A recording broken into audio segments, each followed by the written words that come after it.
So, some of you may remember that I've tried this before. Been a while, though. Been a while. And I do really like this series. Like, I really do like the Mega Man Zero series a lot. Well, generally, I like a lot of things this company makes. That's a whole other statement in and of itself. Now, you may be wondering why all of the phrasing of regret and everything around doing this. Well, most of you that wouldn't have seen last time will have no idea why all of that is there, but I very vividly recall it going very wrong partway along the way. At least I think it was the first one. It might actually been the second one that I really just, like, gave up partway through on stream. I genuinely don't actually remember which one of these I fully hit the snap point on. But there was a particular stage of one of these that I was just like, no, I'm done. I'm not dealing with this. It was either this one or the second one. I genuinely can't remember between the two. The only one of these I finished was, I believe it was 3. And that was off stream. So at some point I do want to go back and do that on stream as well, even though the final fight there was, I don't want to say bad, even though that's how I feel about it. Y'all know how I get sometimes. One other note before we get started is there is a hack in play here. It's a very minor one. It's just to expedite the leveling for the weapons. Just to trim out having to sit there and attack the same enemies repeatedly to get us, like, the charge saber and things like that. Purely convenience, not a game changer particularly, outside of people that will be like, but this makes it so you can get higher ranks easier. It's like, I don't care about the ranks. It doesn't matter to me. All I'm doing this for is to avoid having to spend extra time in the first stage hitting the same enemy so that I could get the charge saber to actually do that first fight in a reasonable way. That's all this is here for, really. And I will not be going through dialogue. Like, I'll let it be on screen for people to read, but I'm not going to be reading dialogue myself today. Throat's playing up a little bit, and I'm definitely still tired after the last couple days. So we're kind of taking a middle ground here today. In theory, this game will be short enough that we can get through it. In practice, I am willing to bet we're not making it. I'm just gonna be real with y'all on that one right now. Because theoretically, this game's about 2.5 hours. And this, I feel, is one of those times where How Long to Beat is telling me lies. Like, if you're good, it probably is only 2.5 hours. I ain't that good. Just gonna say that right now. Also, it probably would help if you guys shot the exposed weak point there instead of just shooting the... Well, then again, shooting the propulsion system you would think would work.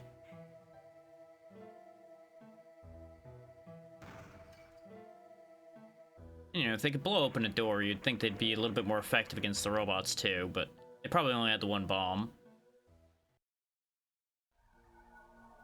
And there's what's left of them, just kind of sitting there.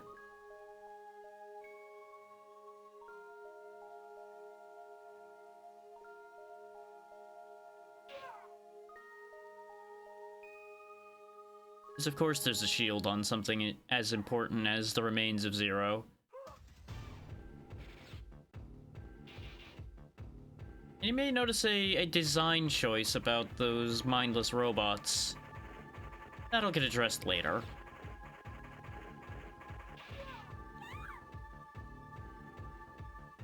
As you can see, this operation's going great for them. Nothing bad is possibly happening here at all, nope. And now, of course, the sacrifice is required. One of many, considering, you know, all of the soldiers that have died here as well.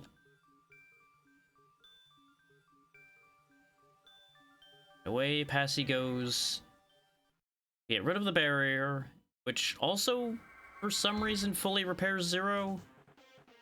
Still not entirely sure how all that works, but we roll with it.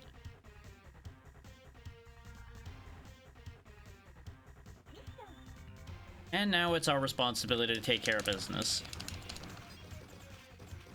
Picking up the gun off of one of the fallen resistance fighters, we're gonna have to get Seal out of here. That's our purpose right now.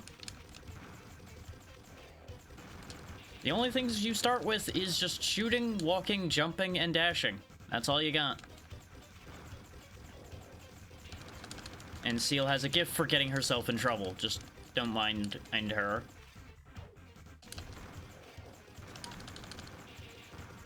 She'll be fine.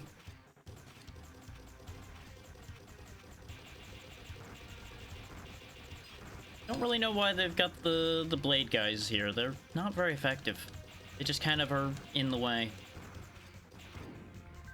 Grab us a Cyber Elf. We'll get into what that means and what those do when we get out of here. It'll make more sense when we get to that point. Well, good news, it's not a dead end anymore.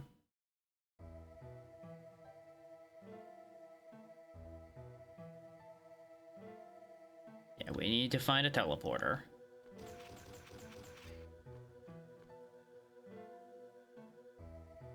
This place is a mess. This place is just a complete shit show. And remember when I said she has a knack for getting herself in trouble? Yeah.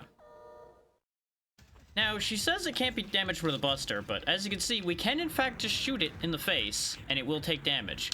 I'm also going to take a bunch of damage here, because I'm not going to try to do this perfectly. Get used to that. There's going to be a running theme of me not trying to do things perfectly.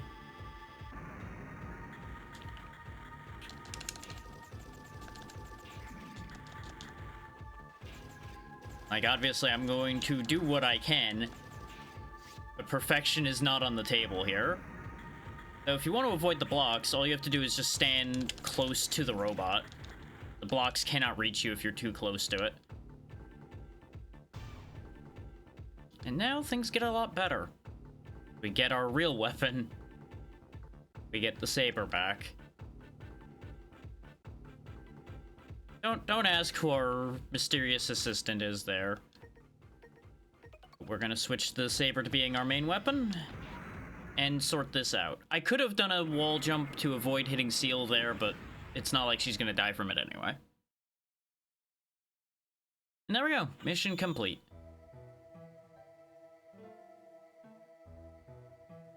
You're so legendary because you know how to use a sword. I mean, I'm sure they can't actually make these sabers or anything. So they probably could, like, reverse engineer the blade arms that some of the robots that we've been dealing with have. Probably make that work. Neither here nor there. I don't really know if defeating the golem is proof that we are Zero, but sure. We are proof that we are good enough for what you need, at the very least. Did I remember to turn desktop audio back on? I did. Very good. It's kind of quiet sometimes right now, because that's just the music some areas have. But now you'll see download and feed elf. Cyber elves are additional things we can use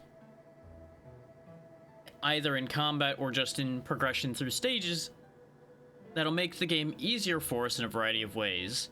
The blue ones being hacker types usually do stunning, doing damage, things of that nature, as well as a couple other oddities. Nurse types heal you, as it says there, with them nursing you back to health. There's also a couple of other things they do. I don't remember all of their effects off the top of my head. Animal is kind of interesting, because they do a fair variety of things, one of which being protecting you from pits. Which is very handy, because pits and spikes are instant death in this game. So that can be very important if you can find one for that. I'm not gonna bother with the stun guy here because I don't recall it working on bosses, and they're about the only thing I'm afraid of. But as you can see, you get a ranking at the end of every stage. We didn't get an S rank, so that's unfortunate, but that's just gonna be how this is gonna go for me anyway. I'm kind of surprised I even got a rank A on that, considering we took a fair whack of damage and I wasn't exactly fast. Hey Callista, how's it going?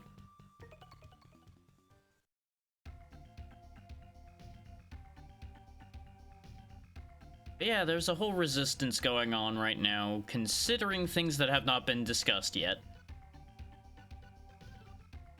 We'll get into exactly why things are so bad here, actually fairly shortly, at least on the surface of it, in detail later.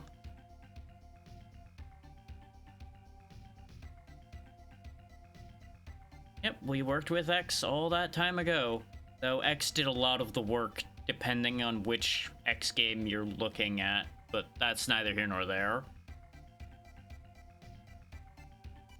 Zero still doesn't remember much of anything, considering only having just now been resurrected. What do you know? X is alive and trying to kill everyone. That, you know, after everything X has been through, that doesn't exactly sound impossible.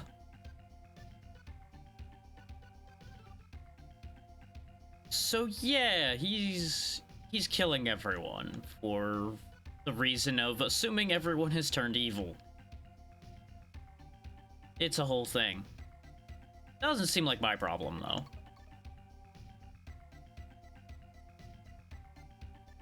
So yeah, the only way to progress the game is to say yes. But it's funny that they give you the option to say no and actually let you walk away. You won't be able to go anywhere or do anything after saying no, but you can say no, and there's at least unique dialogue for it. Our first job, as you see there, is to destroy the disposal center, which is where everybody's getting crushed and destroyed in, that they think have gone Maverick, which most of them haven't, but that's a whole other can to open. Yes, I will save data, because I'm actually going to need to save data now. Welcome to our first real stage. And where it's going to matter that that hack I was talking about is active is if we open the menu that I opened briefly before, you'll notice a star count next to each of our weapons.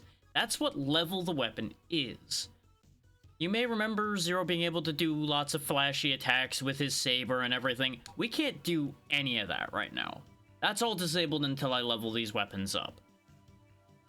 Now, you have two options as far as that goes.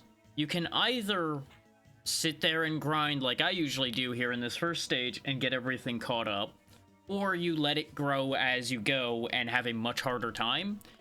The hack enables me to not have to make that choice. I can just let it naturally grow pretty damn quickly and just have actual capabilities relatively quickly. The main reason I'm doing that is because ordinarily I end up tanking my rating for this first stage horrendously in order to be able to be a properly functional character. And people will argue with me on that statement because they got much better at this than I am. And to that I say, good for you, but I'm doing it this way. As you notice, we got our first skill level up, which allows me to actually attack more than once. Like, if it weren't simple things like being able to attack more than once in a saber combo and things like that, I would be less inclined to get the speed leveling. But it's base mechanics as far as I'm concerned, so I feel like it's fair enough. It's also only really relevant in this first stage, so after this it won't matter, or that I have that active. You can tell by the ding noise there that this is leveling very quickly. Because ordinarily you'd sit here and do this exact thing that I'm doing here, and it would have to take a good, like, 10 minutes, I want to say, to get the saber levels going. As you can see, we're already up to Saber 5. That is faster than I want it to be, but I don't have settings for this. It just is an on or off, so I will take the kind of stupidly fast over the really slow it would ordinarily be.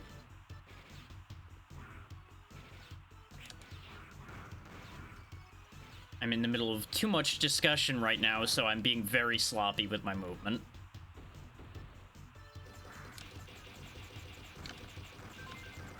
You can also get buster levels very quickly this way, and we're going to grab a few. We're not going to worry about maxing it out right now,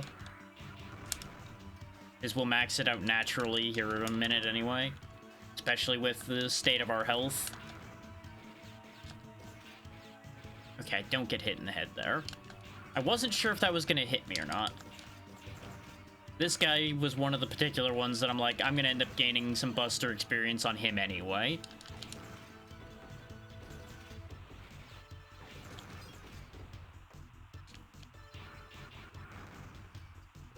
Yeah, basically the main thing this hack's gonna do for me is allow this to be much more akin to the X games by removing the experience system, basically,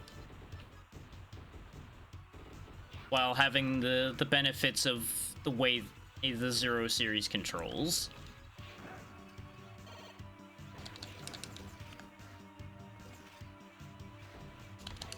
Like, the argument can be made that it reduces the narrative a bit because of the fact that Zero is no longer going to be slowly learning things all over again, but I'm not concerned about it.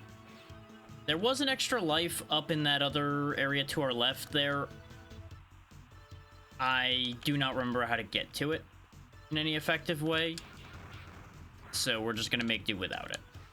So I am going to try to get some health right quick before we try to do that fight that's coming up. Yep, the extra life's up there. I think you might actually need like a increased jump of some kind to get up there or something. Probably a very specific jump that I just do not remember to do. But either way, we have most of our health now, so we should be able to do this just fine. I honestly did this literally 10 minutes or so ago to remind myself of controls and such, and I had less health than this, so if I botch it now, well, that's streamer's curse. But this is Aztec Falcon, our first boss fight.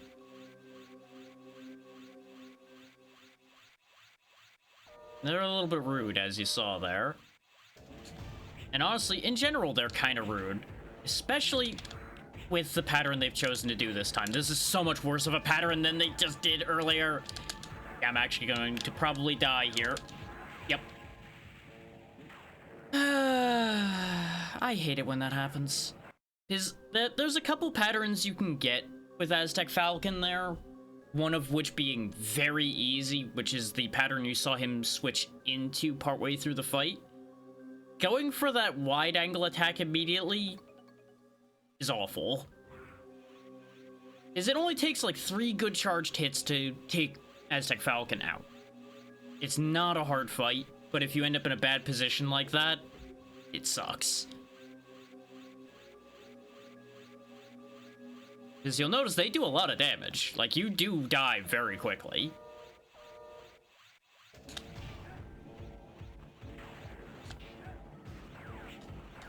I should not have gone for the wall there. That was a mistake.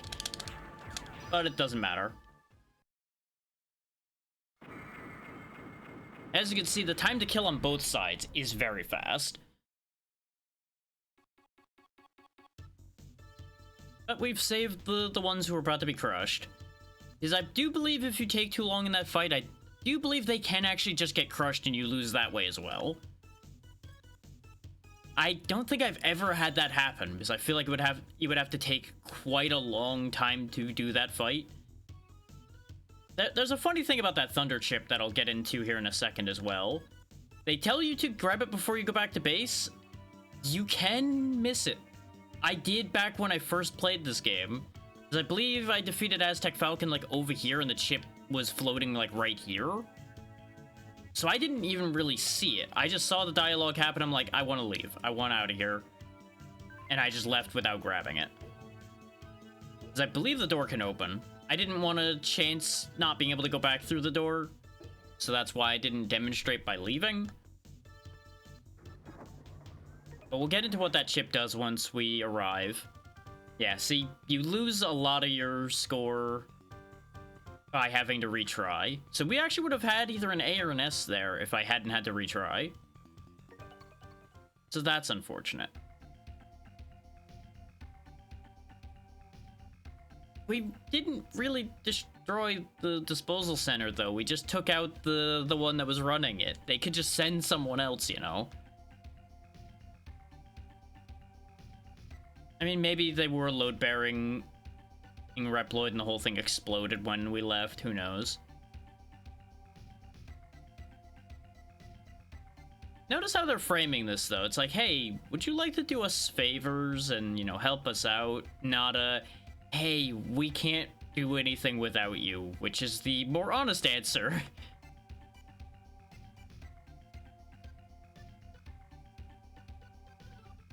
Okay, good. I couldn't remember if we got the escape unit immediately or not. I was pretty sure we did.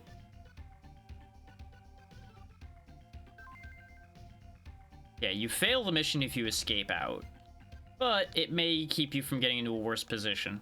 But we now have the Thunder Chip, which allows us to interact with the element mechanic. Some enemies are significantly weaker to certain elements, as you would expect. It also changes the color of your HUD over there, as you can see, and adds extra effects to your weapon. But I believe only on charge. I believe your regular attacks do not carry the element. It's only charge attacks. There's the transport area all the way down here is where the engineer they were talking about is. This gentleman right here.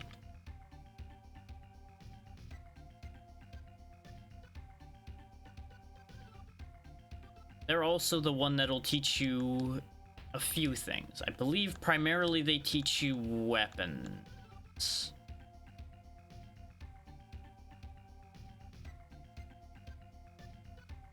Yeah, he's also suggesting that you talk to one of the older Reploids. Oh, he's not gonna have that dialogue this time. Right, I think you need to go talk to him before you do the disposal center for him to teach you about weapons. Is that's where you're supposed to learn about the weapon leveling mechanic, is going and talking to the engineer before you go on your first mission. And the whole he'll develop weapons for you thing is only really gonna get fleshed out in the later games. I don't recall him actually giving you any other new weapons in this one, but maybe... Wait, where's this the one where you get the shield? I don't remember. They all blur together in my head.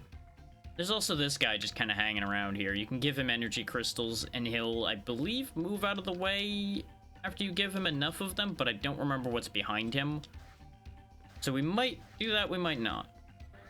Now, you might be wondering, well, what's the energy crystal for if not just giving to him? Primarily, I believe, from what I recall, the energy crystals are just for feeding cyber elves and making certain cyber elves actually functional, because not every cyber elf you get is immediately able to be used. Some of them are like baby cyber elves and can't actually function yet. Let's see, we got destroy the train, find the shuttle, and retrieve data. I don't remember which of these is the bad one. One of these three starting missions I seem to recall did not go well for me. Let's go ahead and just do destroy train. We'll go in order, which might backfire on me.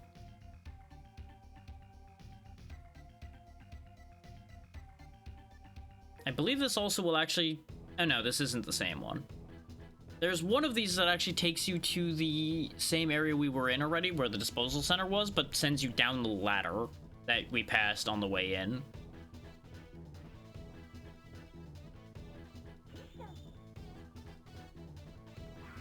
Now, I believe there is a specific correct order to do those missions in that makes it easier. I do not remember the order, which is why we're just gonna go down the line. You'll notice Seal loves to yell at you about going the wrong way. There is... There's a path here, but it doesn't look like it goes anywhere.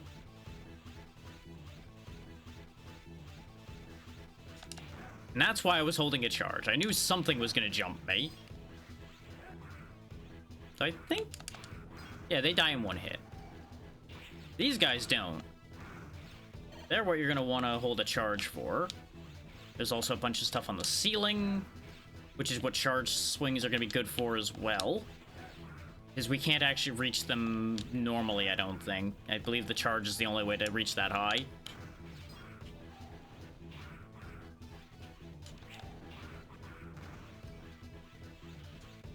Now, you might think that that's just an obstacle. You can actually cut those. I didn't learn that until I lost a few lives back in the day when I first played this.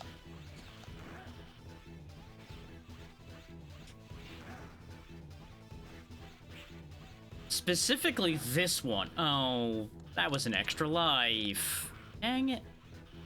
I don't know what it is with these games, by the way, and bats being your main source of extra lives. But it's a consistent thing. Like, even from classic Mega Man onward, for some reason, bats are, like, the thing to kill over and over again to get piles of extra lives.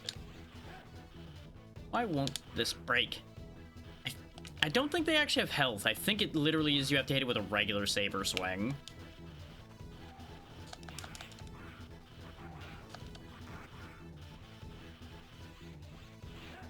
Yeah, because you notice I hit it cleanly there, but then I just swipe at it and it's gone.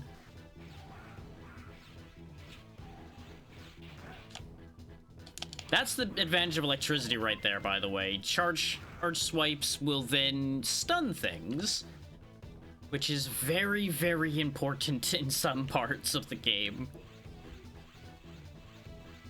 In addition to, you know, the whole being better against certain bosses in general thing. Like this guy right here.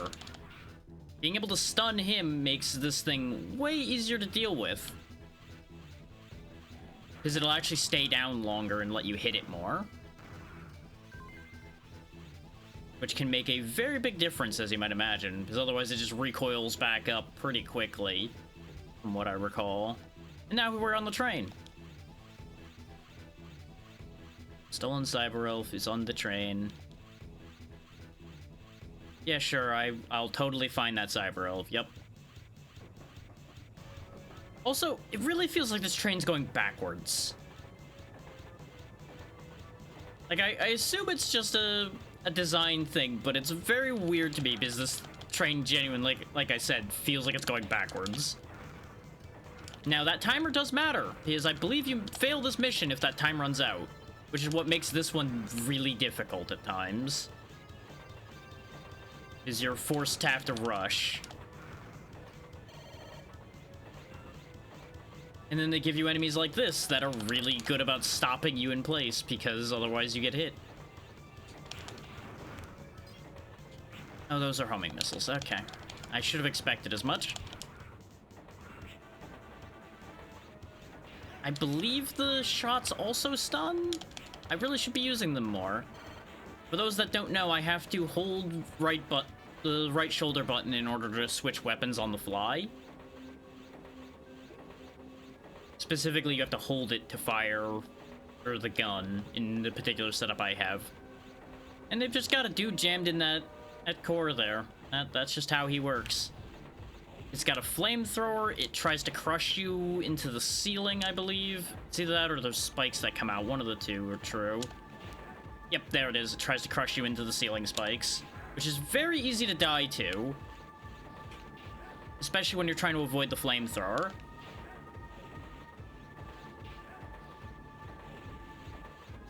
Thankfully, not too much health, so it's not too terrible. That went infinitely better than it did when I played this before. Oh, what a difference being actually awake makes, eh?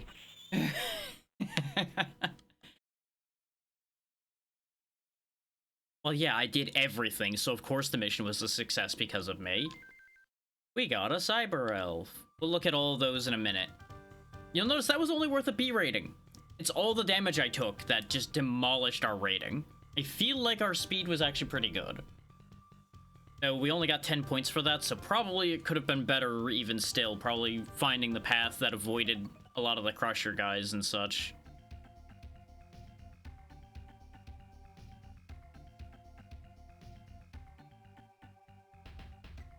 I'm glad you know that she'll learn an awesome ability when she grows up. And I'm totally going to be able to tell which one she is out of the pool of cyber elves I have. Totally. We can go take a look at our set of elves, though, if we go down to the trance section here.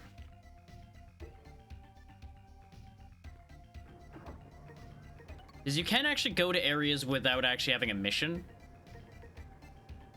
Yeah, this one gives a bit of vitality. This one saves you from pits. This one just flies around behind you and shoots at stuff. It can actually be more helpful than it may sound. Yeah, this, I think... one of these two is the one we just got. Help in the damage zone and reduce a boss's energy. Because they're the only two that haven't grown up yet. Small foe will drop an item. I believe that literally just makes them drop something. I don't think it destroys them. I think it just makes them drop an item. Yeah, both of these, I believe, hurt bosses, which can be incredibly helpful against certain bosses, depending on what you're trying to do. Now, in order to make them grow up, though, we actually need to use the feed elf thing. And take a look at how much it takes. This is why I don't really engage with this system too much. We have 212 after 2 missions, and they want 1,500. This one only wants 1,000. You'll notice all the fully grown ones you can't give anything to. They don't need anything. It's just the ones that haven't grown up. So yeah, that's another thing. Like, this is a game with, like, a surprising amount of grinding depending on what you want to do. You don't have to engage with any of the grinding at all, but it is a thing. Hey there, Natra, how's it going? I'm just rattling on about game mechanics, as usual. Okay, we now have Occupy a Factory and Rescue Kolbor. I think the factory might be the mission I'm remembering that I ended up hating. So we'll save that for later. It's a very good game, but boy, does it have a couple missions that I just wonder why. We'll just keep going in order for the time being. Yeah, this I think is one that I've done a lot. I want to say this is usually the one I do immediately after the first mission. Yeah, that's kind of a standard thing with this series, honestly, is these games get very difficult, like almost absurdly difficult. Like, I remember having a nightmare of a time finishing 03, the only one I had finished. Like, I genuinely don't think I would have finished that if it weren't for using save states, honestly.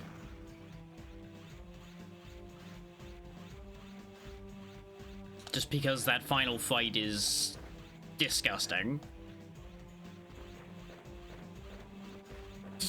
Technically, yes. Like, there is a disadvantage to lower rankings, but I don't think it's like a game failing change, just you will have a harder time / worse time because of it.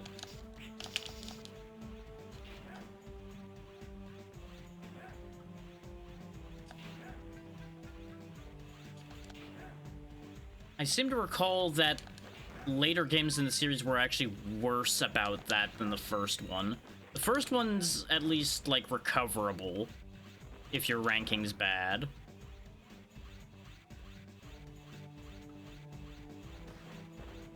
Okay, good, there's a heal there. Getting a little nervous. I was being a little reckless in here. Yeah, as I established earlier, I have no intentions of trying to be perfect here in the slightest. So we are going to be living that low-ranking life after a bit. So misery is going to ensue at some point, almost guaranteed.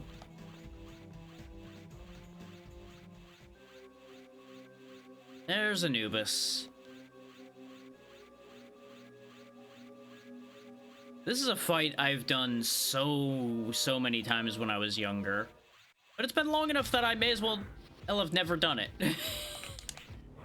Alright, the staff has contact on the return trip. That was the thing I remember having no end of problems with. Now you'll notice the health bar really hasn't gone anywhere. And this is the problem that we're gonna run into. Is it because electricity is useless against you? Is that the problem? I thought you were weak to electricity, but I might... Yep, I was wrong about that. That was one I was worried about. I was worried I was gonna get one of these backwards. There we go. That's how you defeat this properly. And then you just don't get caught in the grabby hands. Is that will kill you instantly, I seem to recall. And we're dead because I didn't have any health left at that point. I knew I was pretty much guaranteed to die there. Getting the rhythm for that back was helpful. Getting rid of a notification to deal with later. Yeah, if I hadn't forgotten that he was immune to electricity, we would have been fine. Actually, Necroman says this might be a female. I don't know. When you're dealing with mechanical things, gender is kind of a non-concept.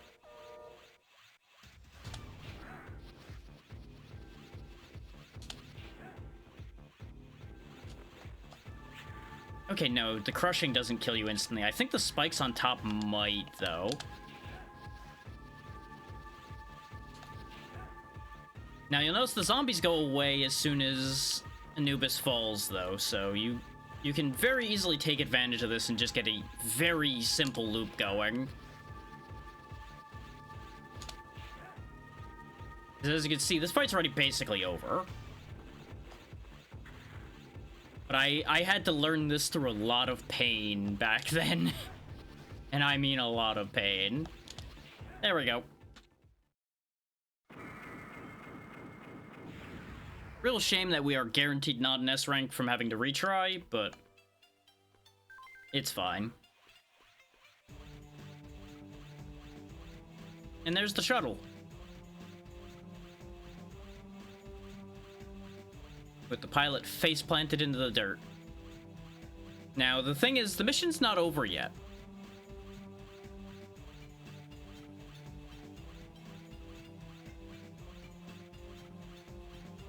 Yeah, you gotta take them to the entry point, so you have to walk them all the way back through the stage.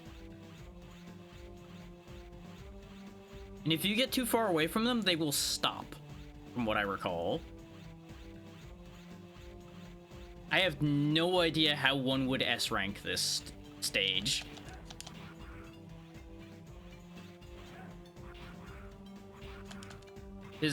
Just your time alone would get devastated by having to drag this guy along behind you, I feel.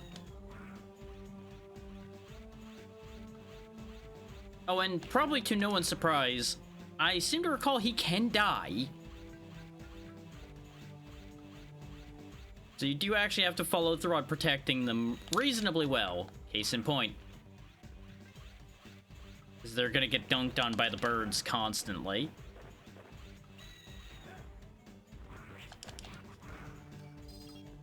Go ahead and grab that health while I'm here. Yeah, see? Whenever you end up having that dialogue trigger, that's how you know that you lost them for a moment.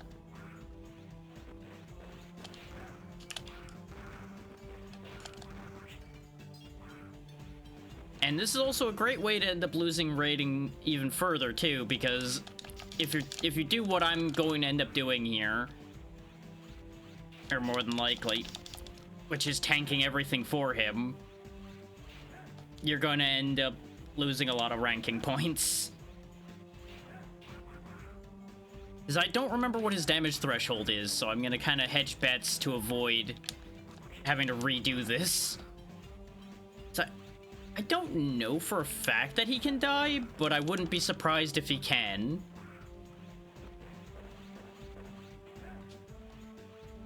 Actually, you stay there. Or, you know, go into the the mouth of the thing. That's fine, I guess. We're almost out of here, though. Just a little further to go.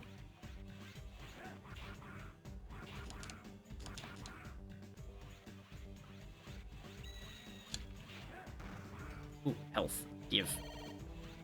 Did I forget? I want to say it's just damage taken at all that reduces your score, not how much health you end the stage with. So stopping to pick up the health in that regard doesn't matter, but it does make it less likely for me to need to revive.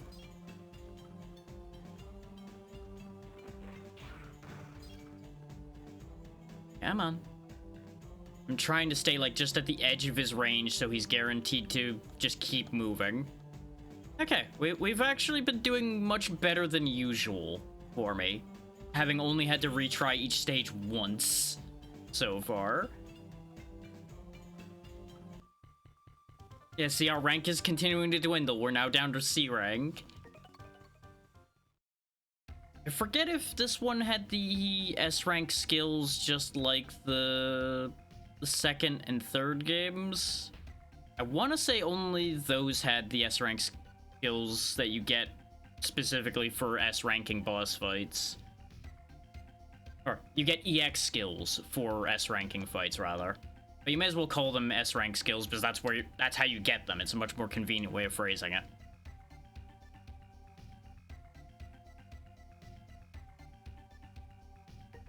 Save again in case things go sideways. Which that is one thing, is you can kind of save yourself from the failure loop a little bit by saving the game. And then you just load back if you end up with a bad rank, if you're really concerned about that.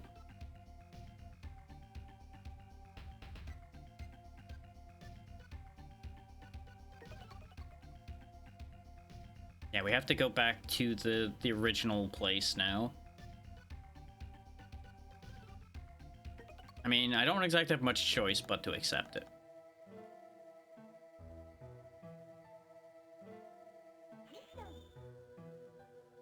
I forget what the boss fight here is. Oh, I should say, I think I do remember who the boss here is. But I don't actually remember. You can destroy these, but as it currently stands, I have no reason to bother. It'll be more expedient just going around them. These are more worth destroying, because they're going to be more annoying. Except they do take a lot of hits. So never mind. Actually, no, I remember what I used to do for that. You can stun them and they'll stop spinning. That's the trick. Is then you could just squeeze under it like that much easier. Rude. Get used to that as well. This game loves its tee-hee. We attacked you from just the edge of your vision. Hee-hee. That's the exact wrong angle I wanted to stun you at. Yeah. I probably shouldn't have even bothered stunning that in hindsight. Thought I could squeeze under that. Not quite. Yeah, no, you can actually go crazy fast through stages in this game if you know the routing and you're good. Because this game is designed for you to be able to go very fast. Like, you could just dash your way through like a madman. I'm just taking it easy because I genuinely am so out of practice on this that it's like, I will just get destroyed if I'm playing too risky, as you've seen happen already. I would like a bit of health.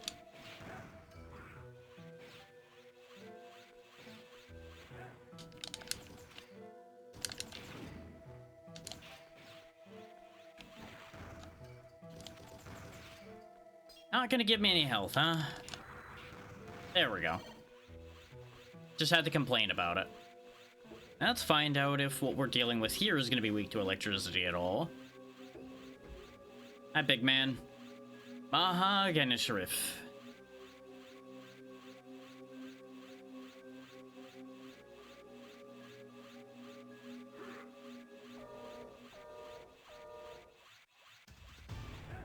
Missed it. Yeah, get used to that little bit there. Okay, yeah, they are weak to electricity. Thought so. I knew one of the early ones was very weak to electricity, so you could just, like, stun lock him. I just couldn't remember if it was this one or if it was the other one. I am gonna die here, though. Yep. I don't know why I got a Cyber Elf there. That actually threw me enough that I reacted even less than I should have. And you'll note, by the way, that, the life count carries over.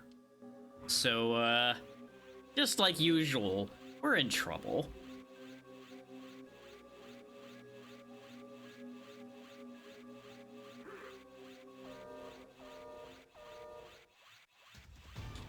Oh, you went for that immediately, you son of a bitch. I was expecting the punch immediately, so I was going to just go for it. This is not that hard to fight either. As long as you're paying attention and you position yourself well, this is actually not that hard. As you can see by how quickly we're chewing through their health. The hardest thing is usually avoiding the rolling attack for the most part, and the wrecking ball. And that's that.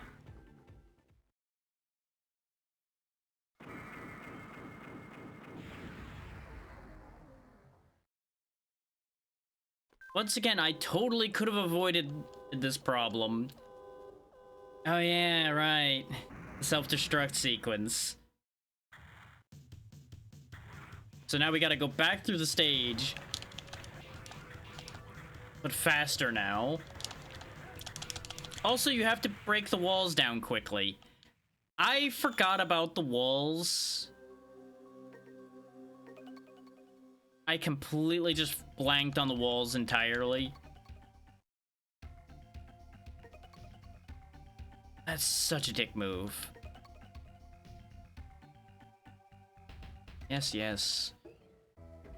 Welcome to what happens when you run out of lives. We have to do this mission again. Or you give up on the mission. And it is treated as a failure, and you lose all hope, basically, because it gives you an F rank, I believe. And then you're stuck with that F rank until you can get back up from there. Which, good luck with that idea.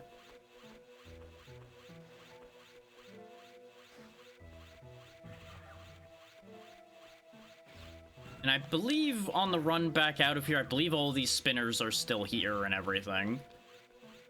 So get ready for me to get fucked by that on the way back.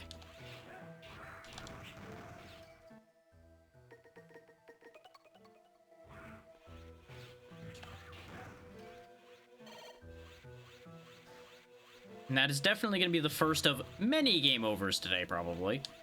I have no illusions about avoiding that situation. My entire goal today is just to get through the game. If I can get through the game, I'll be happy. But note the if there. There's an entire world in which that doesn't happen today either.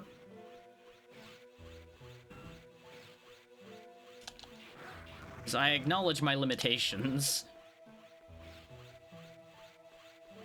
And the fact that this is not an easy game by any stretch of the imagination.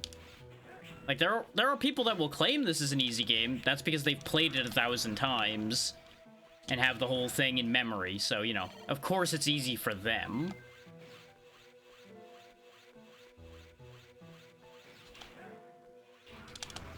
That's the same kind of people that'll say, like, all the classic Mega Man games are easy. And it's like, yes, to some people they are. Not to everyone. You know what, the hell with this. We're losing time.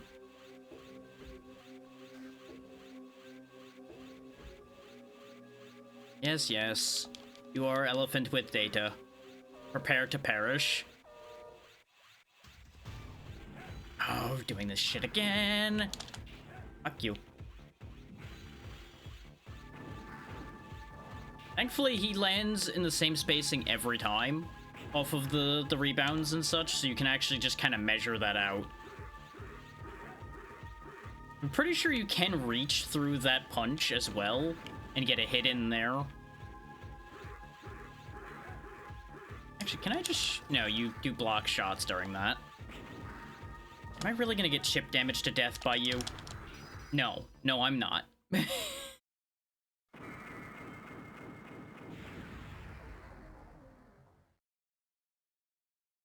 Got the Cyber Elf. Let's get the hell out of here. Maybe if you didn't stare at the walls as they fell, we'd get out of here faster, Zero.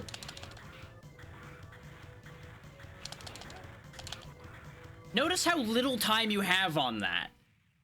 Look at how brutal the timing on that is. Like, it is disgusting. I don't know how you're supposed to break those fast. Like, maybe shooting them? There we go, that was a little better.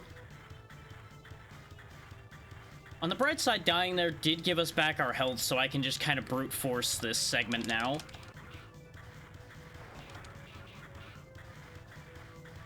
Bear in mind all those places we saw doors before, because they're all going to close on you.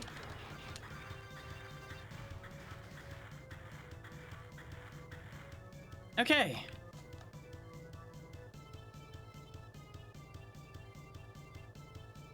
We did it. That is a perfect example of the thing I'm talking about there, though, where there are some decisions in this game where it's just like, why?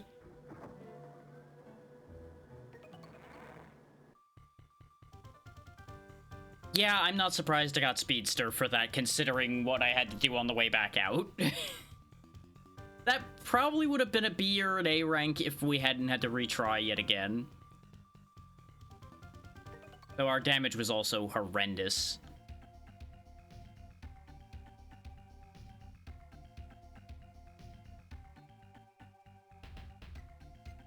Oh yeah, information about our weapon. That might actually be something. I don't remember if this is something specific or not, so we're gonna go find out.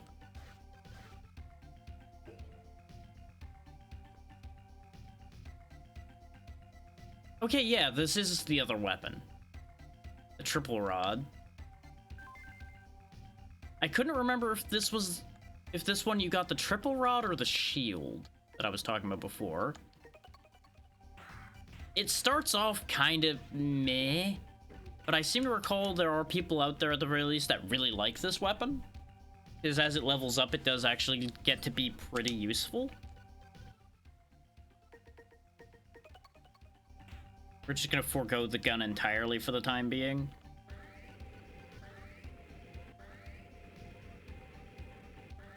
This is another point where the increased leveling speed hack that I have on is going to help us, because it's going to make new weapons way more relevant.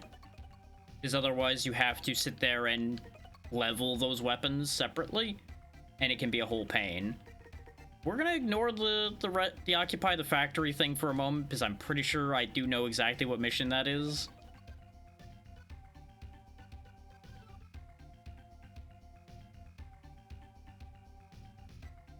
Okay, yeah, the subway. I do seem to recall what this mission is.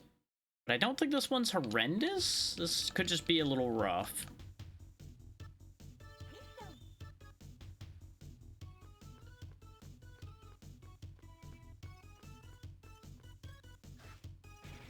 So I seem to recall death pits being the issue here. But you'll notice this rod does more damage than a single hit from the saber, since it's taking some of these guys in one go. Actually, it might be the same damage, because the saber was taking the gunners in one swing as well, wasn't it? Or was it two? I've already forgotten.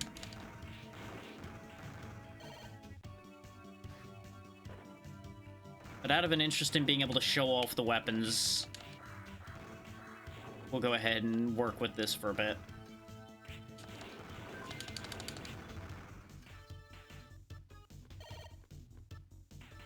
This also goes up, and you'll notice it extends. Is that's the gimmick with the triple rod, is it extends. And I believe you also gain a spin move with it, is my favorite part about it. I believe that's what the charge move on it is spinning it. If I can ever have a spot to stand for a second to check that. Yeah, we don't have it yet. I didn't think we did, because I'm pretty sure that's one of... Well, duh, it's obviously one of the level up rewards now that we've proven that, but...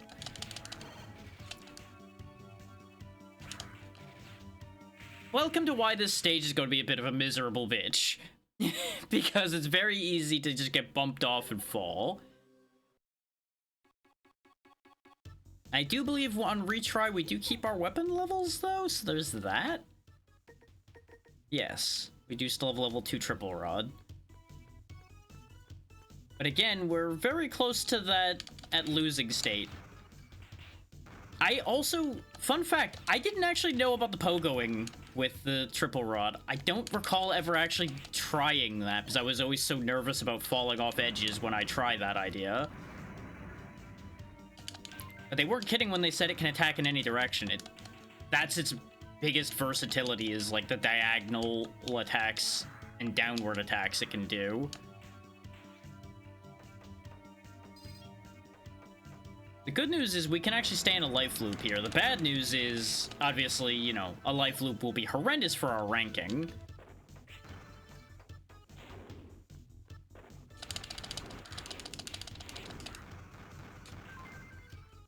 There we go. That should be the charge attack. Yeah. That might protect us from attacks, too. I don't remember.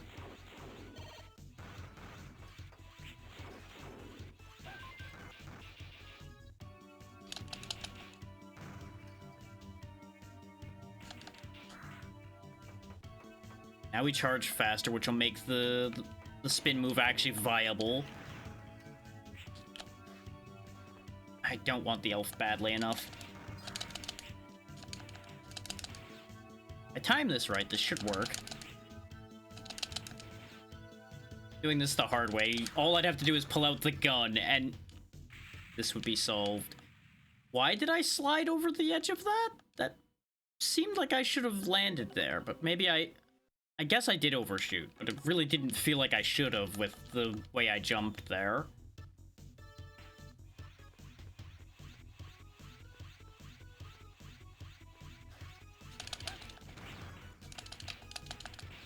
Take note of the fact that we do have reduced damage at distance with this thing, though. But it will hit multiple times as it extends. So, you know, classic trade-off there. Also, it won't extend if it hits a wall, for obvious reasons. I just think it's neat.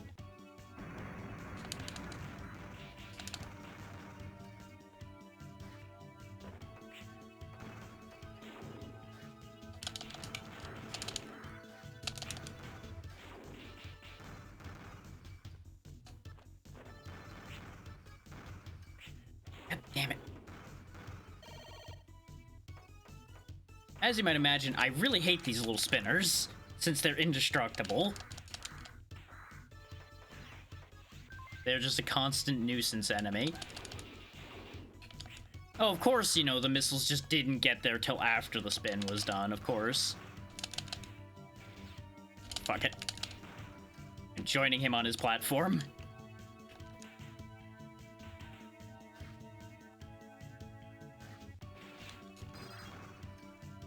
Oh, solid-ish ground, my beloved.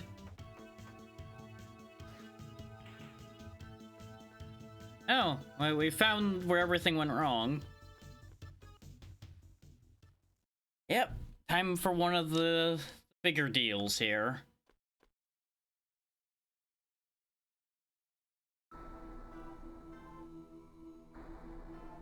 Harpua, one of the 4 guardians.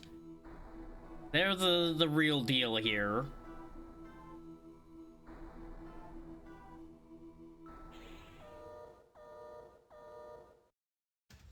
I don't recall you being weak to electricity either.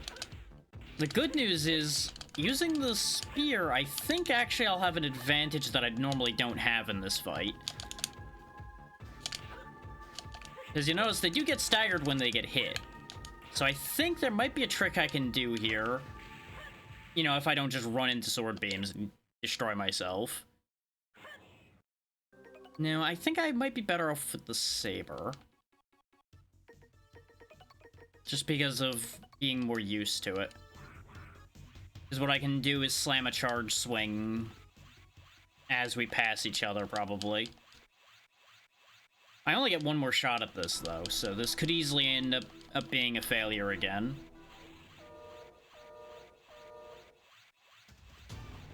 Especially if I swing way early like that. Watch out for that grab. Okay, yeah, electricity, useless. That little sweep you're seeing them do after I hit them is a grab move, and it will fuck your shit up. The good news is we can keep them in a loop. That's kind of like the thing with this game, is you can loop bosses a lot.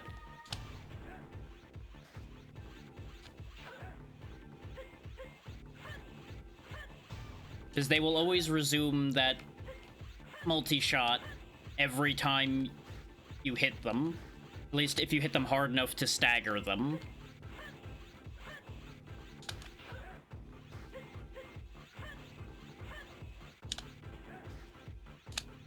So as long as I keep rhythm, we'll have this in the bag.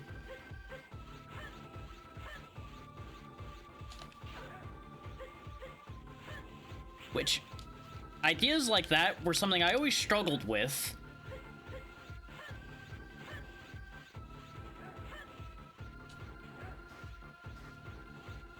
Gotcha. Yeah. They want revenge is, you know, the classic you're actually a worthy opponent scenario occurs. Okay, we still came out of it with a C rank, even though I got destroyed. The not carrying any cyber elves with me is doing a lot of heavy lifting to keep us out of the complete dumpster, I think. Is the guaranteed 15 points of not having any cyber elves helps.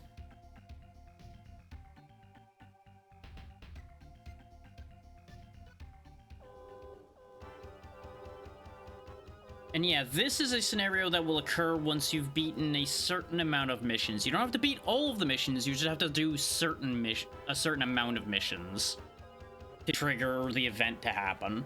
So thankfully, we were able to avoid the factory entirely.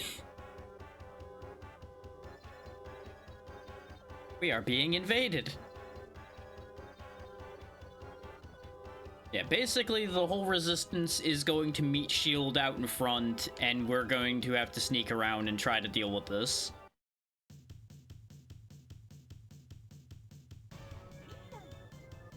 Because, you know, as usual, we gotta do all the work. Doesn't this look familiar? It's almost like this is the disposal factory or something, because they love reusing stage layouts. It at least does make sense. Is basically we are coming through the teleporter that was there to get around behind it. I don't really see any obvious weak points on this thing. Also, I don't know if you can call this thing a giant mechanoid. I mean, it's not that big. It's like, what? If we lay Zero down, it would be like 3 of him long, 4 of him long, almost. And like 2 zeros high. It's not that bad. We fought bigger. Those golems were bigger, in fact. Now, the tail cone here seems to be a weak point. I assume this is a case of I have to destroy this thing fast enough. But of course, remember stage design.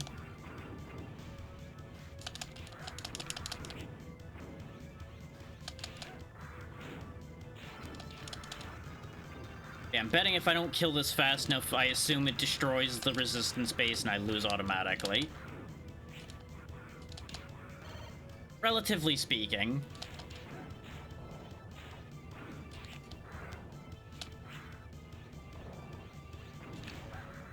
Okay, I think I need to switch to the gun for this at this point, because I don't have good angles.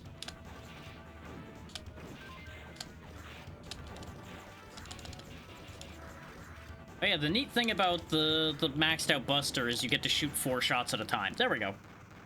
That wasn't that bad, actually.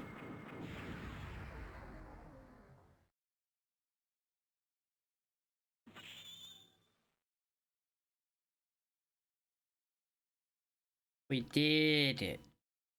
Grab the elf.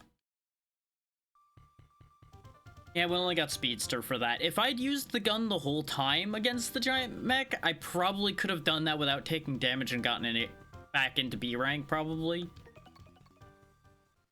Also, if I knew where to hit it, I probably would have killed it faster, but it's fine.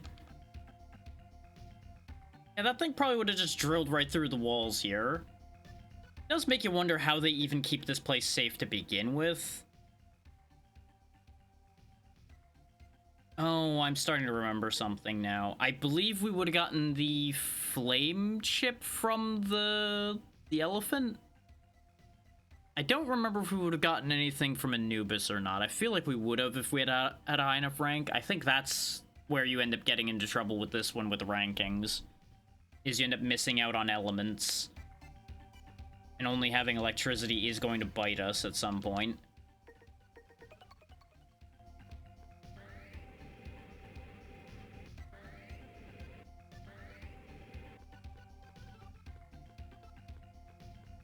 Which I believe there is a hack that removes the ranking system as well.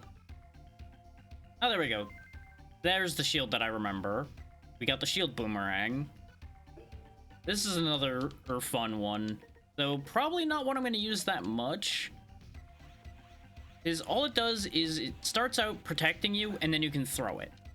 The throwing it part's the fun part. The shield itself is not that exciting, but it can be very handy. Yes, I will give you energy crystals. Yeah, that gets him out of the way, and I believe there is something back here. But I don't recall it being worth it. Oh yeah, there's this injured guy back here. And then there's this thing. The Cyber Elf. I don't remember if this is one that you have to raise or not.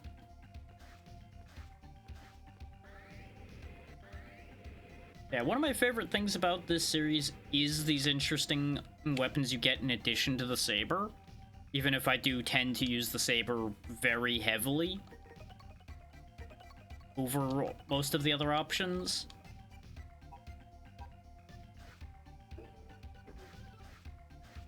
It is just nice to have other options.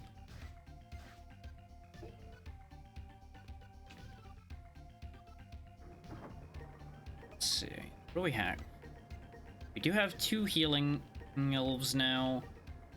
Couple pit saves, stun, couple shooters. A lot of hackers that do stunning. Use power to get items. Turn foe into metal. As you can see, it is filling out nicely. Really a shame that we're not getting that many nurse elves. They're the ones I would be the most likely to use, just because having a pocket heal is actually very, very helpful, especially later on. Specifically, you know, the final battles and such, I'm probably going to use them, because at that point the ranking will matter even less to me. But you'll notice we are still back to the mission list we had. So I think at the end of this, we are still going to have to have done all of the missions, just mission order is what can change. But I'm going to continue to ignore Occupy Factory for as long as I can, because maybe we'll pick up other missions after we do one of these other ones. I don't remember ever doing Find Hidden Base.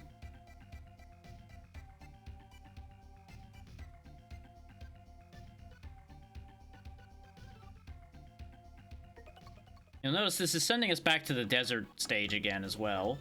There is a lot of stage reuse, like I was talking about before.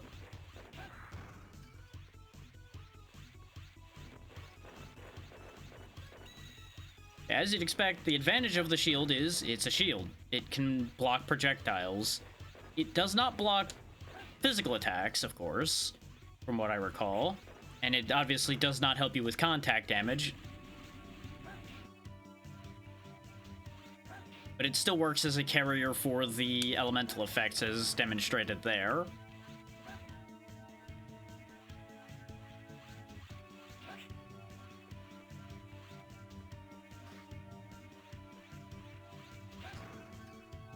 Is that a death pit?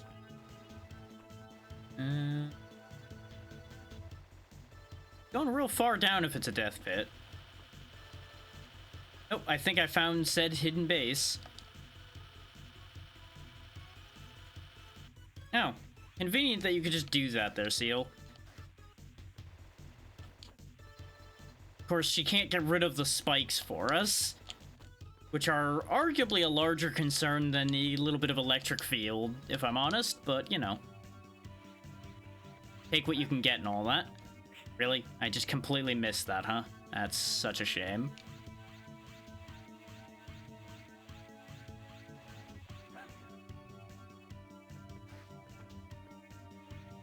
It's a hell of a thing that I'm already, like, leaps and bounds ahead of where I've ever been when I've played this.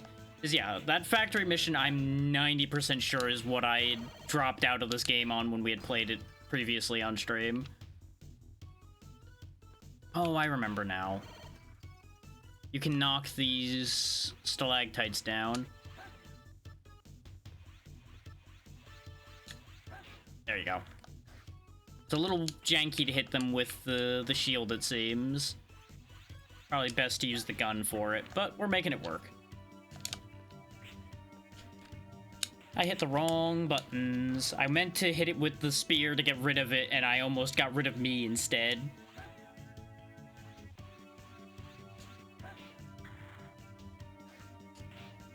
That's what I tried to do before.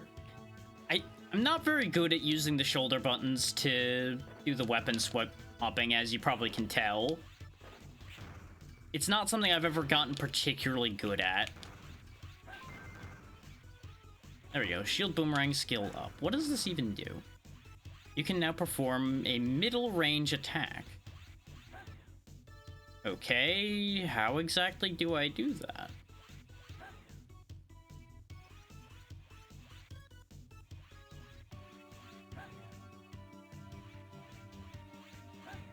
I think when it turns yellow, no? When I turn yellow, it doesn't throw it, still. I have no idea. Oh, I think it rebounds now when it hits something. I think that's what it means by a middle range attack, potentially. And, yeah. I think that's what it's doing.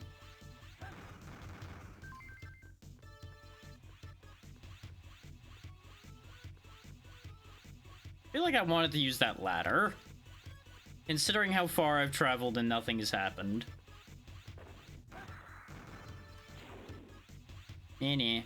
Missiles are useless until I do that. Ow. Ow. See, the first one was funny. The second one was just embarrassing. This is the hidden base. Okay. Seal just doing peek hacking things. I think we put the shield away. I think the shield's gonna get me killed. Like, it's great for blocking shots, but I'm not using it well enough for the blocking of shots.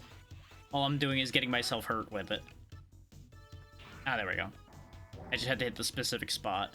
6 more are being held in this base. Okay, you go hijack a ship for us. That sounds like a great plan. That totally is not going to backfire in any way, shape, and or form.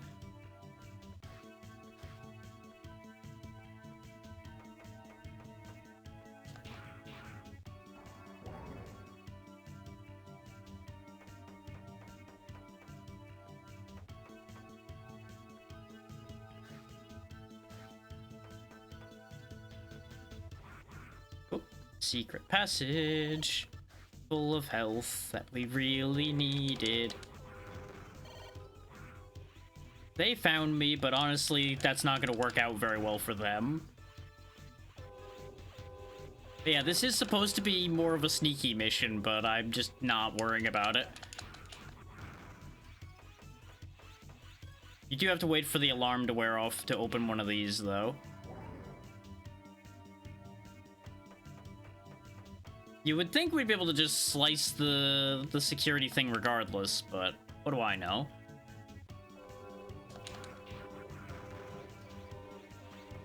Get used to seeing the "Are you alright" message popping up. Gee, I wonder, is this a trap? Could this be a fake? Oh no! As if we couldn't tell that that was gonna be a fake the whole time. Come on now. As you can see though, if you don't get in their vision cone and you hit them, it doesn't automatically get you in trouble at least, which is nice.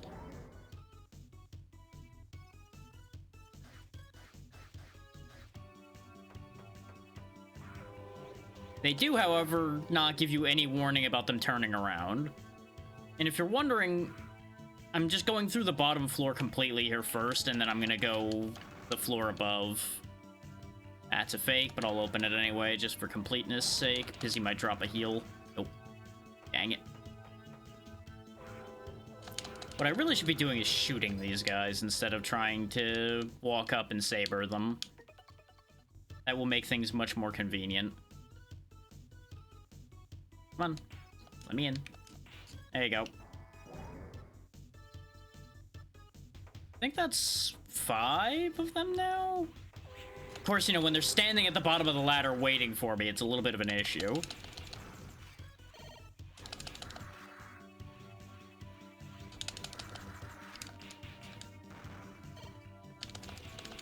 Because, you know, it doesn't have to be an instant kill to take one of them out before they can catch you. Which is fairly kind. You would think that the alarm would go off the second one of them is hit. Because that would be smart. But I'm not that upset about them not being smart on that one, if I'm honest. Another fake. Knock, knock. Oh, you lived that time. That's upsetting. I've triggered double alarm. I think this is the last one. I wouldn't be surprised if they randomize where the fakes are. That would make sense.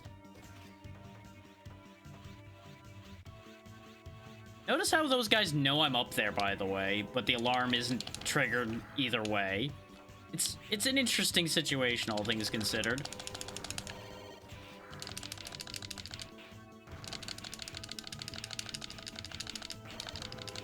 The alarm no longer matters, since we have no gates to have to get through, I don't think.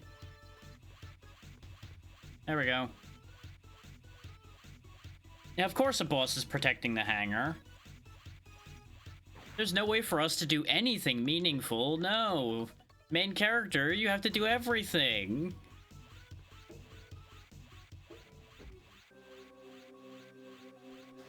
There's the evil music again.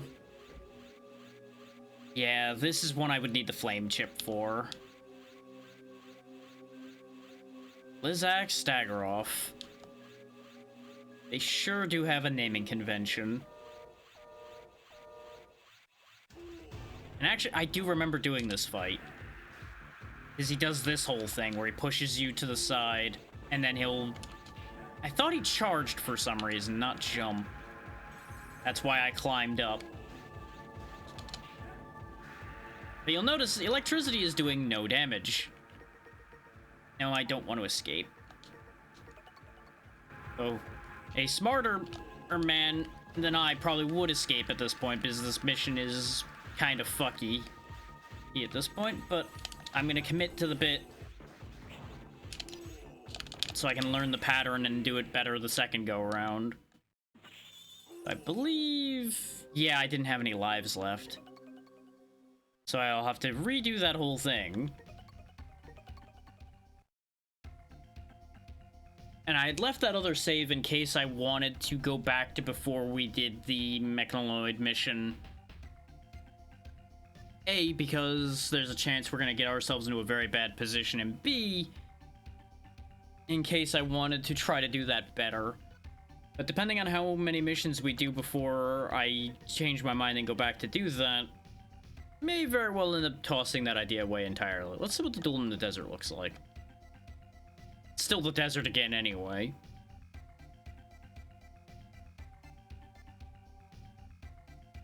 Yeah, I'll go wipe out that attack preemptively.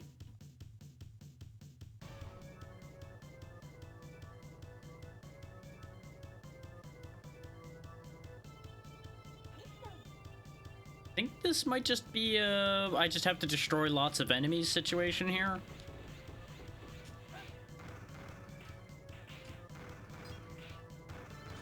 And then the boss fight will be like past the onslaught of enemies.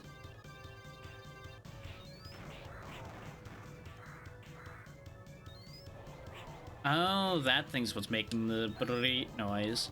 Okay. What I meant to do.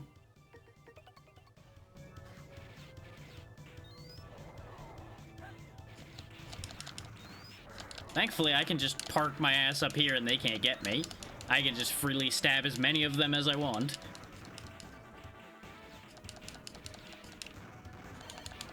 I missed one of the 2 heals. But we got more. It's fine. There's our last saber skill up.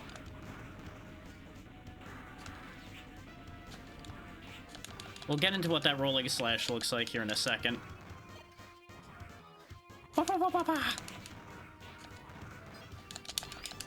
I forgot that you have to double tap for it. I, for some reason, thought it replaced my jump attack entirely.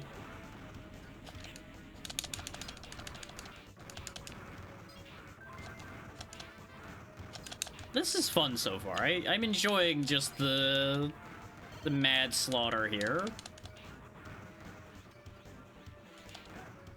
This is cathartic after some of the other missions we've been doing.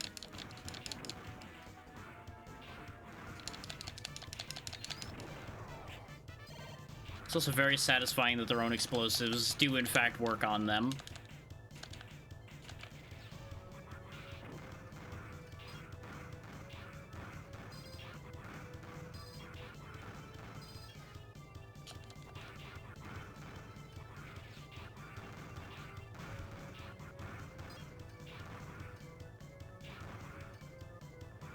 Also actually kind of noticing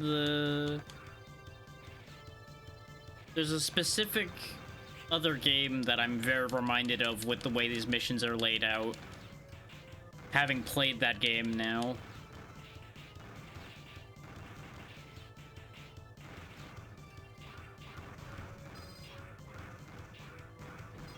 Which actually, well, there's a few games realistically, but one specific game, and I'm wondering if anybody else has noticed the same thing I did or not. I'm not going to say what game it is yet. But it is definitely from the same company. And it is one I've shown off before. And a game I do quite like, even if it can get samey after a bit. But I do think I had only ever streamed it once. Because I had intended on getting other people to play it and then do more with it at some point.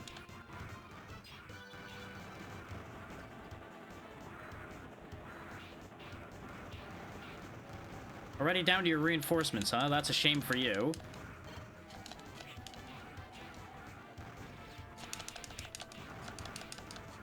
I'm not really sold on this rolling slash, I'll be honest.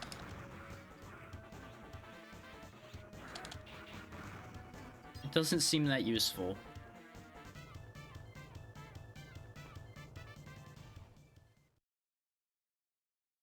Transport chopper, huh? We just saw this leave, but I guess it's... Yeah, it's gonna drop off another Guardian.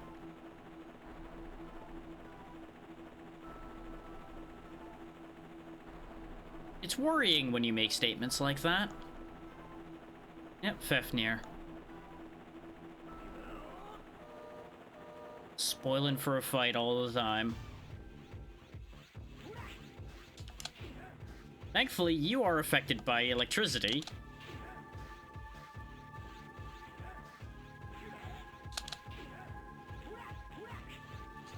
Yeah, we're gonna lose this first fight here. Or most likely. Yep, because I had no room to move. I should have went under instead of trying to jump it. Which means we need to do that whole mission again as well. But that one's at least not that bad to do. If I had realized what I was getting into there, I would have been a little more careful instead of just kind of fucking around, chopping my way through the enemies. I should have realized, though, based on the name Duel in the Desert, that there was going to be a significant boss at the end of it. I just didn't realize exactly when it was going to happen.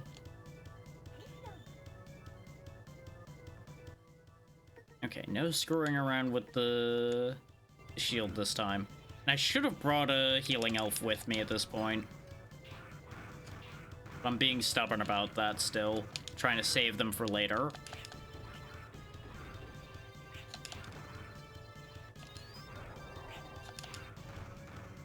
Okay, let's do this. I was gonna say let's do this dance again, and I did the same mistake at the start of it again.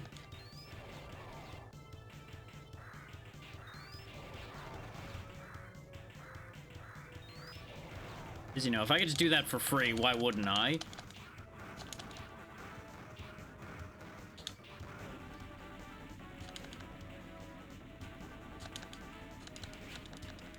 No, I can't quite reach to do that. I was trying to be cheeky. I would have had to use the gun for that, though.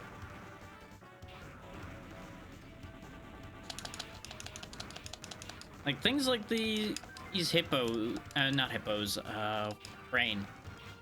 Camels. I don't know why brain went to hippo from camel, but, well, that's where we're at today.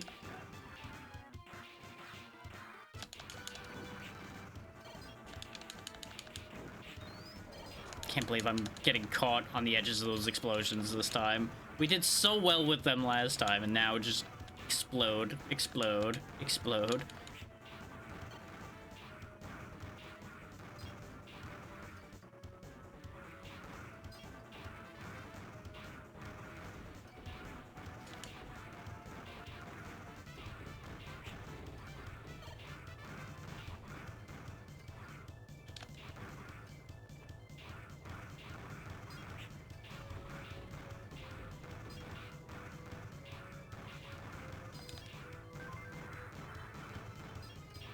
There we go.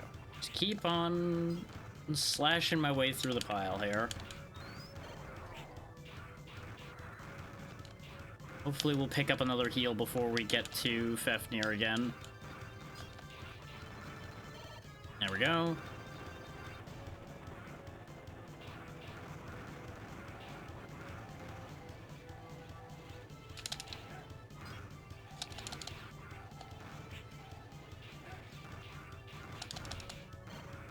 Nice, got the heal back. Okay, we should be absolutely fine.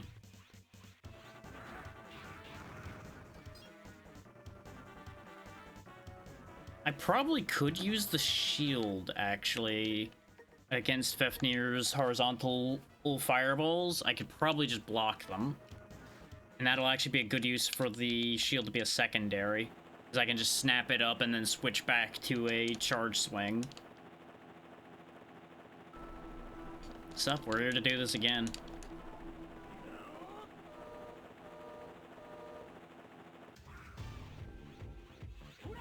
Okay, I can't block the big fireballs. I've also now wasted a lot of health learning that. Oh, and you're just gonna contact damage me now, huh? You little shit. And we're dead. See, the main thing that makes this actually a dangerous fight at all is the way the sand dunes are laid out. Because you can get really screwed by those hills, as you saw when I got hit by the power wave. Alright, fine. I understand, game. I'm not good enough not to have a healer with me.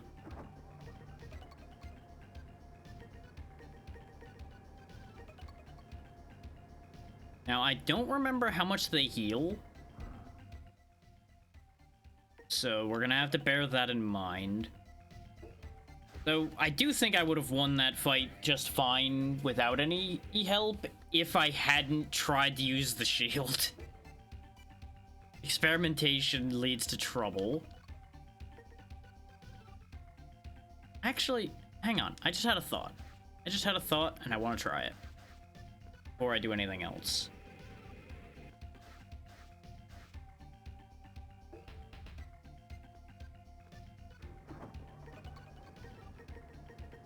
Oh, I don't really have any great places to go for what I'm thinking about. Go back here for a moment.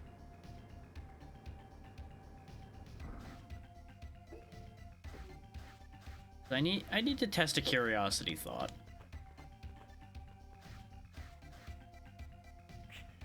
So I'll at the very least be able to see what I'm looking for.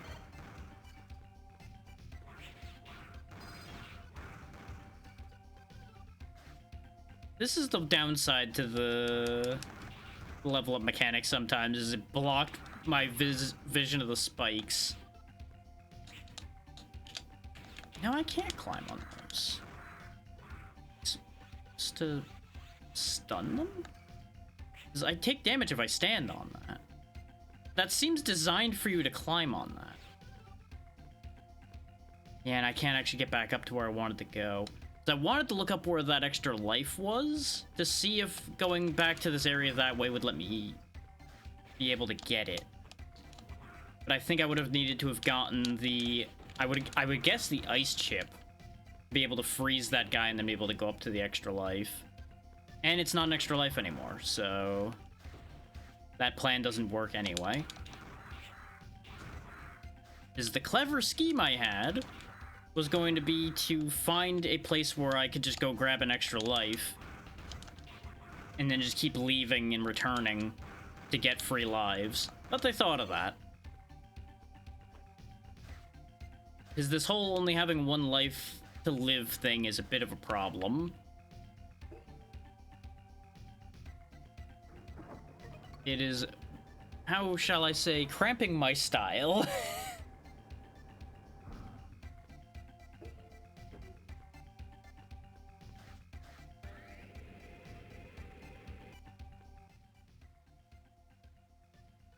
Problem is, I don't think any of the stages we have available to us have an extra life in it. At least, I feel like I would have seen it if it was in any of those stages. So it's a problem.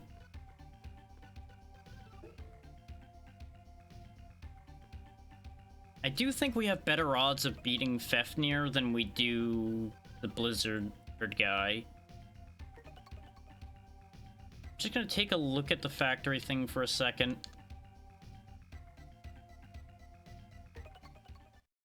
Yeah, it is this stage. Okay, this is the awful place of awfulness that I hate so much.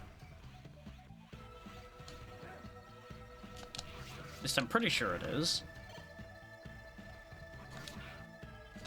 Unless it gets reused at some point and that's what I'm thinking of.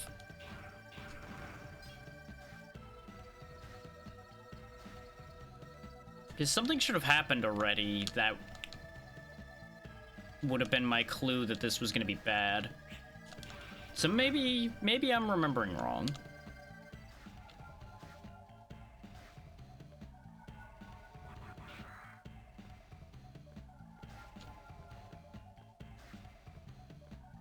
So this feels incredibly familiar. I feel like I have done this stage at some point.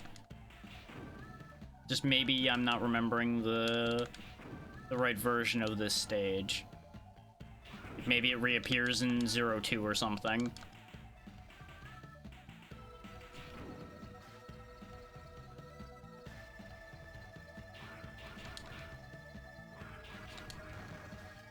There's an extra life, though. So I at very least chose the right way to come in.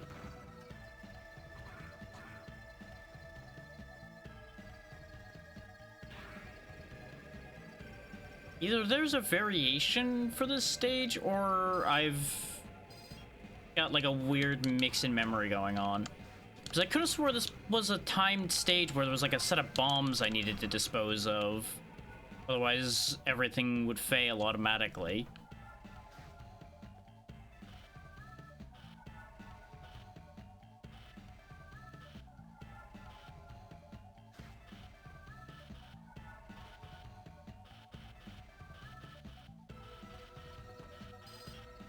Of course, now we have a problem. Okay. I did it. Yep. We did get an extra life, though, so we're currently in a life loop. So we've got that going for us. Thank you.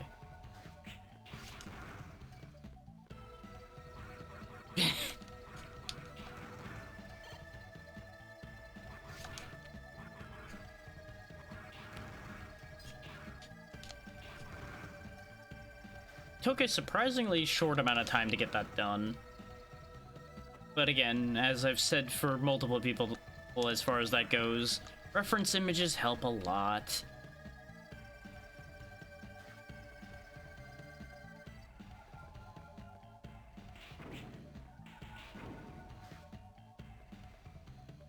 Now, just gotta get back through this stupid bit here to get to that extra life. So we need it.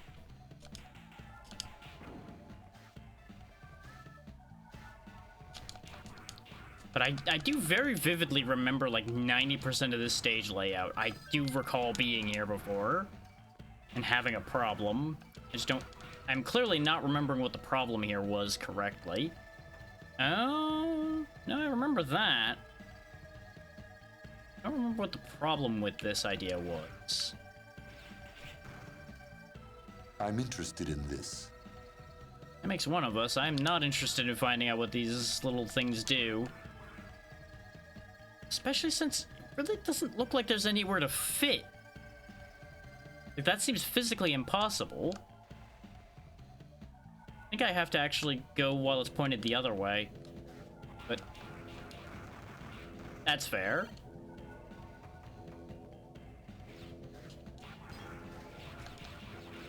I mean, I can just break the shutters. I don't need to worry about the shutters closing on me.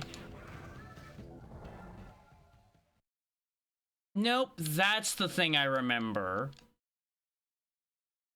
That's the problem with this stage. You get an automatic game over if you get caught by those sensors and don't make it in time. The thing is... Oh, no, I know what's going on with that now. And I think that's where I had a problem when I'd played this before, is I had a fundamental misunderstanding that I've now realized where the mistake was before. I'll explain when we get back over there. Or, I should say, let's go this way so I can prove my thought. Let's not go the high road. I'm betting... Uh-huh.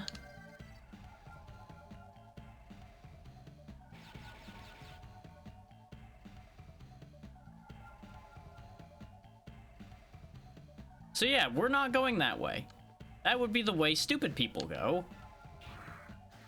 Because that's the front door. The only time you go through the front door is when you really need a ridiculous plan that no one will ever see coming. And right now, we don't need a plan that ridiculous.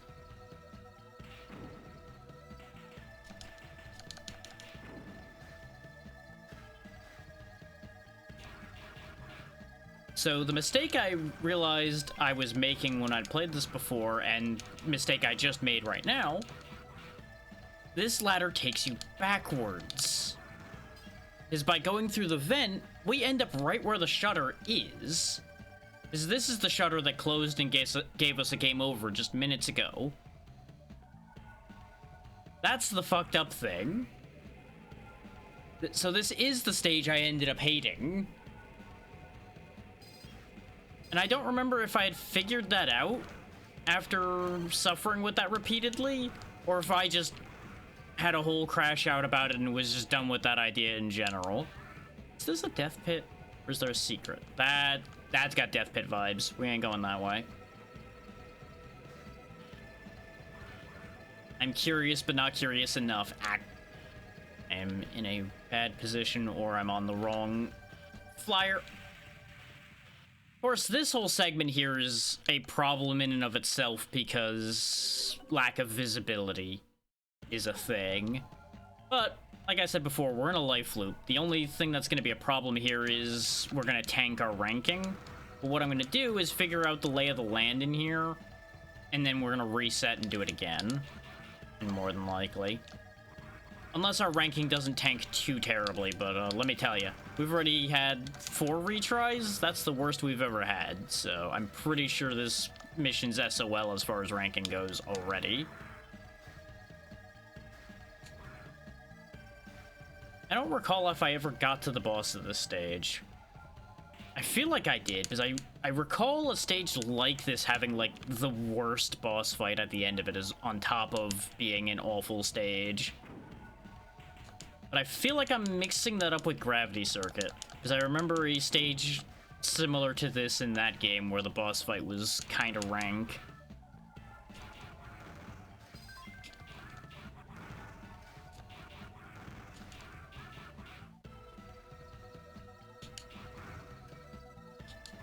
It really could go either way on that thought.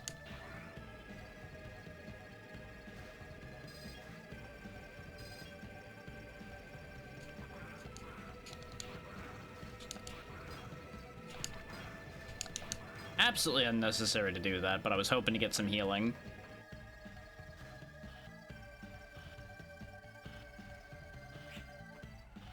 Yep, that's one of the things I remember being a problem. If you get bumped just wrong, you cannot recover because those things move just quick enough that I think even if I had dash jumped off of that, the dash jump would have actually pushed me too far back and I would not have been able to get back on there.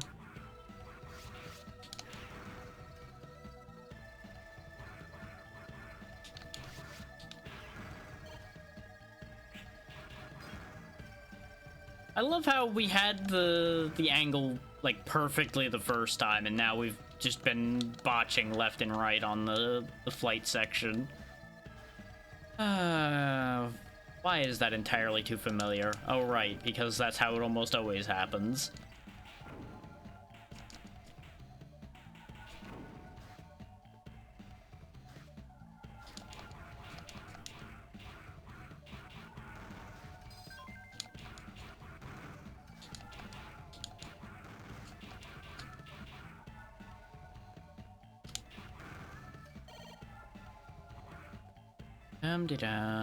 Button.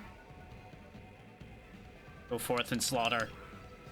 Forgot that there was just crystal jars there first. For some reason I thought it was spiders, then the jars, then more spiders. Not jar and then spiders.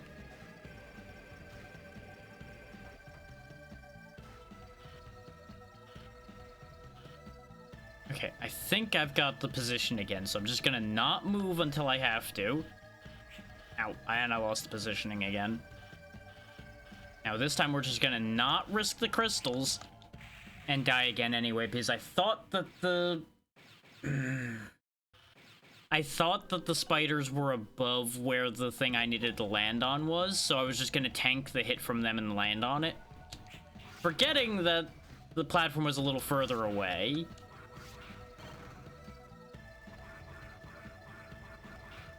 I think you guys get the idea of why I didn't like this stage, though. Because I'm definitely remembering the other problem with it now, and it's that whole flight section.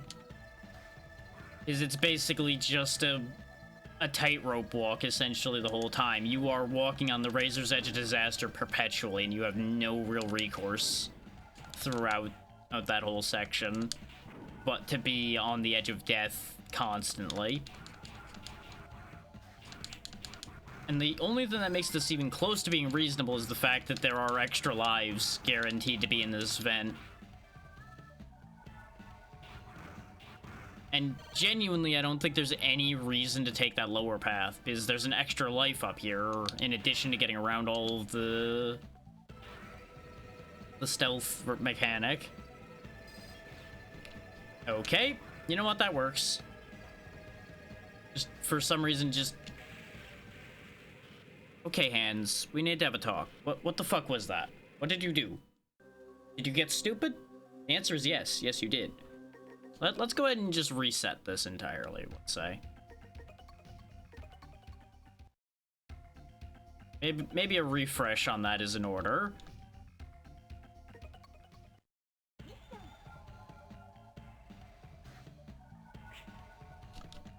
Of course, I forgot that I had the shield equipped in this reality. For some stupid reason, I wanted to try to use that thing more.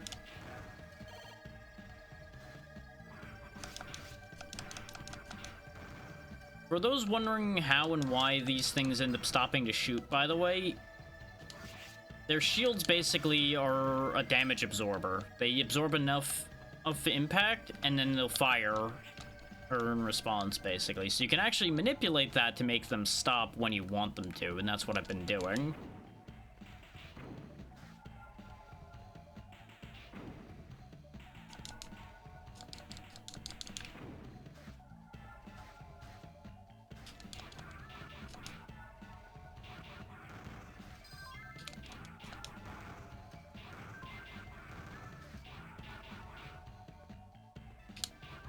You know what would have been a smart idea for coming back in here? Bring one of the guys that saves you from a pit. It's almost like that would be a solution to the problem or something. Now, admittedly, they do only save you from a pit once, I believe, outside of a couple of better versions of them that I don't know if actually exist, or if I'm telling myself lies to make myself feel better again. Okay. So, that was a bad decision, but there's an extra layer to that. For some reason, it ate the input of that last wall jump. Because there was supposed to be one more wall jump and then I was going to land on the one that came up. But for some reason, it didn't wall jump. And I don't rightly know why.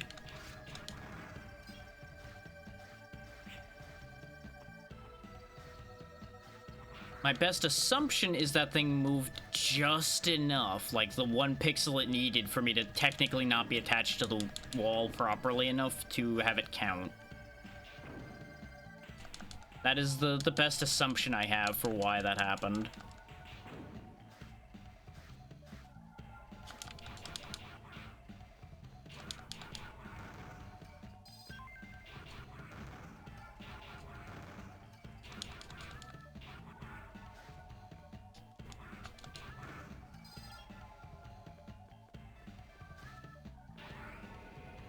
Yeah, as you can tell, this is why I said there's decent odds on us not finishing this, because we are now getting stalled pretty hard by all 3 stages we could potentially go to.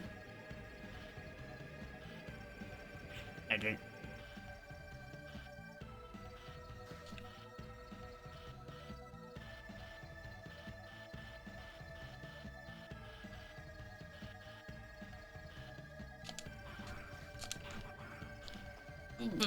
Okay, I recovered. We didn't get the extra life that was up there, but you know what? I don't think it mattered.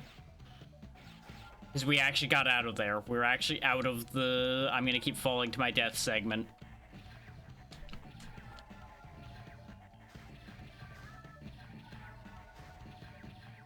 Oh good, there's a big heal. Eve.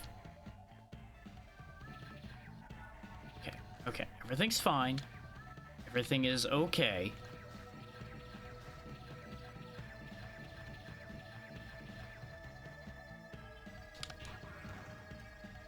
Every time you start with that ABC, I wonder what I'm gonna have to yell at you about.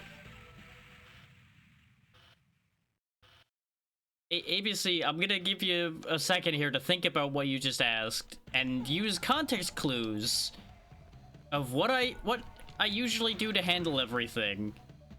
There you go, you figured it out. It's almost like I do all of my own art or something, ABC. And it has been a thing that has been stated repeatedly.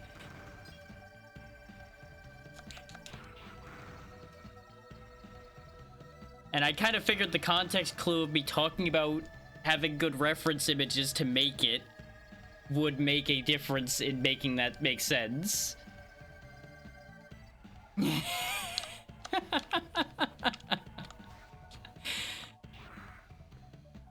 Yeah, that also doesn't surprise me. Like, there's a lot you would have had to have ignored to end up coming to the conclusion that I would have had anybody else do any of this.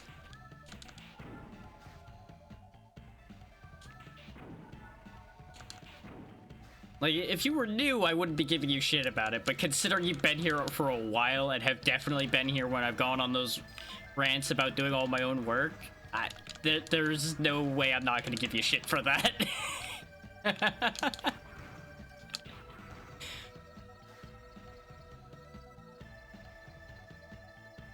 Well, you've now said that you didn't read and you said that you forgot, so how am I supposed to believe either of these statements at this point? There's an extra life up there that's gonna despawn by the time I get back up there. Man. Yep, it is definitely gone. But if these guys will drop extra lives, maybe I should farm them.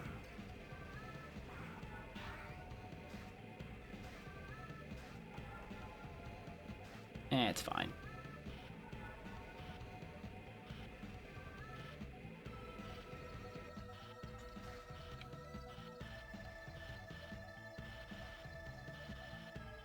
Hang on, you're gonna have to hold that thought for a second. God damn it. I hate those spiders so much. They're in the worst possible spot.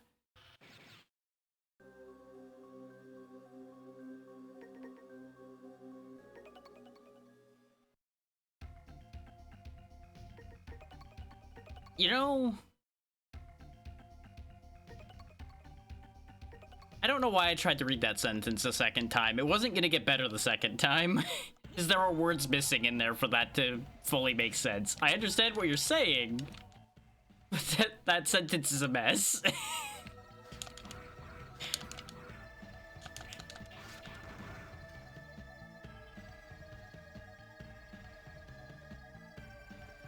But yes, you are correct that both those things can be true at the same time.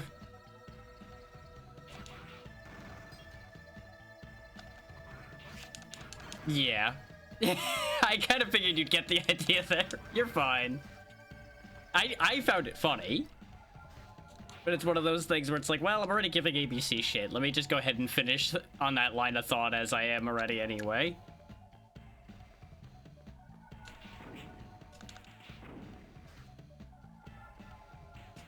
Start as you mean to go on and all that, you know?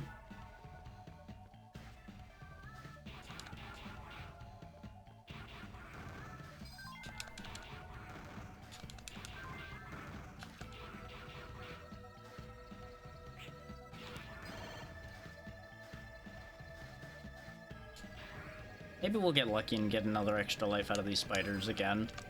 Haha. The only way we're gonna get another one to appear is when I fall past them and miss it completely.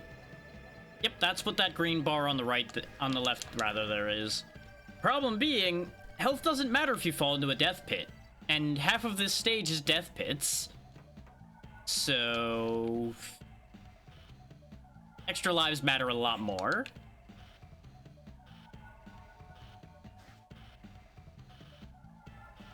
Now, there is a catch to that, though, because this game has a ranking system, and there are mechanics tied to the said ranking system. Why do I keep doing that? Oh, right, because I'm sick and tired of standing on these slow-moving, floating bastards.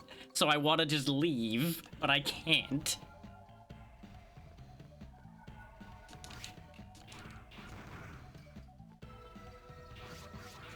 Like, I'm doing that thing again where I get stubborn about something, because I could just go and do either of those two other stages, but no, I want to do this one, because I just want to get this stupid thing over with. Because this is also the only one out of the three that I know where a guaranteed extra life is. Well, 2 guaranteed extra lives, really. So we can try to bolster our life count back up a little bit. So what I might end up having to do is tank a massive drop in our ranking.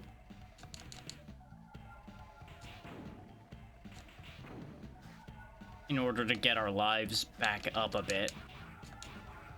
Because at the rate of gaining 2 lives for every loss, if I can get to that one in the floating section, we'd be able to at least get a few back. The alternative being we start the whole game over again. And do a better job of collecting them in the earlier stages.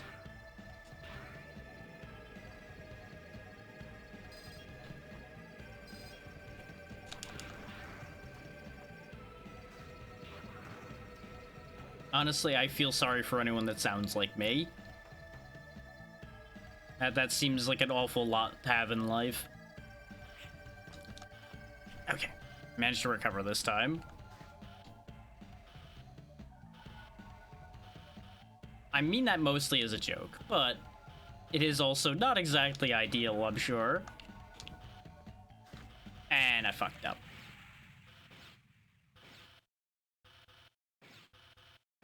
I mean, I would also say that I'm biased in the opposite direction. So that the truth lies somewhere in between, presumably.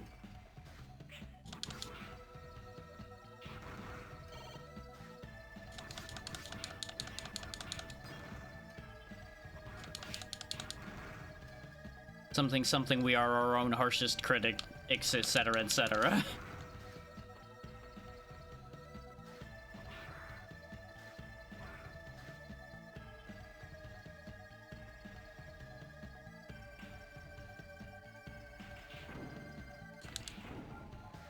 I say it that way because of how many times we've gone over that point at this point. It's like, I don't need to make too fine a point there.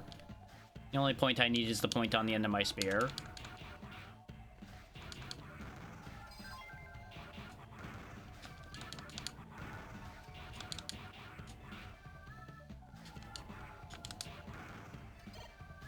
I don't know why I bothered picking up that health. We were at full.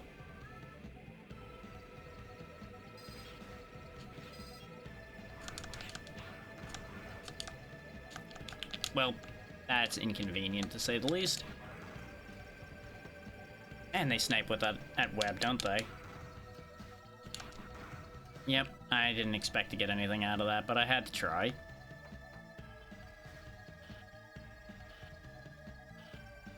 Understandable.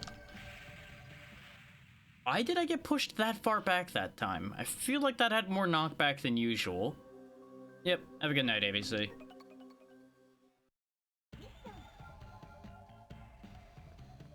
Like, in case anybody's like, oh, he looked at chat so he died. Like, no, I was still watching what I was doing as well, but I anticipated recovering before going off the edge, so I didn't do anything about it. And, turns out I misjudged the knockback there, where I got knocked twice somehow? I don't know. The fuck happened there? I was still pressing jump, and Zero just kind of stopped jumping. Very strange. Like, you probably heard the clicking of the button still happening. That's not the first time today that's happened, and I'm always a little worried about that. I don't know why that happens. Though it does seem to be happening primarily with Game Boy Advance games, so I'm wondering if there's just like an issue with A, the emulation, B, the system, as far as that goes, where just occasional input eating just happens.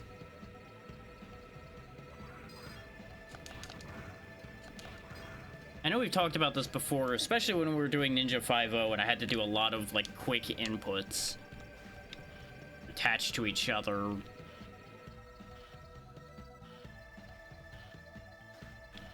That sure was a game of all time.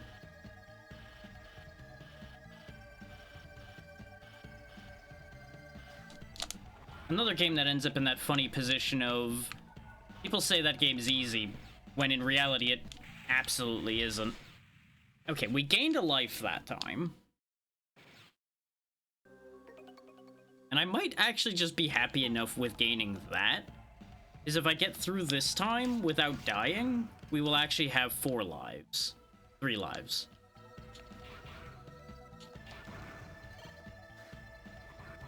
It'll say ×3, but we'll technically have the 0th life. So it'll be 4, technically.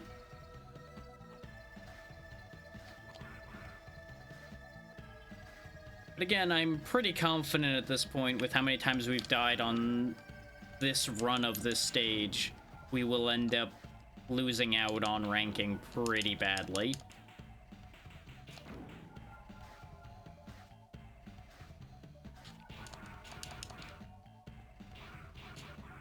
And I seem to recall that it does like a weird thing where you can't go all the way back up in rank immediately. or something like that. Some weird situation where it's not immediately recoverable.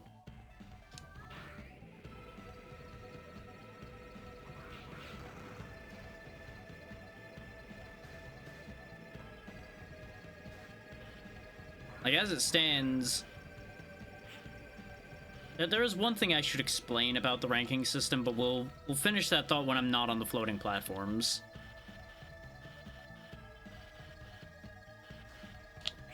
I wanted to grab the edge of the platform, and I was pretty sure I had the measurement right, because you'll notice I did grab the edge, it just didn't matter.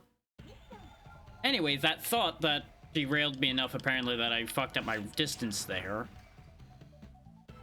How this game works as far as the ranking system goes is a couple things specifically. One, it impacts whether you get a reward from a boss, and that's the main important thing. Specifically, you have to get a high enough rank on the stage before the one you want the thing from. That's why your mission order matters. Is like, notice how we have level C on there right now. That means we will only get C rank results from this stage, which basically means we get nothing.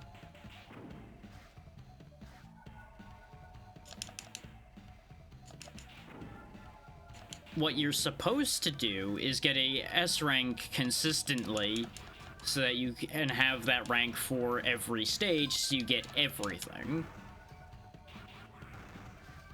I had forgotten that the chips and such were tied to rank because... Let me explain a thing here right quick. And I'm pausing so that I can have the whole thought process come out coherently instead of getting jangled out. The hack page I grabbed this from had 3 hacks, well, 5 technically. One, which made you level faster in 0-1. 2 for 0-2, one that made you level faster and one that guaranteed you getting the EX skill regardless of rank. And the same thing for 3, where you get the EX skill guaranteed and faster leveling. Since there wasn't one for getting the chips and such guaranteed, I made the stupid assumption of, oh right, I'm remembering wrong, and rank doesn't matter as much in 1. Even though I had plenty of examples telling me that the opposite was true. That's where this all went sideways. And technically what I really should do is start over so I have the other chips. That would be the smart play. But I'm being stubborn and trying to get through this on just what I've done so far. Is the only chip that's guaranteed is the Thunder chip. As you saw before that we went into the Aztec Falcon fight without ES rank and we still got the Thunder chip. I don't remember what everything drops, so I wouldn't necessarily know which order to guarantee it in. But that would be a thing. Now that the ads are running, though, I'm going to get up for a minute because I didn't get up during any of the previous ad breaks. So I will be back in a moment.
Alright, I have an idea.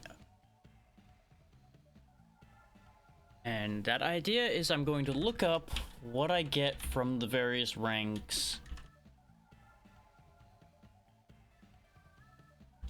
Rank rewards.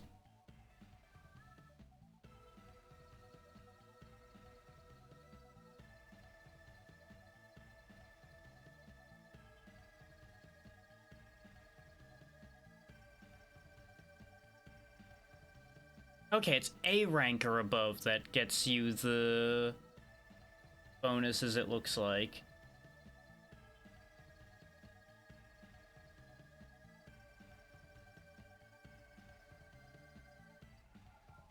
Okay. The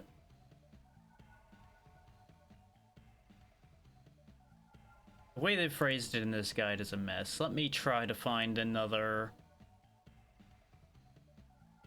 one that it explains it more coherently, perhaps.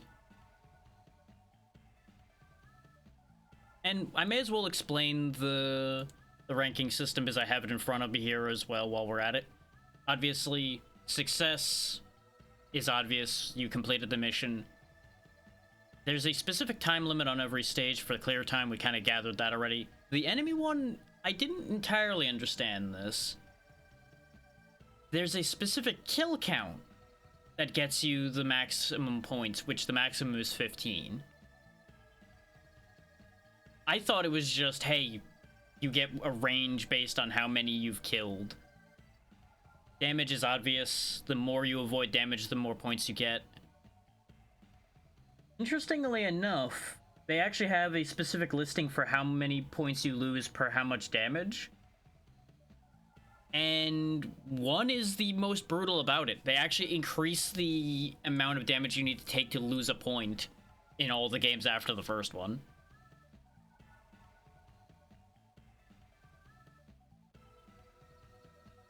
And of course, retry is a binary choice, it looks like. If you retry, if you don't retry, you get 15 points. If you do retry, you lose that bonus. The elf bonus, of course, if you avoid using them, you get 15 points. If you do use them, you just go to 0. Looks like you don't actually go negative. It's only the 4th game that gives you negative for that.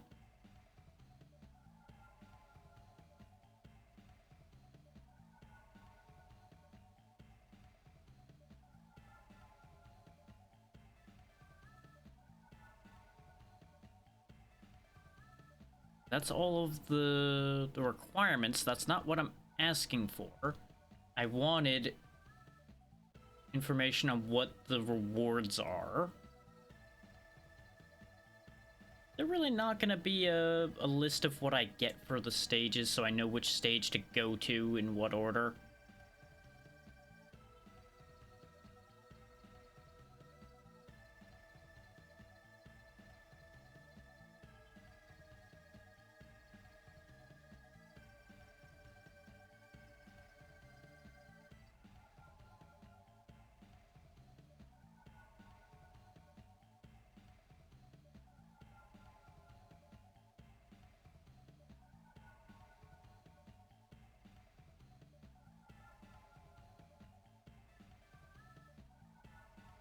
I'm seeing a general thought of it doesn't matter in the first game, but then I remember getting the element chips from some of those boss fights, unless I'm genuinely crossing the games in my head, which is entirely possible.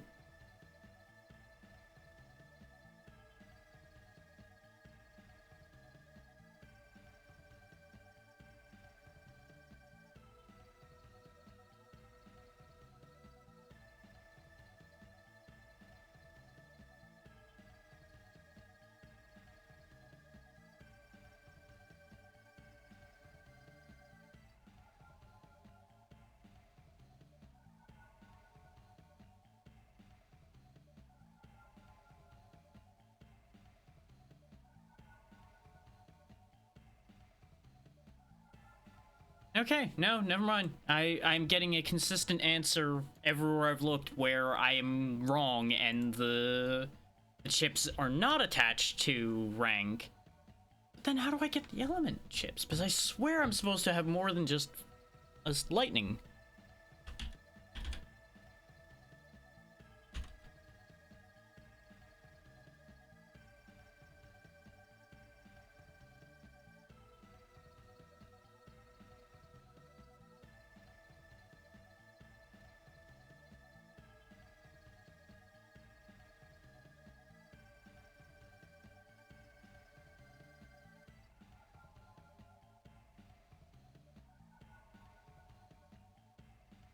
That's incredibly unhelpful, thanks. That is clearly what I was asking.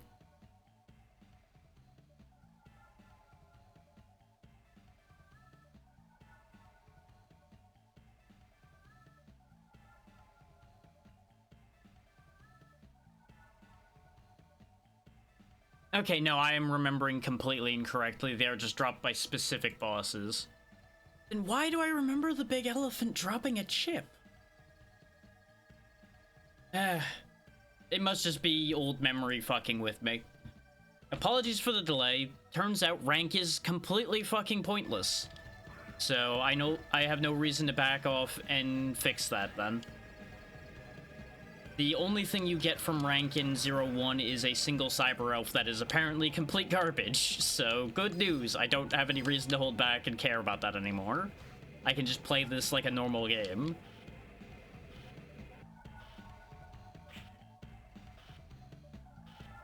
In 2, 3, and 4, rank does matter. In 1, rank does not matter. Unless you have a pride issue, in which case, well, I've got news for you. You may want to give up your pride unless you're good enough at the game to, to make do without that.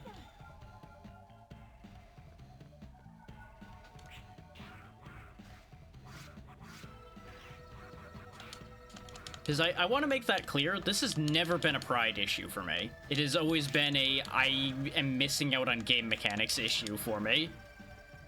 Now that I have confirmation that it's not a mechanics issue in this game, it no longer matters. So it is life farm a go-go right now, so we can get through this game.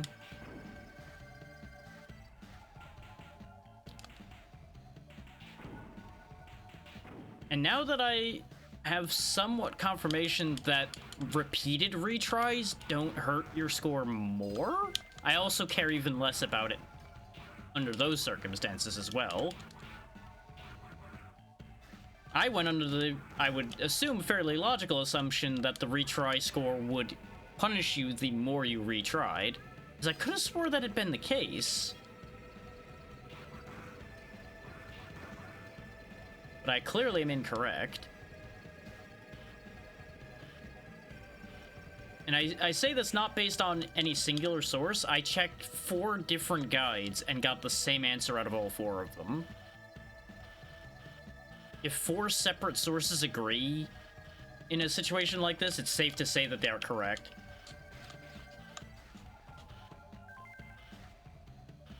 I did that one on purpose. Is now that I know that there's less of a concern there, I'm going to farm lives. I'll probably do that one more time and then actually make a go for actually getting through.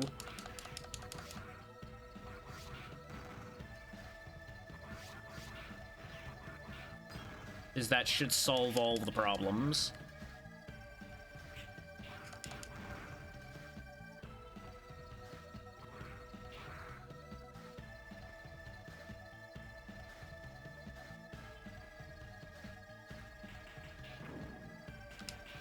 And let me tell you, it is such a load off my mind to have the question mark about the elemental chips removed.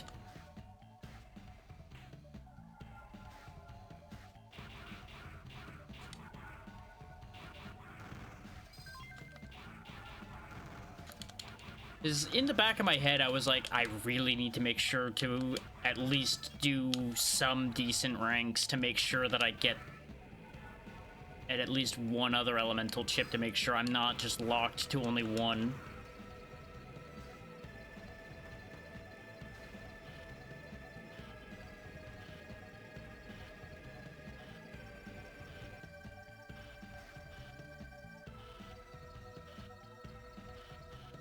But with that not mattering, yeah, it's totally chill then.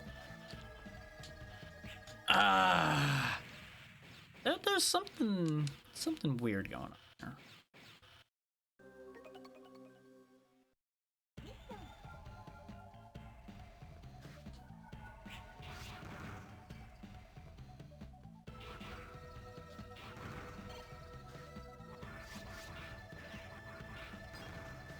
It's been a bit since we've had this input dropping issue come up. But it really does seem like it's specifically Game Boy Advance games that have this problem. But at the same time, a lot of the more input-intense games I've been playing have been Game Boy Advance games, so it gets to be one of those things where it's like, is this just a self-fulfilling... Oh no, not a self-fulfilling prophecy. That's not the word I wanted for that. It's the right concept, but the wrong wording.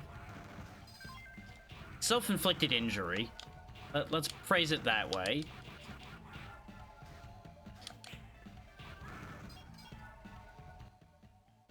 We also have a lot of crystals that we don't need. And since I'm not using the Cyber Elves, and really I'm not using the Cyber Elves like at all, which now that I know that the ranking doesn't matter as much, I'll probably be using them a bit more freely as well, just to get us through this.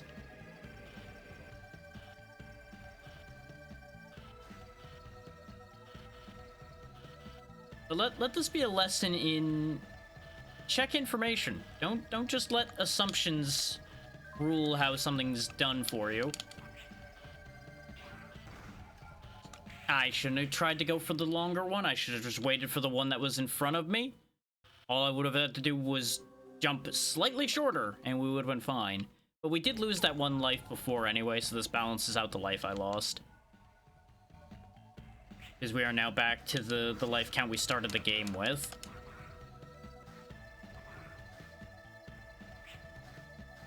Which that should be enough to get us through the missions we have in front of us, considering we got close repeatedly on Fafnir, and we got quite close on... Well, we didn't get that close on the Blizzard guy, but we got at least in to fight him first try, and we were doing okay. I wouldn't say we were doing well, because we wasted a bunch of attacks on him using an element he wasn't weak to. So based on the missions we have available to us, I have to assume that this is where I get the fire chip. Because it's a safe bet we get the ice chip from the guy who is very clearly wielding ice powers.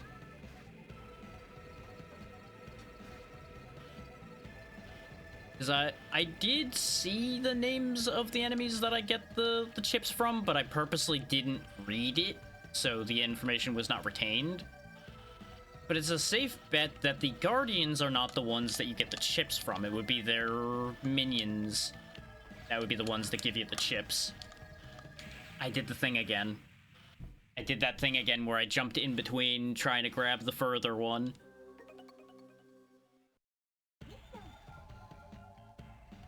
Remember that conversation we've had in the past about me not learning?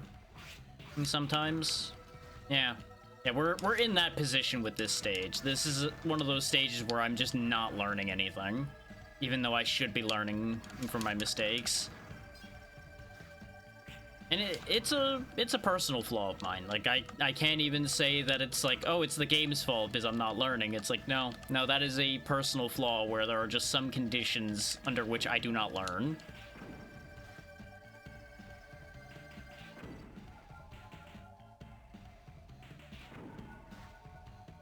It is a work in progress about being better about that.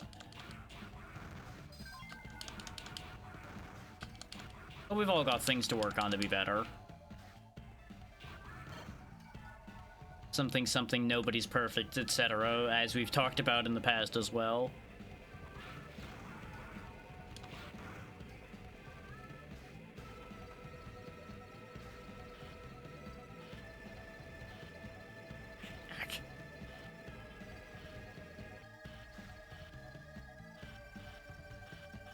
This would be so much more doable if you just had, like, a little bit more screen space so you could see just, like, a little further. to, for example, see where the flyers are. I need to kill those spiders faster. What I really should be doing is not using the saber for this section.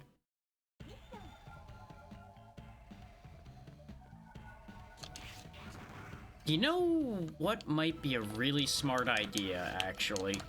Now that the realization that rank doesn't matter has come about, I just had a great idea.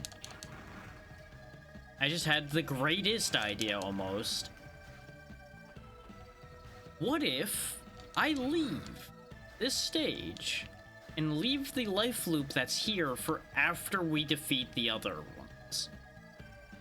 Now, there's two sides to that idea. If I'm correct in my theory that the fire chip is here, that's gonna make the fight against the ice guy much harder.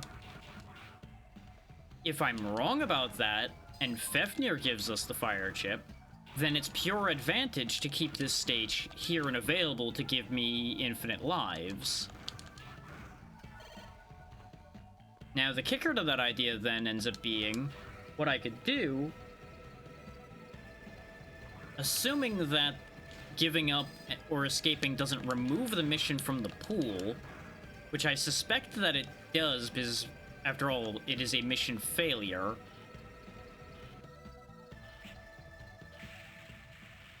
It would really help if I stopped getting bumped off by those zappers, which I don't even know why they're there, if you think about it, because it doesn't make sense for them to be zapping the random piles of metal girders that those things are carrying. Like, you could try to claim, oh, they're welding them together. Why are they welding them in such a jank mess pile, then? That doesn't make sense.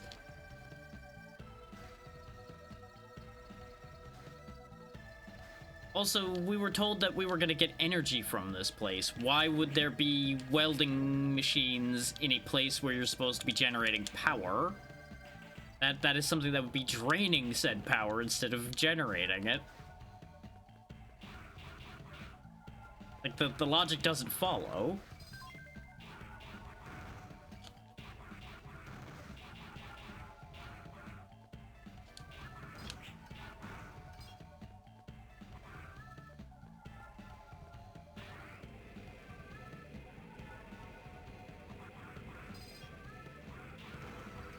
Like, considering energy seems to be in crystallized form in this world, I could see the argument to be made, like, oh yeah, they're generating energy crystals with blah, blah, blah. But these things are carrying metal and things like that. There's no crystals to be seen here, aside from those up there, but they're already ready to go. There it goes again, dropping the jump input. But that one, I think I was just low enough that I didn't get an input after the first contact with the platform. That one makes sense. It's when I'm high enough up that I know for a fact I could climb, and then I fall, that I'm confused. Now, back to the I could leave and come back thought. He could be a really big Zero. Which, honestly, at the rate performance has been going at this point, he really is a very big Zero.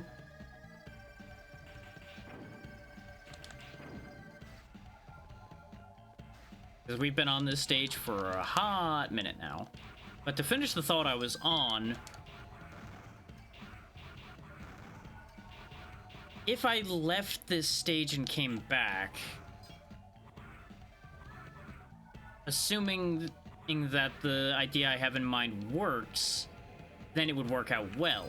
If it doesn't work the way I think it does, we end up having to regain those lives again because we'll have to load the save.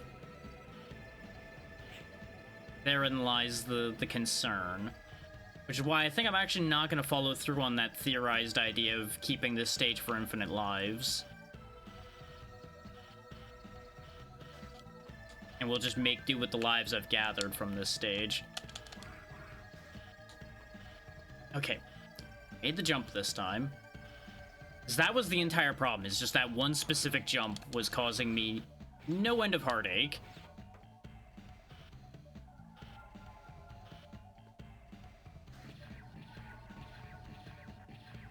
Well, there's a varying answer depending on which subset of series within it anyway, but we'll see what your question is. Because they all technically have... that varies. I would say that the classic series has much more bullshit difficulty than, and say, the X series. The Zero series goes back and forth between bullshit difficulty and not so bad. Like, I would definitely say that the original set on the NES, which is also where the jokes originate from to begin with, those have a lot of horseshit difficulty to them. Because you have no tools up until, like, the latter half of those games. You die instantly to pits and spikes. You have a very limited health pool. But it's NES difficulty. That's expected. That's just how that system tended to be anyway.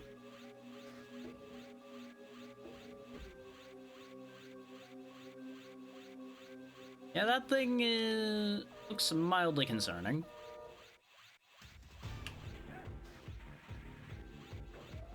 Ah, okay, that's how this bit works. Also, it's not weak to electricity, so it is immune to it. I do think I've seen this thing.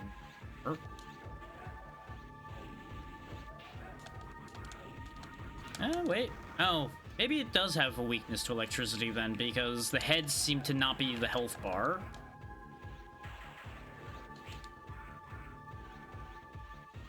Oh, and it reattaches those.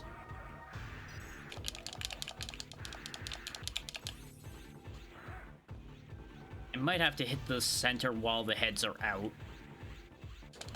Yep, that's what I need to do. Okay. So electricity might still work then. We'll try it again.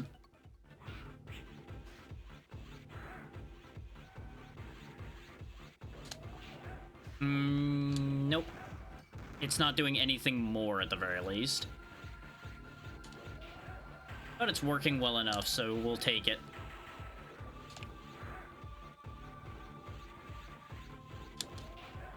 I have no provable answer to that because I was not in the boardrooms when these games were made, but it has generally been considered a matter of A, so more people would rent games for longer, and B, just, you know, in some cases it was just a case of that was what they could do with the system. Like, some of the difficulty just comes from limitations. Because that's the thing, there was actually, in fact, a financial incentive, assuming you believe the narrative where the game companies were getting a portion of rental costs. And that's where people get iffy on that, because there's been two separate stories put out about that, whichever one you want to believe. Is some people say, yes, they did get a cut of the rentals, and some people said they didn't. Personally, I believe it probably was a individual contract basis, probably. Which is why there's two separate stories for that.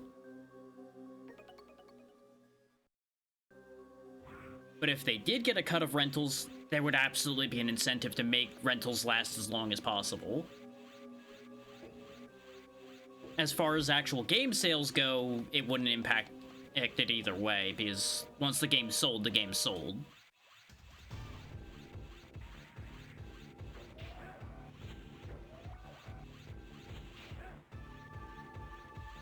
Okay, this thing doesn't seem that bad, actually. Now that I understand what I'm getting into here. You just stay ahead of the parts that are going to be a problem.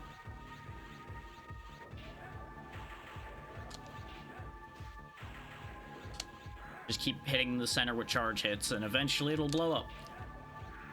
I keep judging which head's in motion wrong with this head, though, because it doesn't go to the same height as the other ones. So I keep reading it wrong.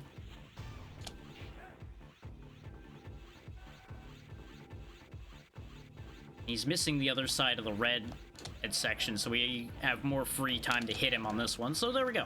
That fight's done.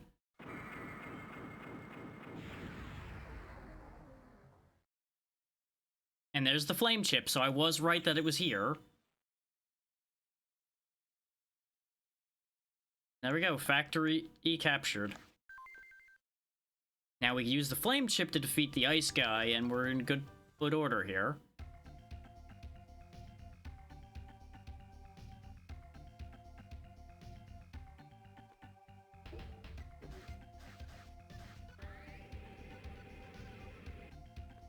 Is there anything I want to do? I think, actually, yes. Now that we know that the ranking doesn't matter as much, after a little bit of research, I am going to start stocking more elves to keep myself packed here. We'll bring an anti-pit elf and a healing elf with me.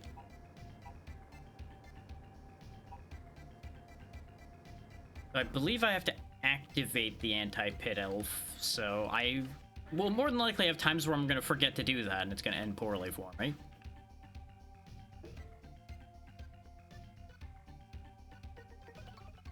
Save the game. Now that we know how all this is playing out, I will just overwrite that original save because I don't need to worry about that anymore.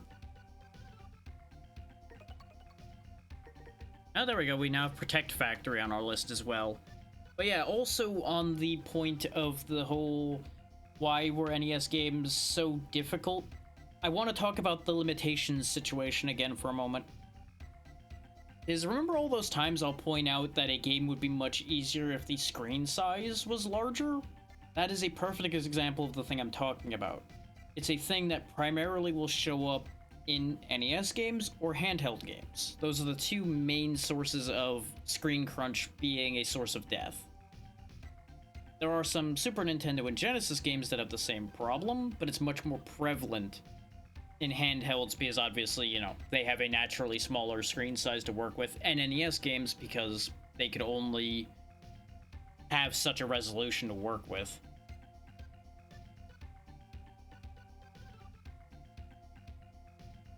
You obviously see retro-inspired indie games have the same problem sometimes because they try to build their game to match the limitations that there were, or at the very least match their vision of what it was.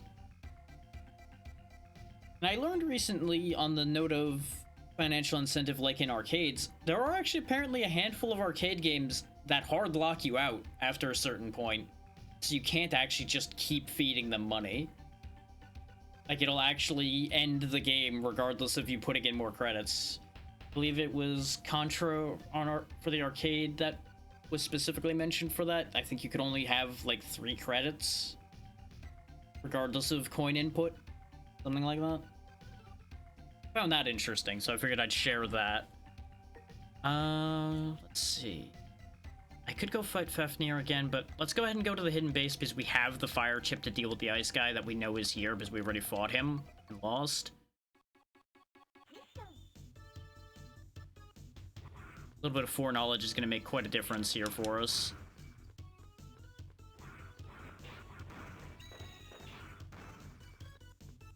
Now, I do not know how many more missions we have left.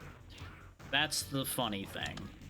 If we hadn't gotten stuck at this phase of missions as long as we had, technically we would already be reaching the end game based on the how long to beat time. So I presume the missions we have in front of us, unless they unlock more missions, this is the last set of missions probably. And I'm pretty sure that the Protect the Factory thing only triggers off of taking the factory. So that's why that one is there at all. Because, you know, can't really protect a factory you don't have.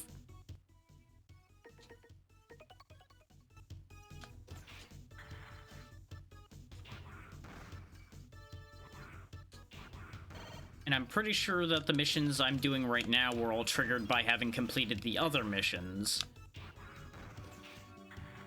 So that ends up making all that logic work out.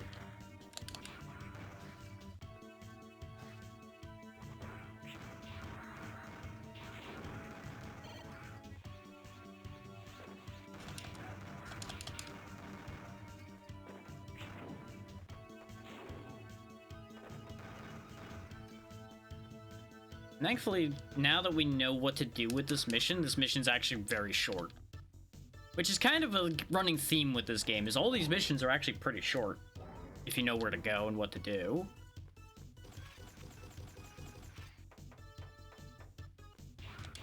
One rescued. It's funny that they say the exact same dialogue, whichever one you say first.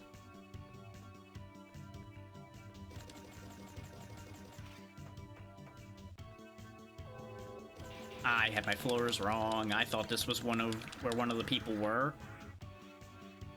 Which means I think I'm actually missing one back this way. Yeah, because there's this one right in here. This is the one we'd rescued first last time.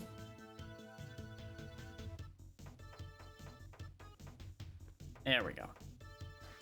Otherwise, I was gonna have to go all the way back for that one, and it was gonna be a whole thing. Did, however, briefly forget that those guys respawn. Thankfully, they don't understand that I just went up a ladder, so they're gonna forget I exist in a second. There we go.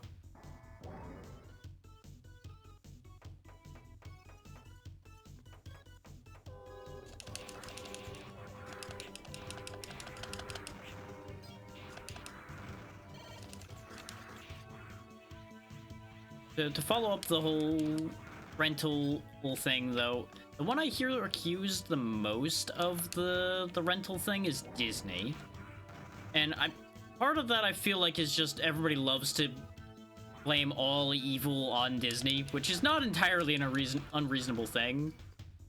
And also, you know, most of the old Disney games were nasty difficult. So there's a logical connection to make there.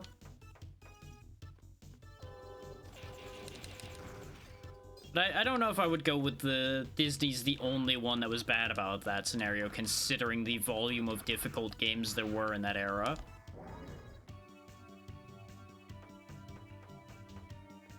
Now, it may be a matter of other companies going, ooh, you got away with this, that means I can do this too. That's a fake. Just disregarding the alarm system because I don't care. That's where the hangar is, so the other ones are all to the left a little bit more. Sir, get off of my ladder.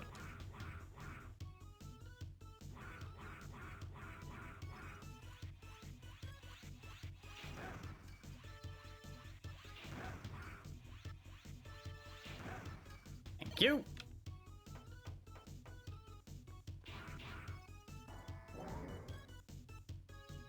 How do they know how many are missing?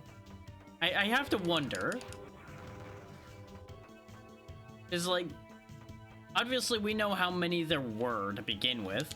I know that's where the hangar is, so there is one of the people down here then. They just are really far away for some reason.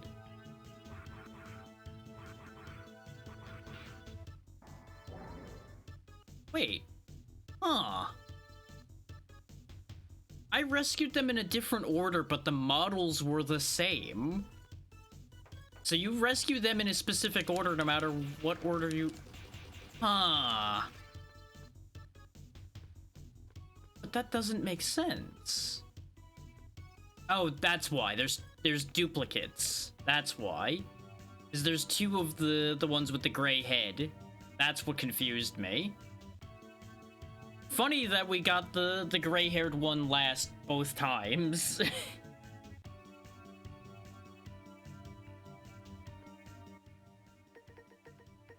Switch to fire. You'll see that fire is active because a HUD over there is turned red.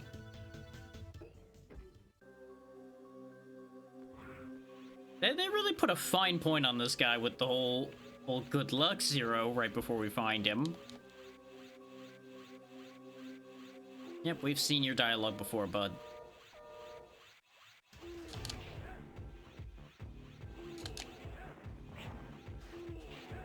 Yeah, the classic Mega Man situation of if you bring their weakness, they become a complete chump kicks in here. Or very clearly. You lose.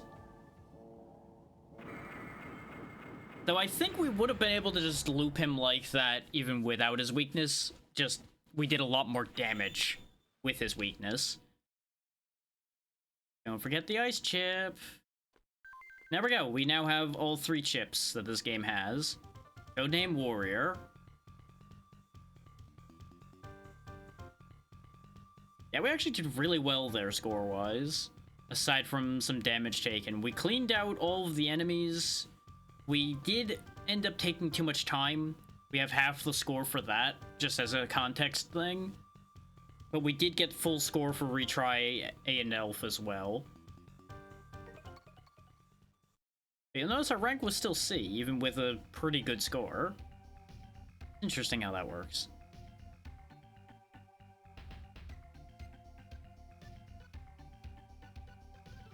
And yeah, that's one of the side things that are happening, is Seal's trying to make a new way to make energy so that theoretically people will stop fighting. Because that's one of the things that's happening in this world, is there's an energy crisis.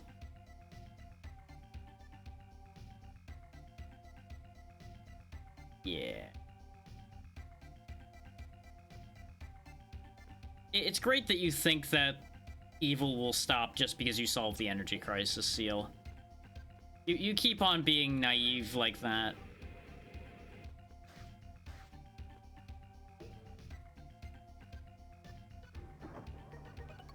Did I want to change anything? Because I didn't even use the elves that I have.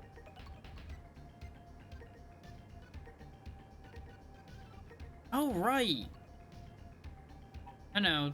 These are still in need.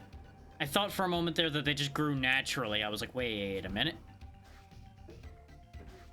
I don't know why I went back there. I think I thought I had more crystals than I actually had. Or I keep... No, I know what I'm doing. I keep thinking that I save over there, but Seal saves all the data.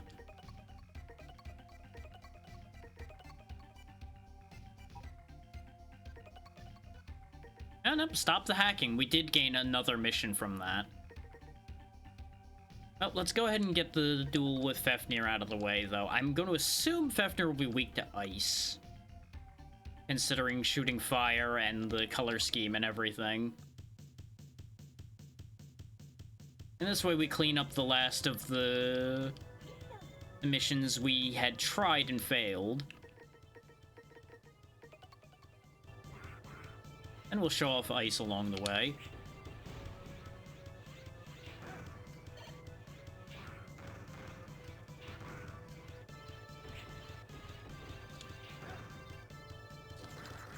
Okay, I can't shoot through that thing's armor. Means it's back to the same plan we'd used before. Wait for it to get closer, and then we just poke it to death.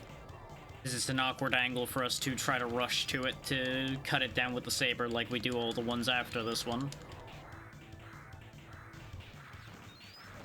And it's just funny to be able to just stand up there and they can't do anything about it because they can't aim up.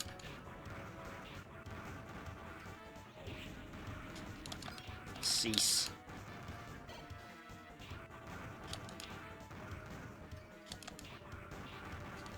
See, just a regular saber slice just rips right through the armor on those roly boys.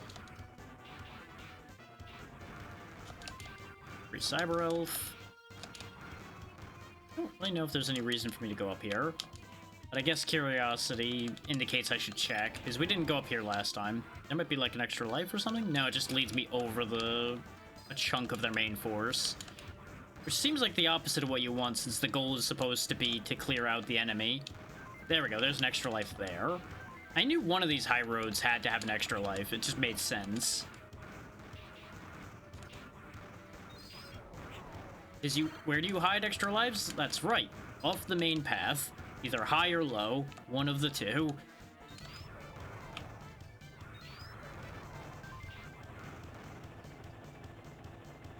Reinforcements have arrived.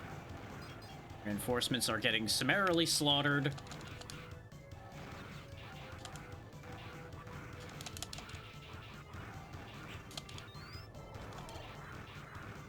Nice and clean. Up until that, but we don't need to talk about that. I was gonna try to charge my weapon, but no. Timing.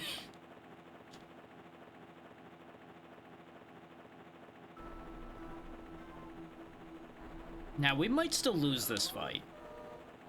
is, as we saw, Fifnir's very aggressive. Okay, not weak to ice. Surprisingly. Are you weak to fire then? Because you weren't weak to lightning. You're not weak to that either. You might not have a weakness then. Or were you weak to lightning and I forgot? I could have swore that was the problem we had, is we started that fight with lightning and it didn't work.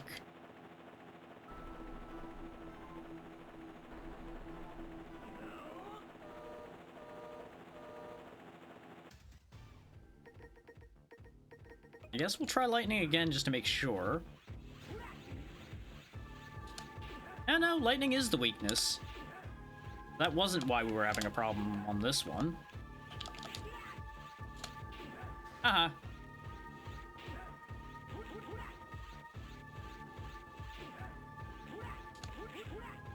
No, it was just purely the aggro issue then. Gotcha. Please stop saying you're excited. It's concerning.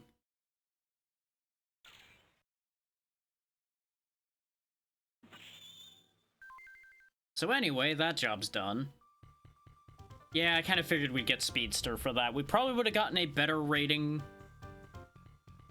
if I hadn't had to retry. Oh, actually, the retry count does matter because we only lost 3 points off the retry with 1. I think... Oh, no, I think it can't go negative. That might be the thing. That if it's 3 points each time, then you have to retry 5 times to hit 0. That's still not that bad.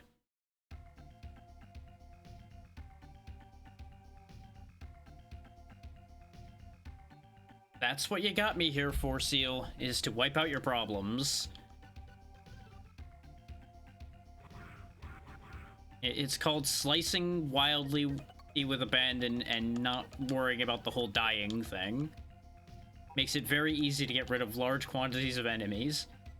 Okay, so we got Protect Factory and Stop the Hacking. Protect the Factory might be the thing I was thinking about because of having to go back to the factory. That might be where the bombs come in and the stage is a fucking nightmare. Let's do Stop the Hacking first. The main server, the resistance base. So we're going back to the hidden base again. Okay, blow up computer. You got it, boss. Yeah, it is the same hidden base. Can you even call it a hidden base if we know where it is? It also wasn't that hidden. Like, yes, it was under the sand, but it was in the first accessible place in the sand that I could find. Guarded by a very obvious sand and spinning device. It makes it very obvious that they're hiding something there.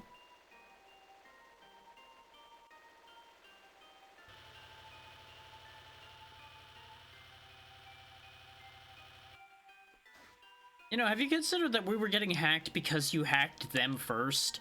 So you made your location obvious? Just a thought. Let me go back to gun as my secondary in here. So it looks like the things we knocked down stayed knocked down, which is interesting.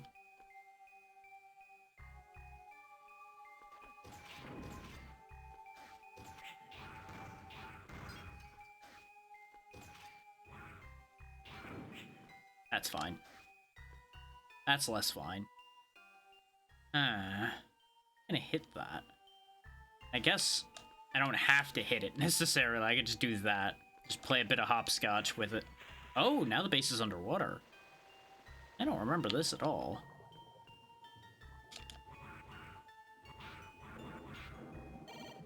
Okay, you know what? I need to test something. Okay, no. I cannot electrify myself using electric power underwater. Very good. Seemed like important intel. Am I gonna get crushed by the submarine? No.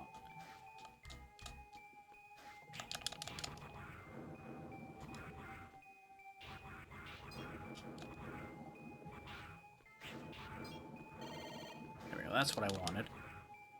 Looks like I can't break into the front of the submarine either. I guess I gotta go this way, where all the enemies are.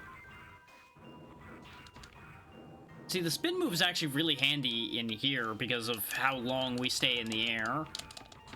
I can just kind of spin to win. And I believe there is a trick where if you, like, spin and then spin back, like you rotate left to right in the air, I think you can hit repeatedly with it as well. I seem to recall doing that. I may also be getting that mixed up with something else that has a spin move like that, though. Assume the submarine is my target, though. Maybe not, though. No, this looks like it's looping back around to the front of it, so I wasted my time doing that. And yes, it can crush you. I'm so glad I learned that. Aren't we all just so happy that we figured that out? And now we're back at the beginning of the stage. One of the few times we've died in a stage that wasn't to a death pit, though. Then again, it was still an instant death thing, so I suppose I shouldn't feel too bad about it.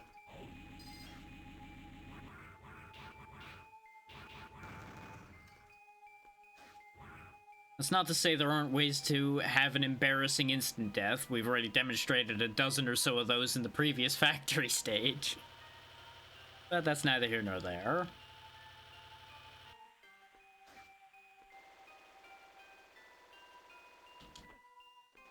I always worry that I'm jumping a little too high in that part, and I'm gonna clip the spikes on the other side.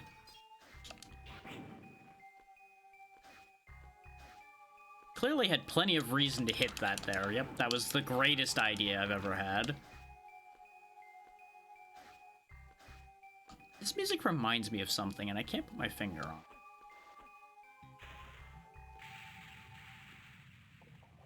Remember how I said there can be embarrassing instant deaths? That's one of them. That right there, that was pretty embarrassing. I suppose that had to happen eventually, eh?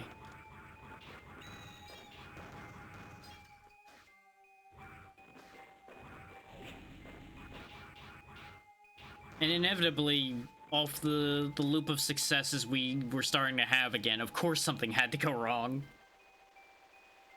Good things are not allowed to be consistent around here.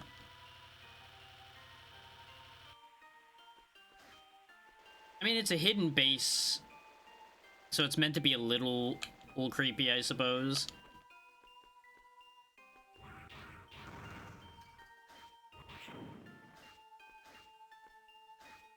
There really isn't that much desert level to this desert stage here when you're in the underground. Like, the only desert part is the surface leading down to the cave. And then you get in the water, and it's like, well, not very desert anymore.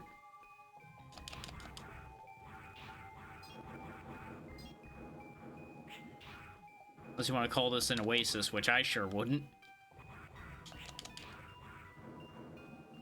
I'm almost dead. Like, I'm pretty sure it's just, like, a very similar theme to a bunch of other things.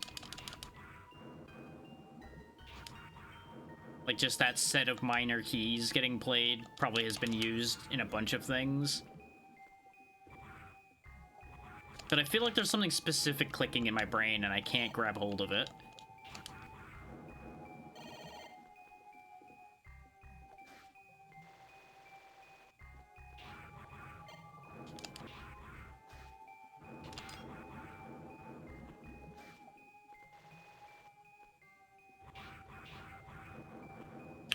Oh, no, no, no, don't be there, don't be there. That was gonna crush me again.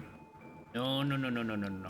I just got all my health back. I wasn't about to lose it there. I mean, I lost some of it, but that's fine.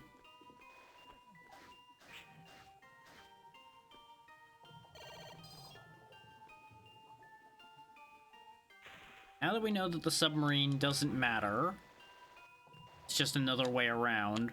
Wait, no, the submarine has to matter because there's just a cyber elf down here.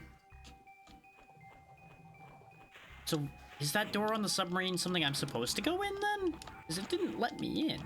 tried to go in it. Oh, wait. I need to ride the submarine up here. Or don't I? Possibly. Because there is something that comes up as we go up, so... That doesn't seem particularly reachable.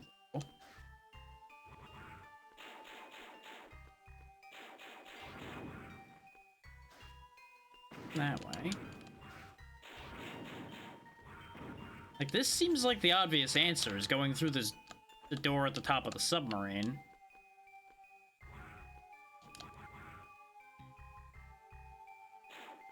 Yeah, I kind of figured I was gonna die there. This is annoying, because I can't tell what the game wants from me.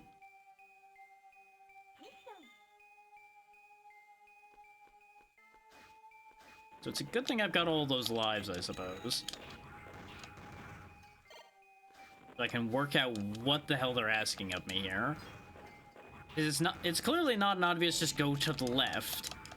That doesn't work. We end up hitting a dead end. Unless I was meant to drop even further down, but I was pretty confident that would kill me. Thanks. I love that they wall you off from missing the hidden entrance as well, because, you know, it's so hidden.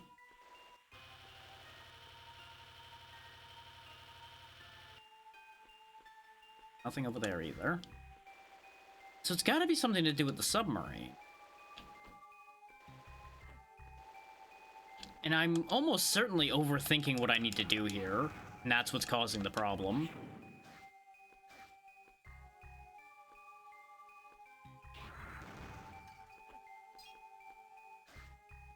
Because these games are very rarely complicated, particularly.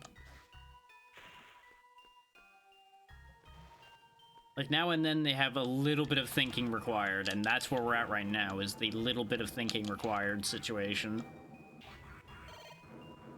But I'm clearly applying too much thinking of the wrong kind. Back at the submarine.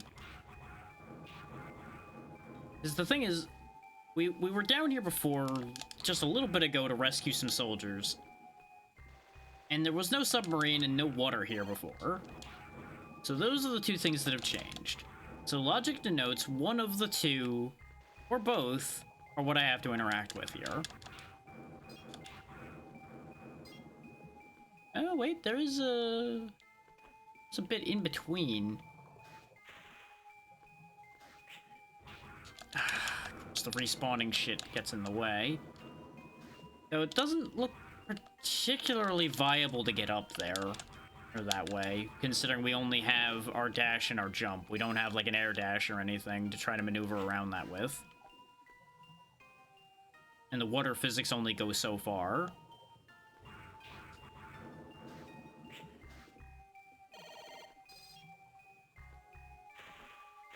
Let me check the hole again. Nope, definitely a death pit down there. Okay, so it has to have something to do with the submarine. Because the screen ends going this way. There's nothing I can destroy on here. At least nothing I can obviously attack.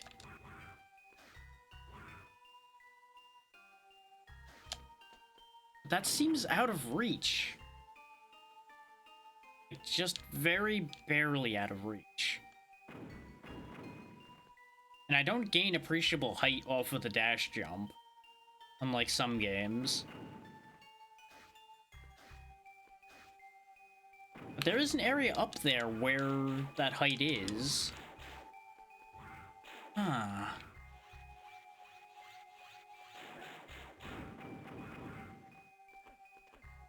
And I can't stand on the rockets. I already established that. I don't rightly know what they want from me.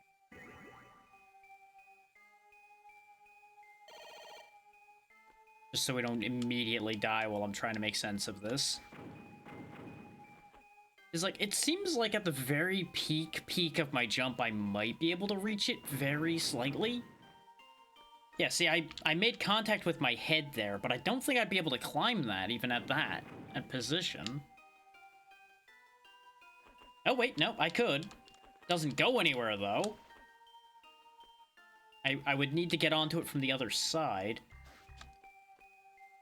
Which I technically can. I swear if this is what they need me to do, I'm gonna have some real fucking questions.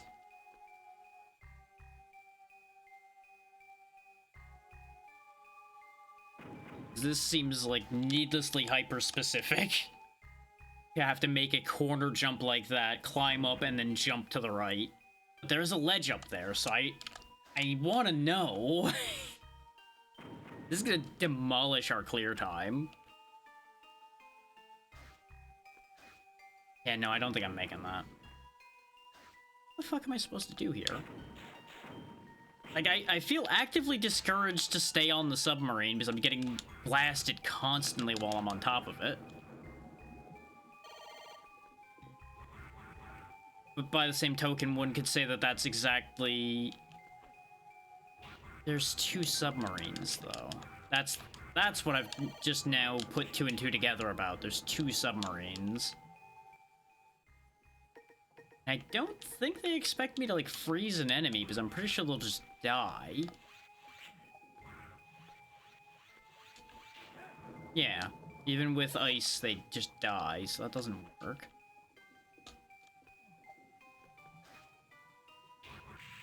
Fucking spikes.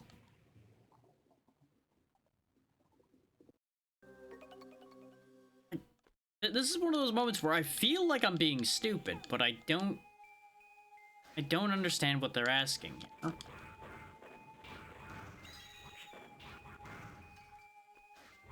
Because even if I take the layout of the previous version of this stage into account, the only logic would be to go up on top of the submarines and go up. But we can't seem to do that.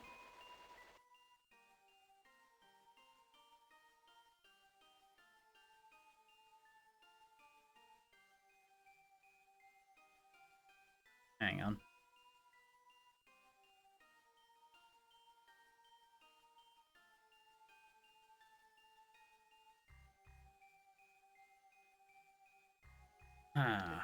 There's also that missing button over there that I don't actually know what does, next to the element. But that clearly has nothing to do with our current problem. If I don't make sense of what I'm supposed to do this time, I might genuinely look up what the hell I'm supposed to do in this stage. I know that sounds absurd for a game like this to look up the path, but like, y'all have seen exactly what I've seen, and I assume none of you have come up with a brilliant answer here either. Any of you that may have been paying attention, anyway.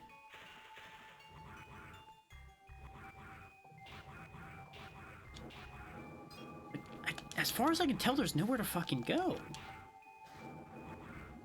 And that confuses me.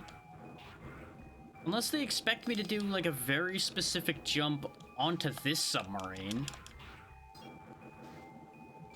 Which I can't grab. I was mashing the button there, and it wouldn't let me climb that side. And that's the only side that'd be reachable. See? I'm mashing jump, and it's just like, nah, that's not grabbable. For reasons. So, that's not the answer either, then. Huh. Alright. Looking it up, is that was my only remaining thread, so one sec.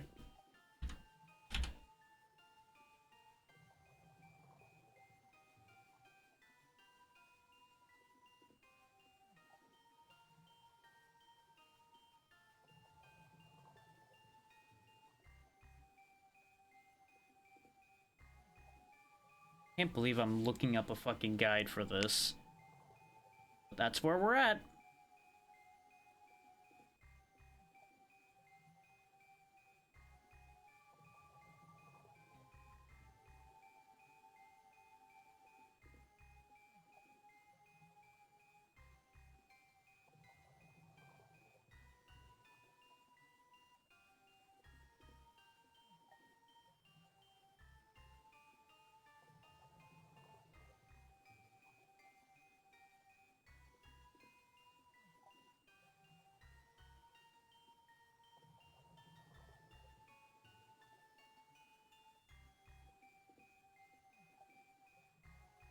Okay, so there was multiple computers, it looks like, to destroy. And this guy literally drew an ASCII map of it because people were complaining, apparently, about not being able to find the computers. Let me tell you, though, this map doesn't help. Is the way this map is laid out.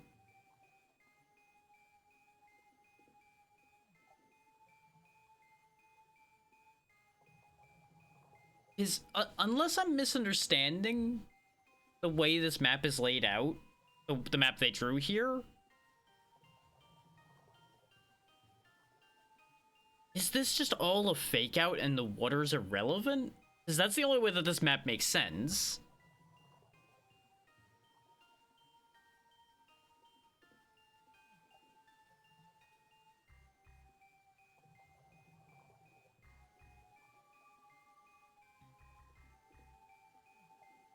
Let me see if a different guide gives me better information on that front.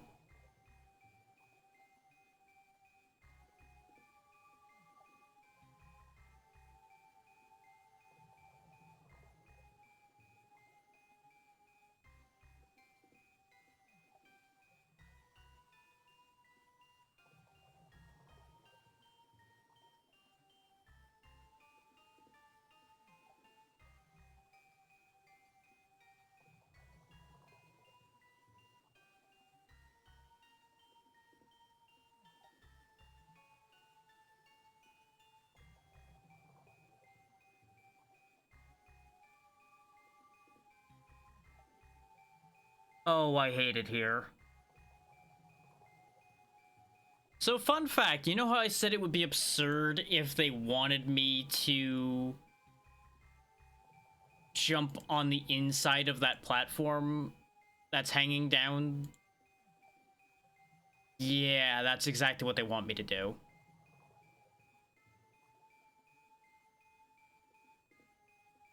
Yeah.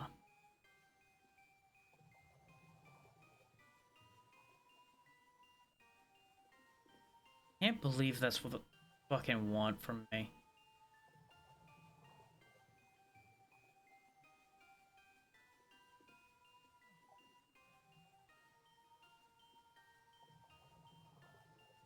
I did find a list of weaknesses, though, so I'm going to keep this in mind.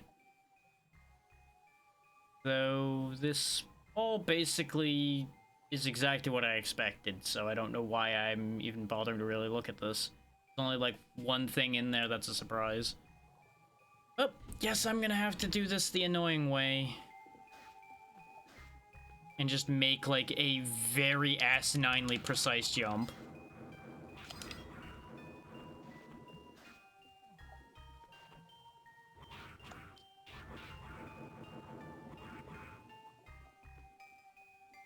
I was looking at extra guides for those wondering, in the hopes that somebody was going to say, oh, there's a different path you can take. You go this way and don't have to deal with that particular jump. But more than one guide said that, and a couple of the guides literally just don't even say how to get through this to get to the computers.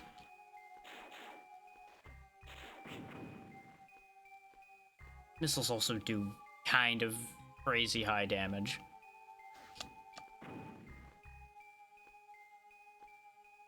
I meant to just, like, I'll jump up there, but that seems stupid. Like, this whole situation is kind of stupid, if I'm honest. They also fix my windows. There we go. Like, that doesn't seem possible. Like, I barely make it to this side. Having to go further around just doesn't make sense. Let me check, like, the rest of these guides. Maybe one of them will have insight into how to do this properly. I genuinely can't think of anything as to how to solve this.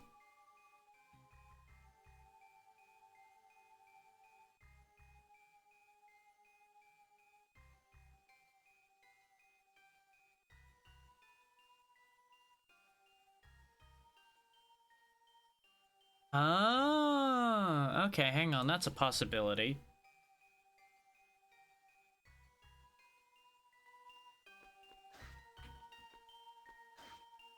Yep, you can just reach the other boat. The people that were talking about climbing up on that fucking high thing, absolutely full of shit.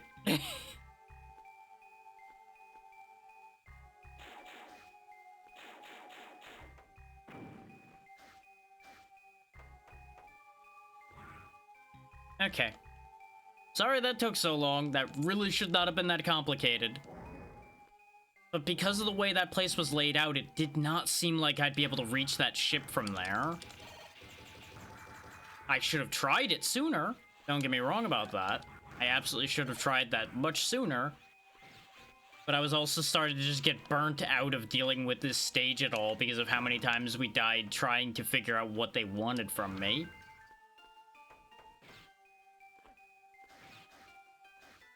And the missile layout seemed like actively designed to discourage you doing that. So there was a 50-50 as to whether that was on purpose or not.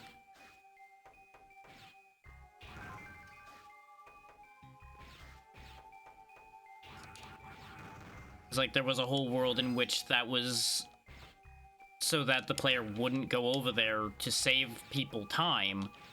But in reality, that was to try to stop you, to kill you, and prevent you from doing the thing.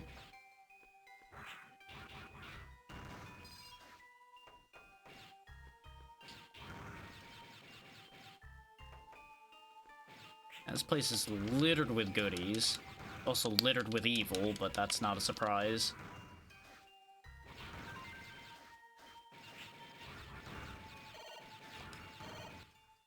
Now you'll notice our elf is still gone. If you die after having used up a cyber elf, the cyber elf will stay used.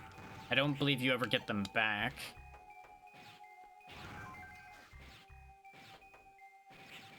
Or I should say that I forget if there's a mechanic for that in this one or if that's only later ones. Because these 4 games blend together.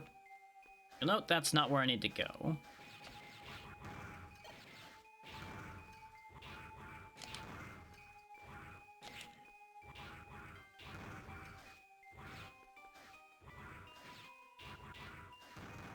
Uh-huh.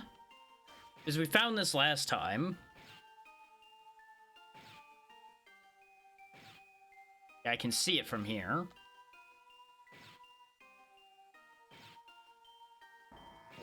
Sure is.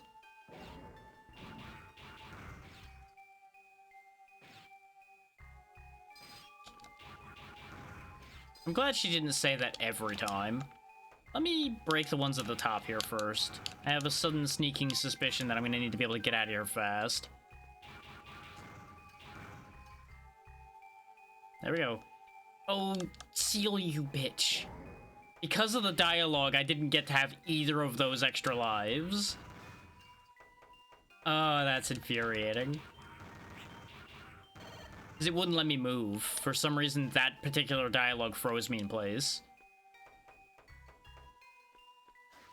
Oh, we've done what we needed to do. Time to get out of here.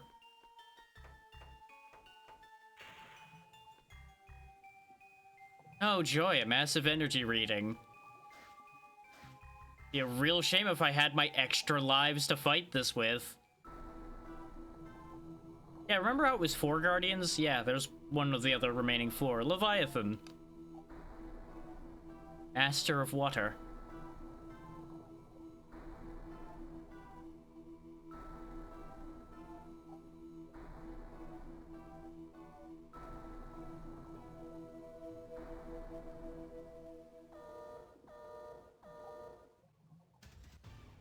Gonna go out on a limb and assume you're gonna be weak to electricity. But then again, no, Fafnir was weak to electricity. It's like, you'd either be weak to fire or ice then. And you're using ice, so... Yep, fireworks. Right, because Mega Man logic is fire beats ice. And she's ice, not water, technically, even though... her whole thing is being the swimmer.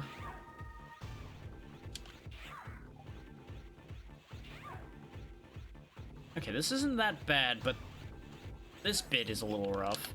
Okay, I can break those, though. Wish I'd known that the first time. Ah, I shouldn't have gone for it. That one's my fault.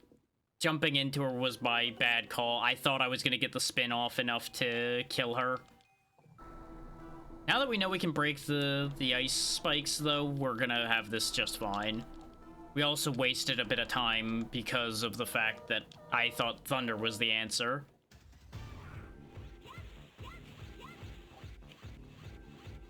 It would help if you were actually on screen, lady. Oh, I can stop her doing the ice spike move. When she doesn't have iframes, anyway.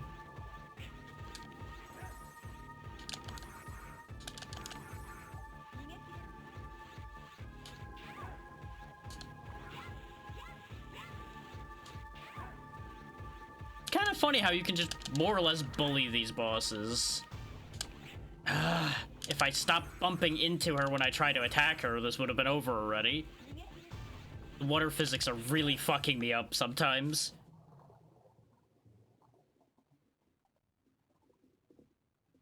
I mean, I didn't hold back any less than I did with the other ones, if that helps. Thanks for the cyber elf, I guess.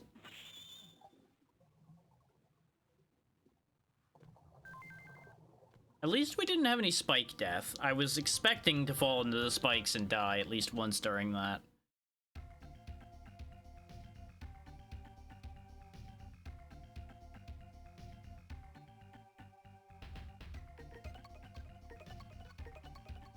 Go ahead and overwrite. I know our rank went down again. I don't care. Okay, we only have Protect Factory left. Which I've already seen when I was looking for information on the mission we just did, since this mission's technically before the mission we just did. This is the bomb mission that I remember that is awful. So what I'm going to do is I'm going to try this once normally, and then I'm probably going to use a guide to find the bombs. This is also going to be the last mission before the end, I would assume, since there's no more missions on our list. Hi. Yep, that's Phantom, the last of the four Guardians.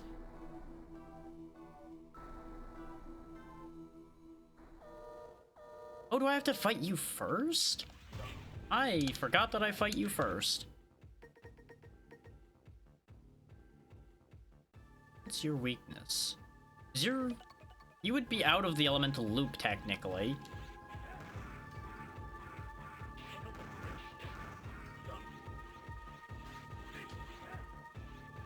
I also, if I were smarter, I should have grabbed another heal elf before going in here.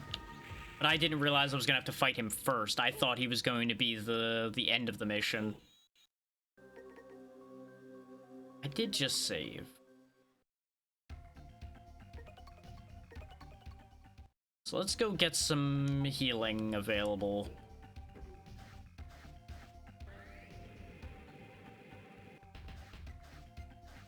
He hits hard. I don't feel like dealing with it anymore. And notice this one's grayed out. You've already used it. This one is resting in peace. You don't get to have those back anymore. Oh yeah, that one acts as a sub-tank. And this one, I believe the boost vitality thing means it literally gives you a health extension. Change bullets to vitality. Sort of restore vitality. I'd assume, since they're asking that question, that they can in fact heal me fully. Do I have enough gems for the review? I can afford the sub-tank. Oh wow, the restore, the vitality one is actually cheap.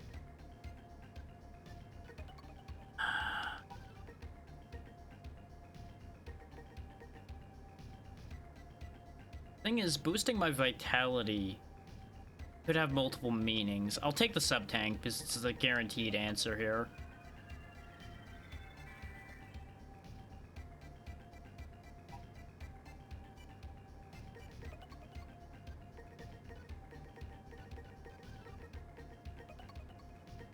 Because I would assume the sub-tank will be automatic.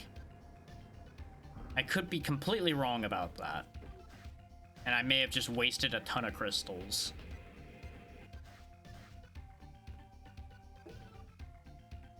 Now that we've got more of the nurse elves, you'll notice I'm suddenly much more interested in actually using my crystals, and we'll actually save in a separate slot in case this doesn't work the way I think it does.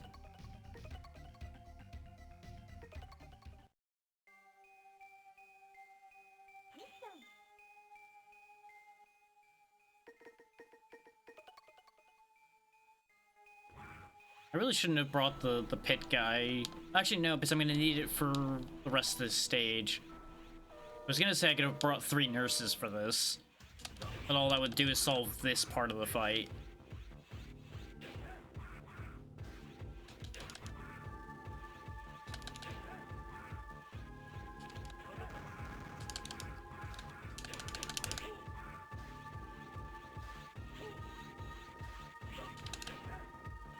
Okay, you don't have a weakness to electricity.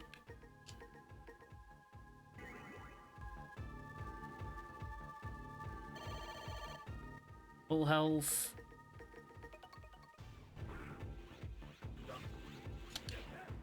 No, he got knocked back by that, but he got knocked back by other attacks as well.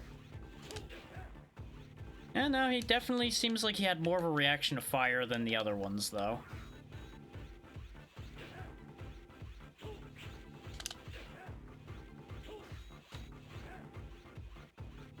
That may have been a coincidence, however.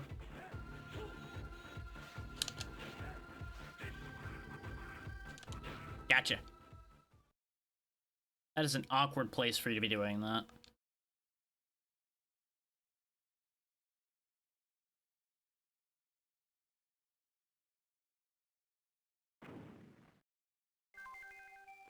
Now we have 3 minutes to find the bombs. Nope, not evacuating. Gonna go put out the problem. Right, because this place is now filled with these dogs that grab you and slow you down as well.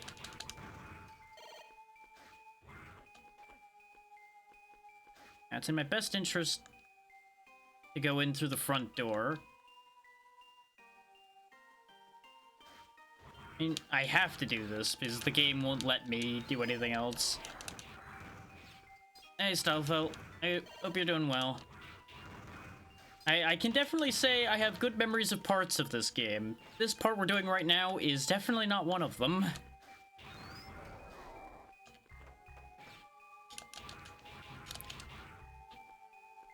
This whole timed bomb hunt is kind of annoying. Okay, no bomb in the vent. See, that's where I would have hidden one. There's one.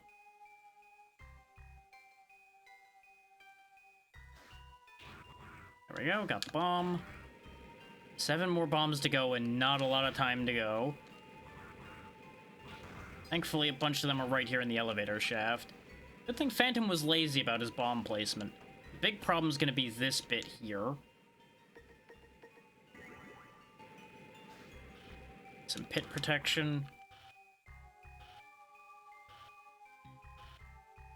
I'm going to be watching out for bombs, so I can't exactly guarantee avoiding falling in a pit. Okay.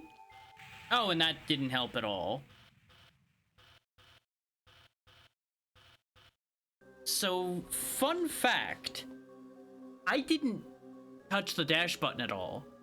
That was the thing I oh so love, double tap to dash, coming back to bite me in the ass, which is why I don't like double tap to dash.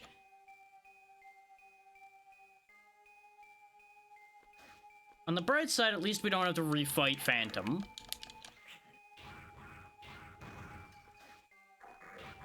But yeah, X4 being a good memory for Zero, that absolutely makes sense. And in some ways, the sequels to this game make things better, and in other ways, they make them worse. It's very much a back and forth on that one. It depends on what you want out of these, whether the sequels will be an improvement or not. as one who had only ever managed to finish one of the sequels, today might be the first time I actually finish this game. Unless this stage makes me give up on it. This stage is garbage.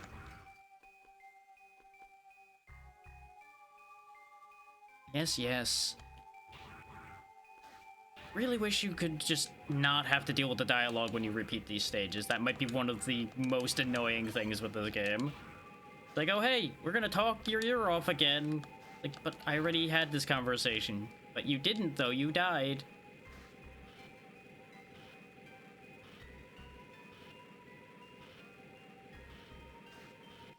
And like, having this be a timed stage when you have an entire segment dedicated to wasting your time is brutal. So can't see where the fucking things are. It forces you to go up there to deactivate that bomb, because you have to pick it up. But you can't see where the moving platforms are, so you basically have to just guess. And that's the problem with this stage in a nutshell, is that one floating platform section. Everything else about the stage isn't that bad. That section can get set on fire. I wouldn't even say it's mean game design, it's bad game design. Whoever designed the stage this way should not have been allowed to continue working on this project. They clearly weren't cut out for the job if they don't understand that a blind jump is a bad idea. They, at the very minimum, should have been reprimanded for a bad idea like that. That's game design we should have left behind a good 20 years ago, which, unfortunately, is not that far away from the time frame for this, so what do you know? Somehow we're still in that situation anyway.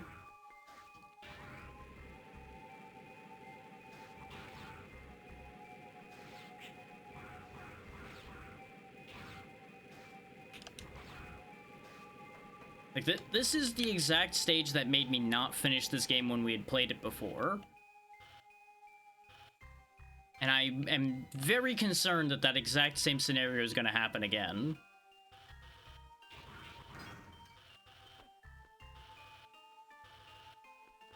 Okay, good. I did measure the time correctly.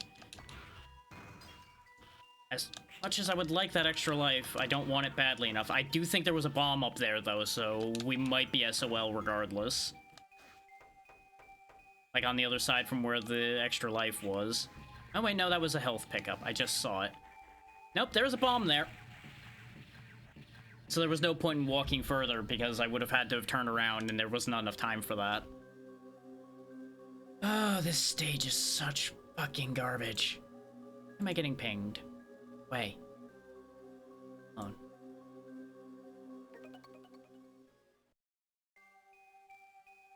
Better than even odds of having to redo the Phantom fight, because I don't anticipate managing to find all the bombs without falling in a pit or something in less than 2 more attempts.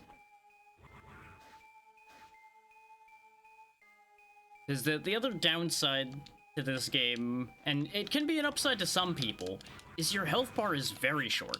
And unlike, say, the X series, you don't really get health extensions. They just expect you to make do with what they gave you.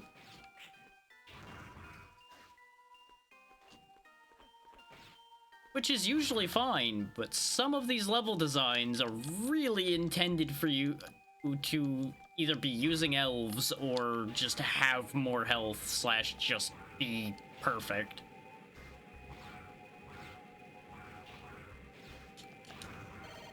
Which, as I mentioned before, the boss design at least lets you, like, loop them and such, so you can kind of work around your health limitations in those fights a decent amount. It's more just, like, making it through the stages themselves that starts getting a little sketchy at times.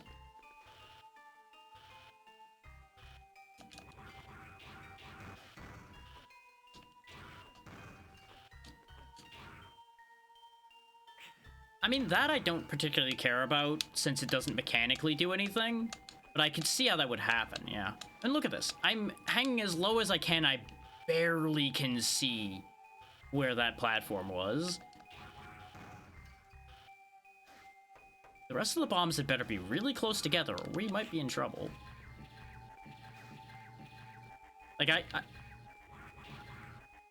there was another one down there that wasn't even the one I fucking What the fuck were you thinking placing a bomb there, you assholes? Like, don't get me wrong, from Phantom's perspective, putting a bomb there makes sense. From any other aspect, though, that's insanity. 'Cause I don't even know how to get there.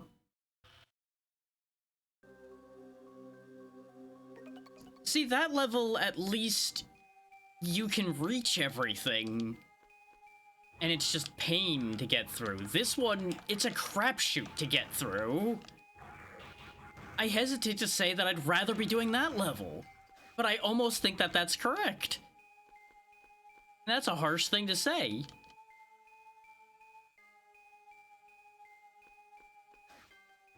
Because at least that you're just fighting the swimming controls and trying to minimize the damage you take.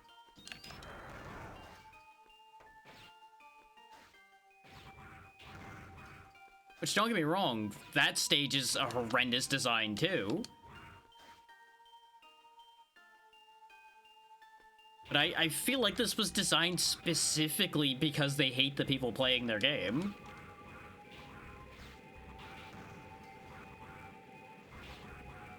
That there's really no other answer I could think of that'd be reasonable for a middle finger of design like this.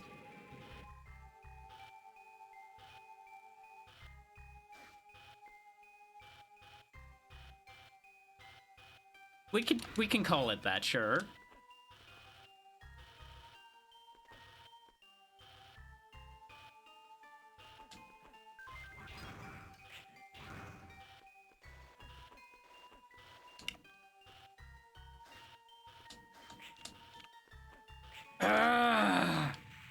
It doesn't help that your wall jumping on those moving things is a gamble.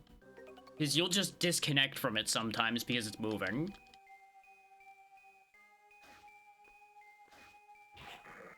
Like, obviously, you're not meant to be grabbing onto them, and I get that.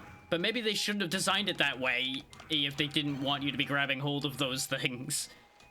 Because you don't have a choice sometimes. You just get fucked over enough that you don't have any other play.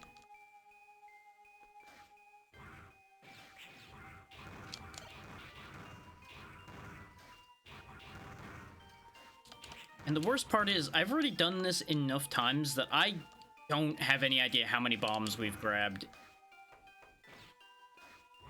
Like, up to the furthest one I've gotten to. I feel like we hit 5?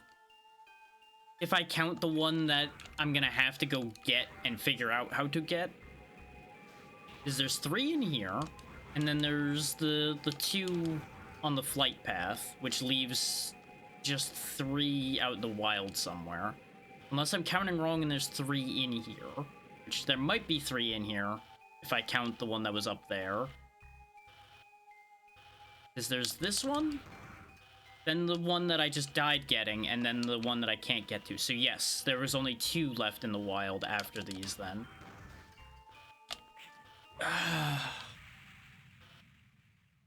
This is designed for if you have a much larger screen space to work with. This is not designed for a goddamn Game Boy Advance game.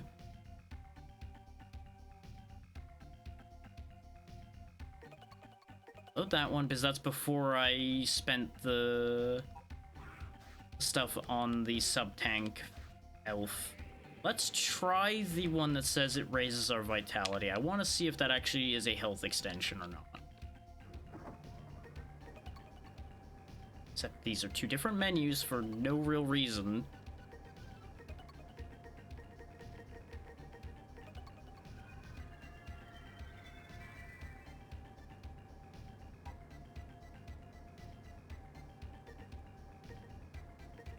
It's not even that it's cramped for the precision. They're just expecting you to do things blindly because of where they've limited the screen. I could do precision all day on a small screen, as long as the shit I'm trying to precisely move to isn't moving out of my vision. That's the problem. is really, it's not actually asking that much precision of you, because those platforms are fairly large. I can't even complain about that necessarily. The entire problem with it is just they're out of sight. Expecting you to do things blindly is just, you may as well just gamble. Also, my health is not... Okay, yeah, it does improve max energy. I should have just used it out in the... That's it. I gained like 3 pips of health from that. Oh, I feel like I've wasted my money. Like, don't get me wrong, that's about the same as a health extension in most of the X games as well.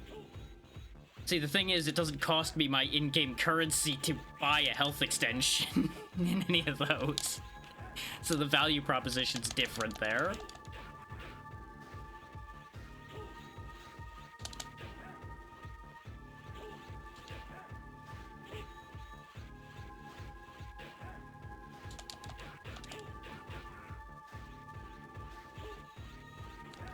This is about to be bad.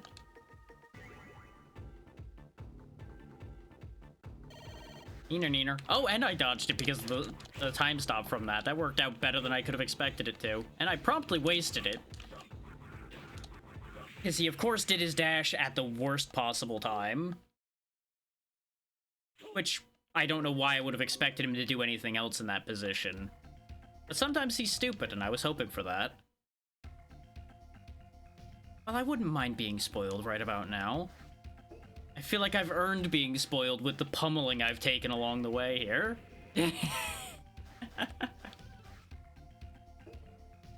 Okay, so we've proven that the health extension one is not worth the 750. His 3 pips of health is not enough. So I think the sub-tank one is more worthwhile to have.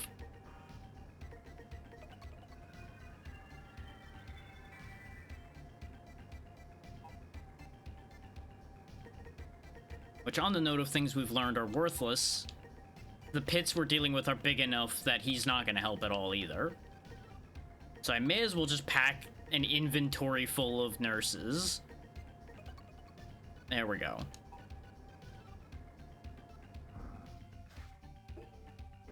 Because honestly, the enemies and the bosses are not really a big enough issue to bother with the hackers. The only ones I've found any real use for have been the nurses. His health is always the biggest problem. You solve the health, you solve everything.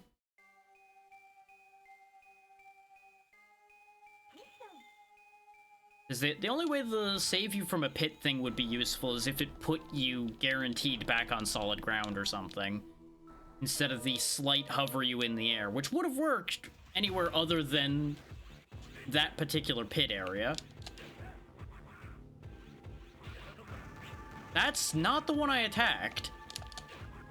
I should have hit the correct one first.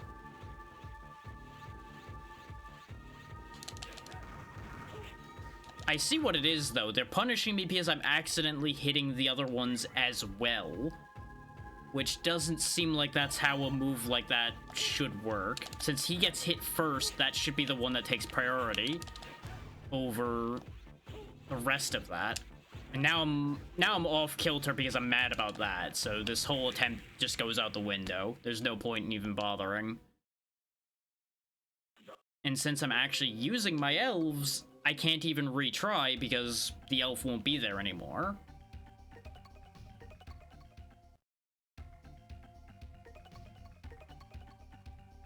What I need to do is stop being annoyed by this, but oh wait, game design says I'm going to be angry the whole time, so there really isn't any way around that one, unfortunately. Because this guy's kind of a pain in the ass, and then this entire stage is a pain in my ass. Especially when I just get a half jump for no explicable reason.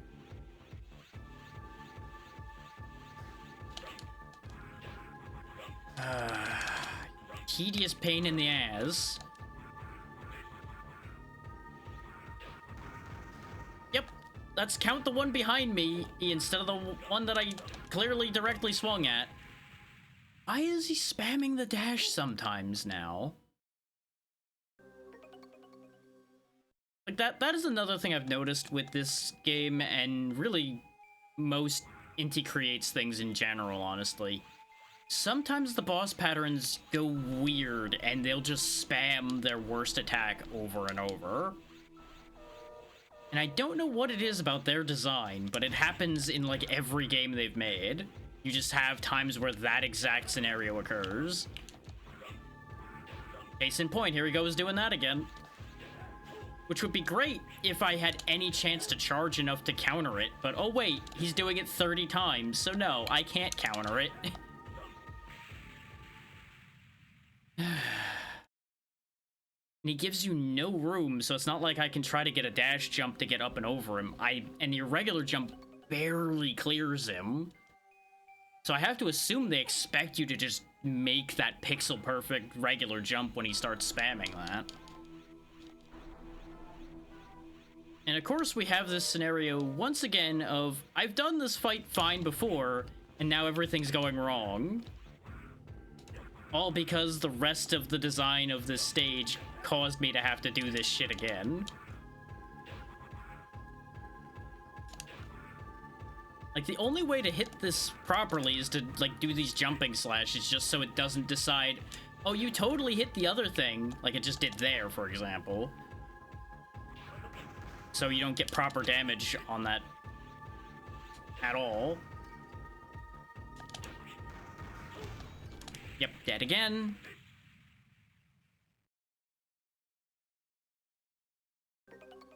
Problem is, I have nothing to use as a decompress moment here because we have no other missions left.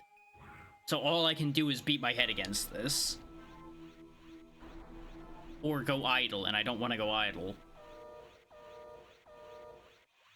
So we're just kind of fucked here right now.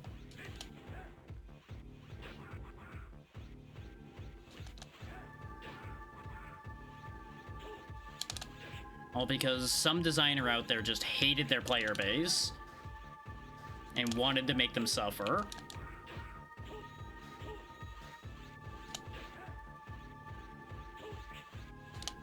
It keeps having more of a delay on it than I think it does. Okay, this one I'll actually use the L4. We might actually have a chance of making this one work.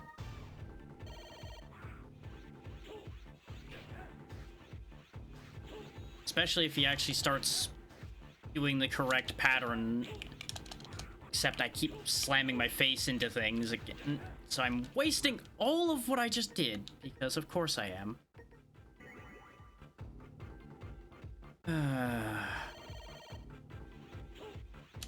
Like, I can tell I'm in that bad mindset now, but I can't get out of it because, like I said, we're in a bad position right now. There is no workaround for it currently.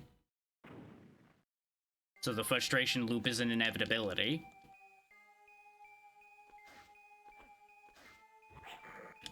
Fuck off.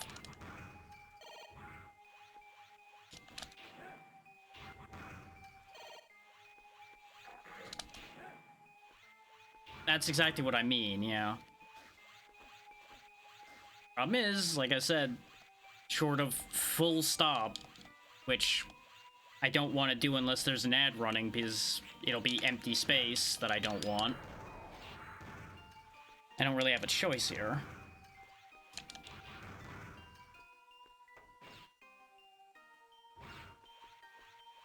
But at least we're past that, so we're back to this problem. Which does help. Despite the fact that I hate this part, at least I'm not dealing with an infinite loop of dealing with a stupid fucking ninja. Who is the source of all of my problems right now, because he's the reason these bombs exist in the first place.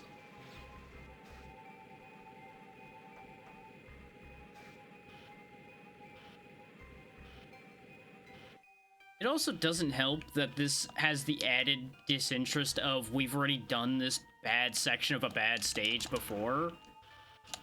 Is they make you go here twice.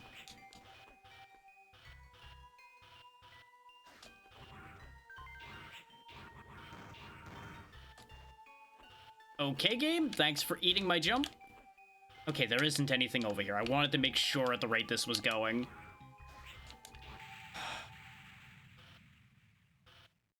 I had no play there. My only move would have been to try to go back to the previous platform, and there was no guarantee I was going to be able to get there without the bat knocking me off of there too. He was in just the worst possible position. If I was quick enough and trusted my hands well enough, I could have switched to like the triple rod and gotten him that way. But by the time I would have made a move like that, it would have fallen. Because the thing would have fallen far enough. Before anybody's like, well, you could have switched weapons. Like, yes. Theoretically, I could have. Realistically, no, it wouldn't have worked. That requires a degree of dexterity that is no longer within my capacity.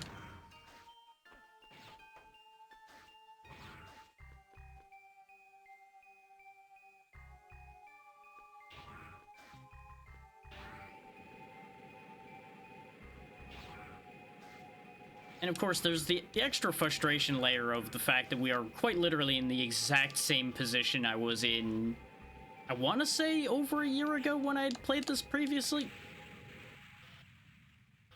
I don't understand why sometimes that pushes you back further and sometimes it doesn't. Because I swear it pushes a different distance sometimes. And maybe it's just a matter of I'm standing in like just a pixel different spot because there's only so much space on there. But just fuck's sake.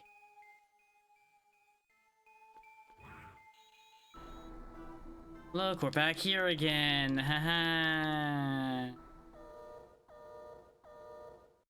What's game design? We forgot about it about 4 stages ago.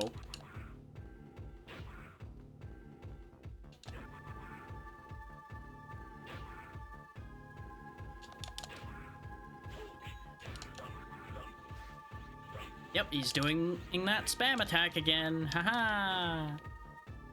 It's fun when the boss spams an annoying attack, right? It's everybody's favorite. That's not the one I was trying to target, but it ate an input again. I love when the enemy's attack takes priority over mine. I definitely released the charge swing before he made contact, but nope, there's a delay on it, because why wouldn't there be?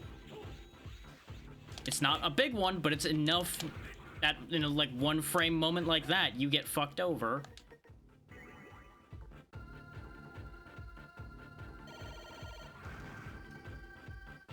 Just let me get to the rest of the ass that is this stage, please. Thank you. I'll move on with our lives. Shut up, Seal. I have not particularly cared about what you've been saying for most of this game, and even less so now.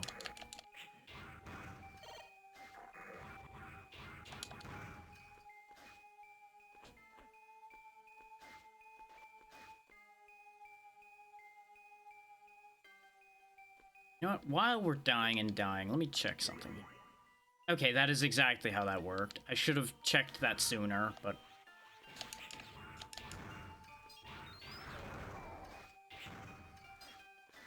There's been a little bit of distraction, as we might all imagine, of me being too busy deciding how best to set this cartridge on fire that doesn't even actually exist.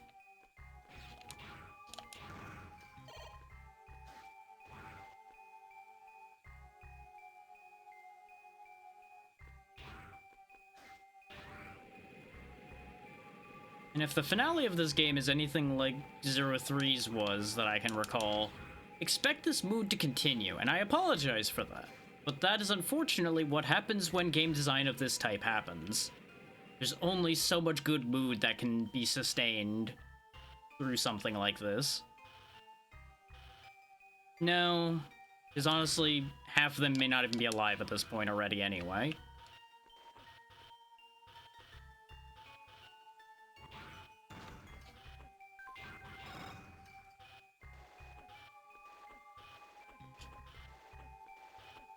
Where's the platform? There it is. Of course, you know, God forbid I get the timing to be able to do anything with that information. Yep, that's exactly what I mean.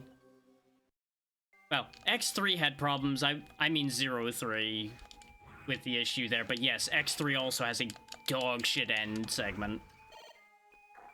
That Sigma fight is probably my least favorite in the entire set of X games. And that's saying something, because some of those other Sigma fights are dog shit as well.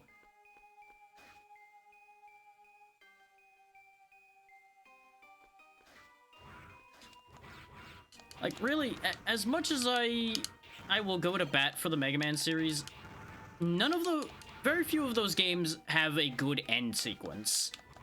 People will defend, like, the Wily Castles and things like that. I disagree.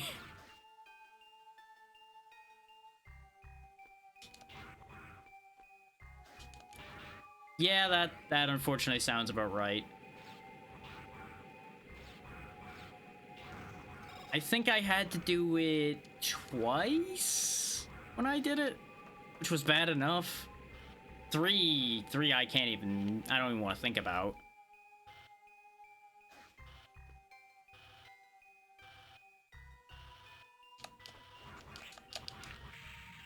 Okay, Gabe, thanks for eating the jump input again. You saw when I was slashing wildly on the wall there was supposed to be a jump there, but it just ignored the jump and just kept slashing, despite the input in between. And if you think that's compounding my frustration, well, good news. Yes. Yes, it is.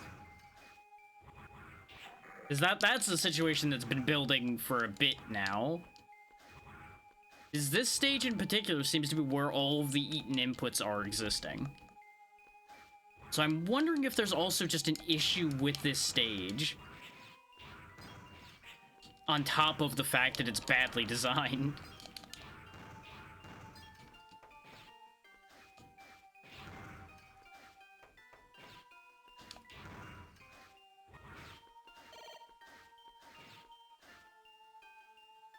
I'm glad that shot didn't count. If that shot counted, oh, I would have had some fucking words. Ooh, I would have had some words for that.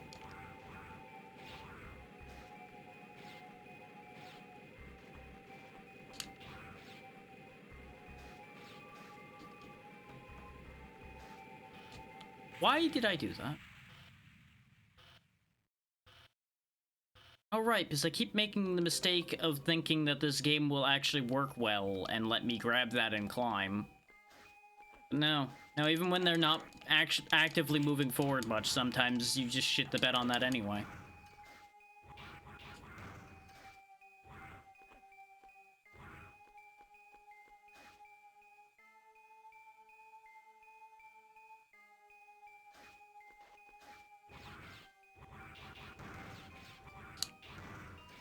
Yeah, for anybody that saw my post about this is going to end in regret and everything with picking this game back up, this is the stage. This is exactly why I was saying that. This is the entire reason, not anything else. I could endure, like, everything else about this game 10 times, probably, rather than deal with this stage at all.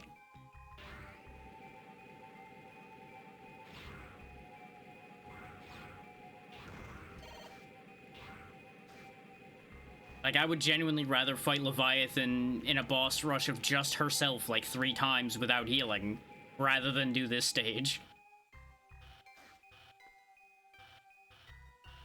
And I say Leviathan because she is noted in all the guides as being the worst of the Guardian fights. Which, honestly, she wasn't that bad. I would say Fafnir was harder, but that's neither here nor there. I'm assuming it's just a case of that was an underwater fight with spikes, so everybody's like, oh god, this is awful.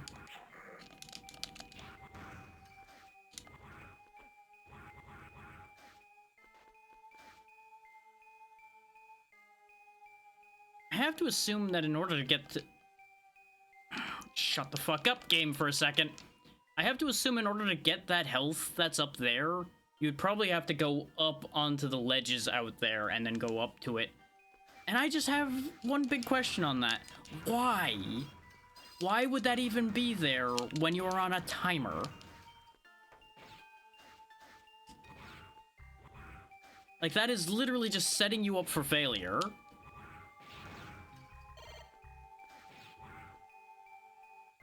Because I am not gonna have enough faith in the way they've designed this for that timer not to be very tight. Because there ain't no way that that isn't gonna be, like, down to the last couple seconds when I get the last bomb.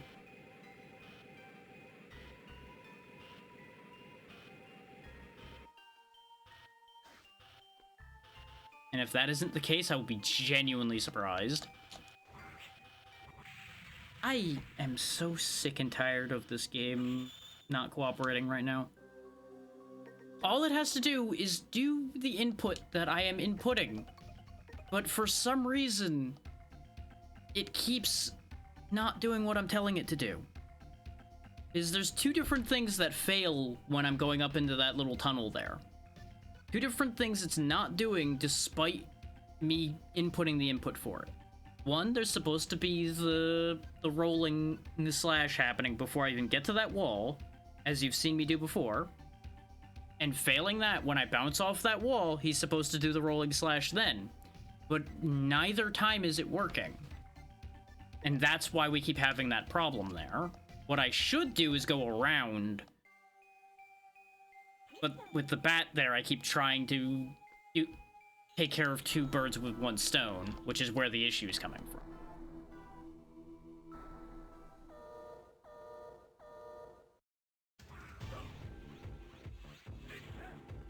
Oh yeah, sure, just iframe your way through that, why not?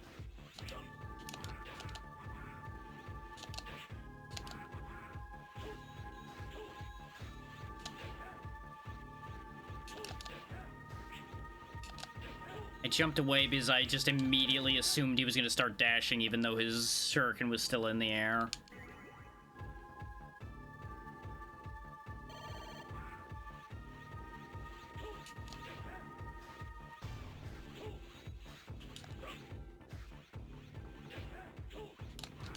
Gives me an extra reason to hate him, honestly.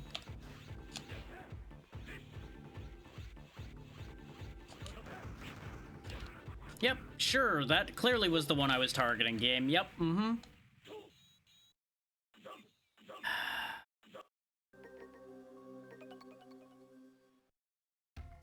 There's just not even a point to retrying, because again, an elf would just be wasted at that point.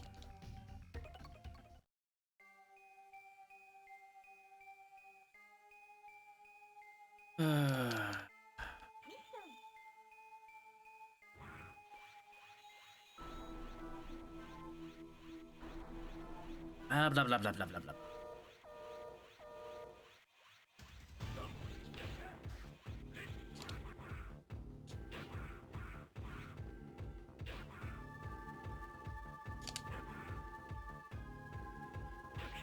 Like, the worst part is that attack's not even subtle. You can very easily tell which one's the real one, because it's the only one that has proper color. The rest of them are very clearly transparent. So it's just extra infuriating when it works. Because it's not even that he was clever and he tricked me. It's just that the game's targeting is stupid. And sometimes it'll hit something that you didn't intend to hit. Especially those times where it only hits the wrong one. That just continues to flabbergast me. Oh, of course, now you're just gonna keep standing on my head because I just happened to step to the exact wrong spot.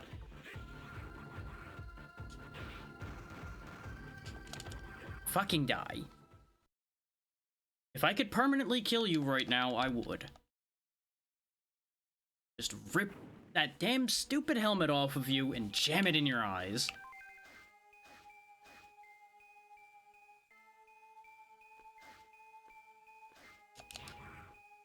Fun fact for everybody on out there. That's censored compared to what I thought first. And I will leave it to your imagination what the first idea was.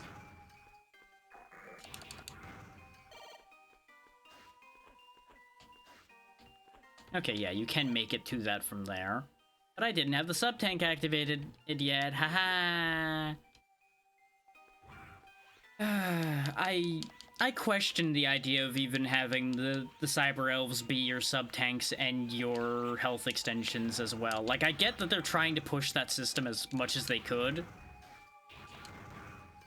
but I feel like they overdid it with that idea in a way that does not benefit the game in the slightest.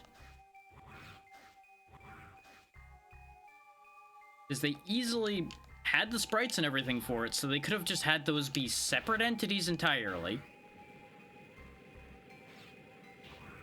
Instead, they chose to have you spend energy crystals to get those. Thanks, game. Thanks for ignoring my inputs again. That's a new one for you to have ignored. That's a new spot for you to have killed me by ignoring my inputs.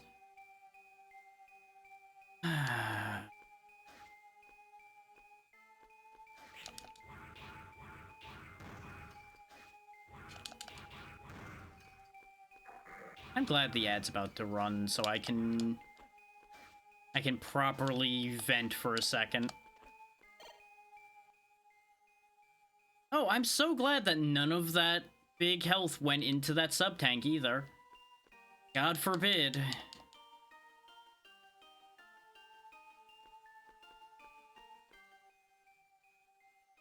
Hang on a minute.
Alright, let's see about getting this done.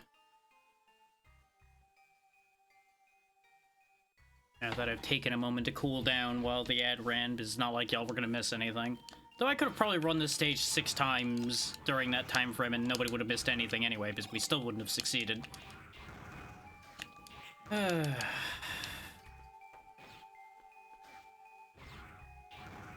don't like having people miss out just because the ads are running.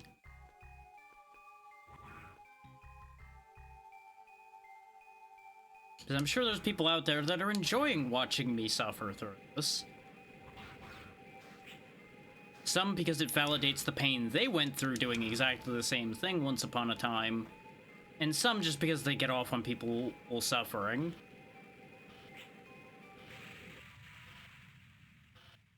No amount of holding right was gonna save that. I just happened to be in the exact wrong spot. And if that's gonna set the tone for how this is gonna go after the ads, ooh boy. I appreciate that.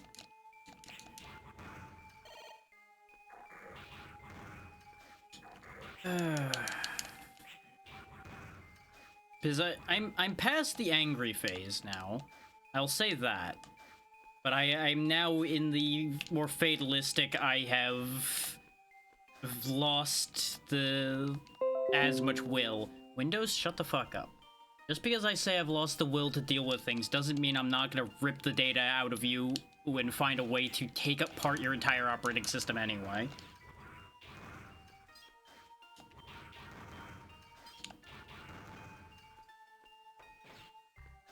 And that's just because I want to rip Windows apart on a regular basis. That doesn't even have anything to do with this.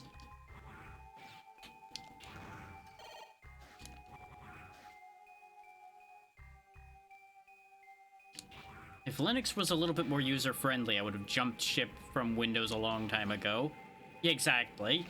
I don't think anybody would disagree with me as far as Windows needs its code rearranged in arguably a violent fashion. I would settle for a non-violent fashion, but right now, violent fashion suits the mood.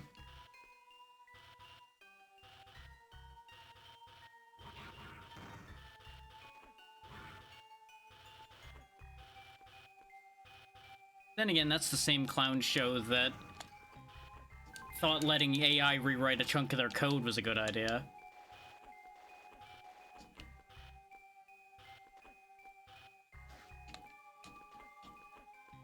Oh, it definitely has. It just remains not especially user-friendly just across the board is the thing. You are significantly more likely to run into random issues on Linux still compared to Windows. Aside from the random issues known as Windows itself.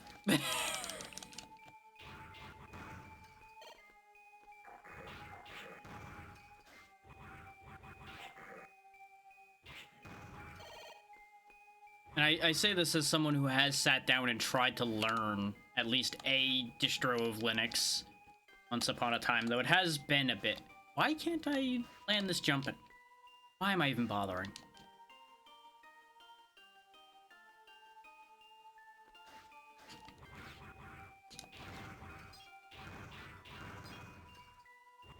Yeah, that makes sense. That's the thing. Linux is much better for things like that. It is a very, very good workhorse system.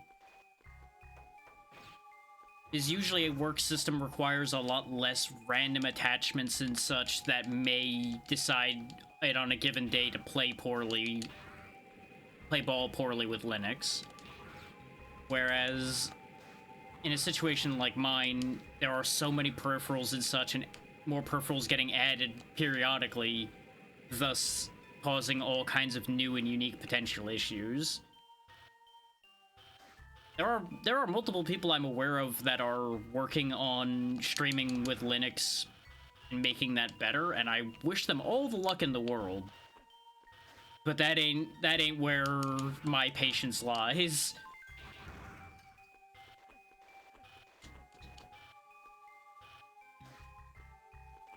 Yeah, exactly. The more drivers you add, the more issues you can have, and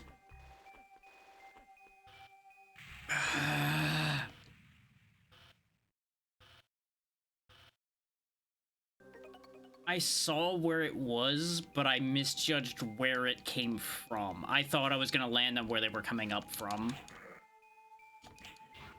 So my spacing has just been bad today in general. That's not even something I can blame this stage in particular for. My spacing and being able to tell where platforms are relative to other platforms has just been a disaster today.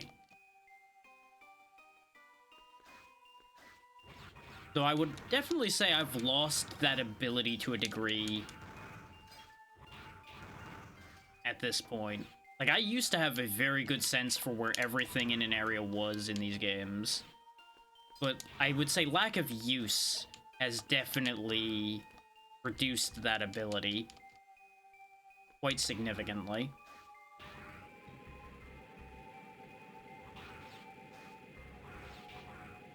As with any ability, you can lose any of that if you don't have any reason to use it anymore. Absolutely part of the same situation why, like, my memory is not as good as it used to be and all of that as well. That's not even a health thing, that's just I've not been needing to use my memory in the same way. So it's been fading bit by bit.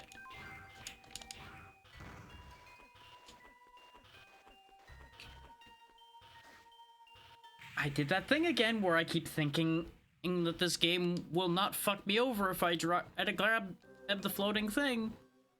I should just drop down, but no, I want to grab the thing because it's further along.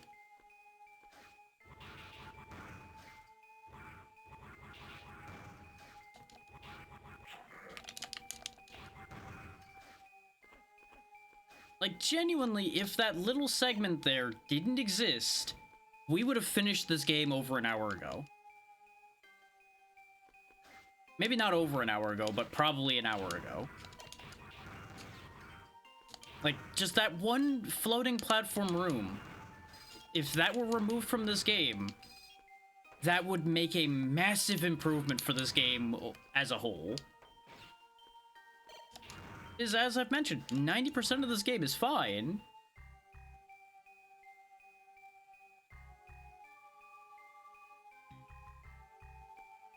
It doesn't.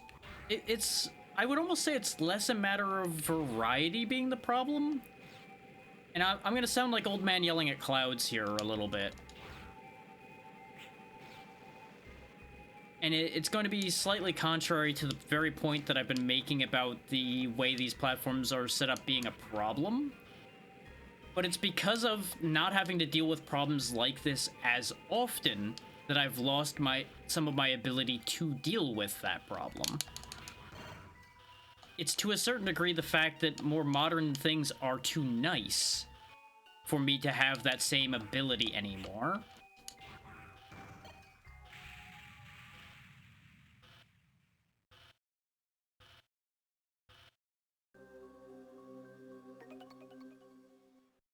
Like, in terms of memory specifically, for example, I used to be able to keep, like, the entire layout of an area in my mind and retain that just fine. But too many these situations where you have maps available and things like that actually have reduced that. Yeah, exactly. And, like, simple quality of life features like maps and things, like I was saying, have reduced my internal mapping ability. I've noticed it the most when I've gone back to earlier Metroidvanias that don't have maps, for example, like Metroid 1, for example, doesn't have a map. And it even shows itself if you compare the first couple sessions of me playing Lethal Company with more recent sessions of me playing that game. I used to be able to guide people around on the facility based on my memory, and I can't do that anymore. I genuinely lost that over the last couple of years. Like, it's a concerning and fascinating thing to think about. That your skill set, A, shifts, and B, you can just lose a portion of your skill set that easily. Speaking of losing things, I am rapidly approaching losing my mind. But that's neither here nor there.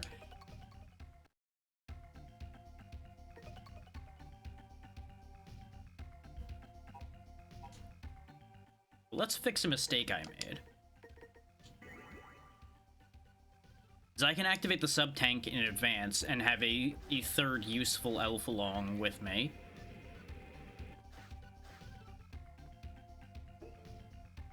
I was so caught up in just beating my head against the wall there that I didn't actually think to do that, even though I had realized that a long way back.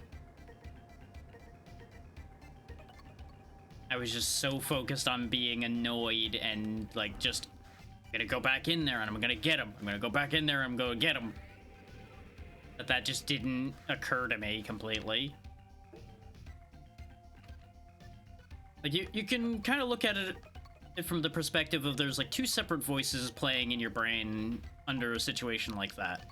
The voice of reason is still there, but the angry voice is much louder and you're much less likely to notice that it's there.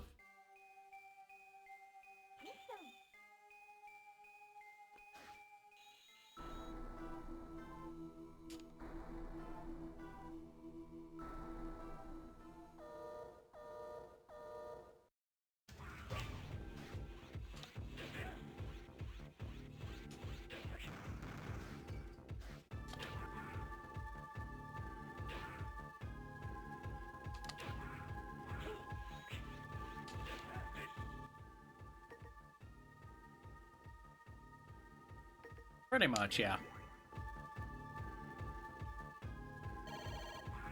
I wasn't going to go for terminology, in part because remembering that on the fly in the current situation could have led to me remembering the wrong names, and not everybody's going to know what those are to begin with.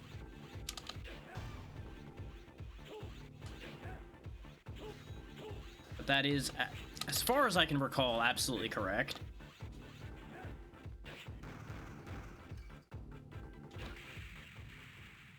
God fucking damn it. I thought I had enough health to take one more hit, so I risked it.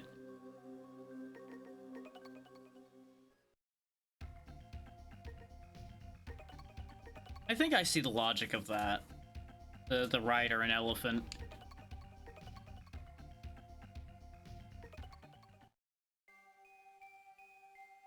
'Cause I would assume the idea is the rider being the reason, but the elephant will continue to do what it wants.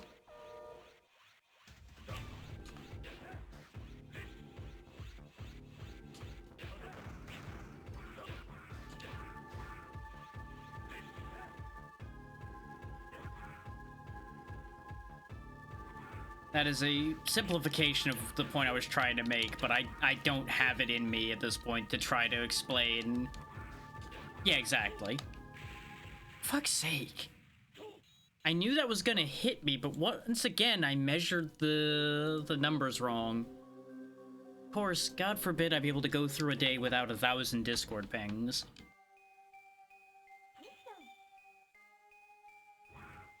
Like, I swear, no matter how many servers I mute and how much I clean up, I find a way to end up with like 5 Discord pings before a stream ends.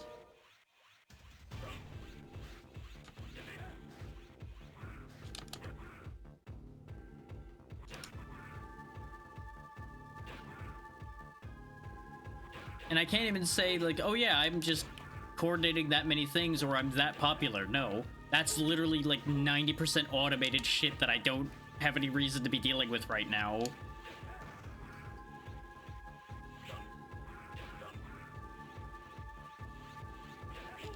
And the only reason I'm even clicking those to get rid of them is just because I can't stand seeing that number get bigger and bigger down there.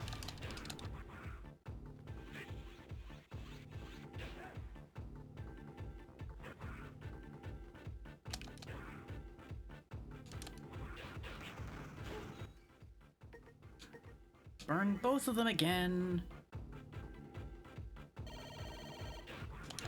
Die. Because as you can see, I didn't actually need to burn that second one, but if I didn't, somehow one of those slashes would have missed and he would have killed me. We all know that's exactly how that would have played out, because it's happened so many times already.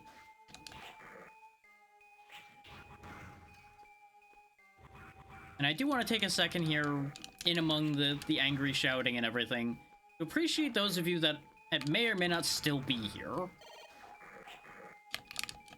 Because I would not be upset with anyone who has chosen to leave by this point, because nothing is happening. There's just a very rapid descent into madness occurring at this point.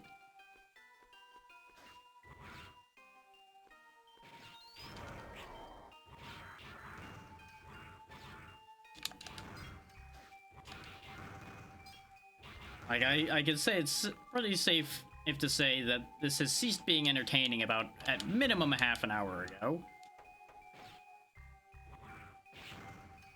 But unfortunately, in order to do things like this, this kind of situation is unfortunately necessary. Because about the only other solution I would have had to this problem would have been the save state, and that wouldn't have helped that much. Much to be honest. It would have avoided me having to fight Phantom again, but that would be about it. And there is at least a blessing to having had to do that a few times, because we've learned a lot about how the nurse elves work.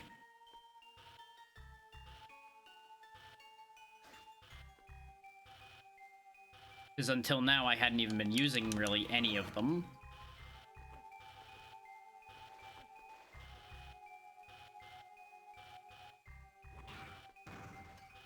There it is again. There's it dropping an input. What the fuck just happened? Ah! Now, I understand visually that may have looked like panic. And I could see an argument for that being what happened. But I can assure you, I only input maybe 6 things there, and they were all in sequence, and half of them didn't happen.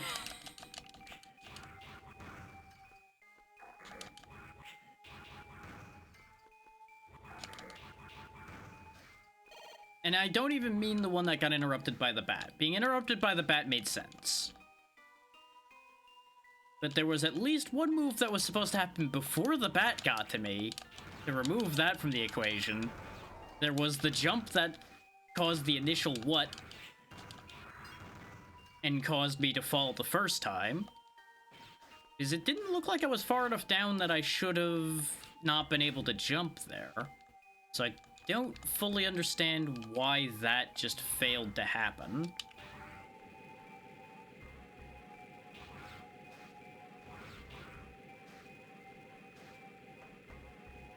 Like, part of me genuinely wants to look up whether this stage has, like, a slowdown and input dropping issue or something, because it does occasionally feel like it's slowing down a little bit, but I wouldn't say that that's enough to be causing input eating.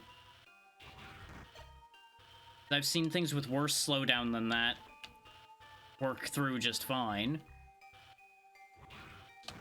I don't recall too many situations of the Game Boy Advance having particularly bad slowdown without them being particularly egregious.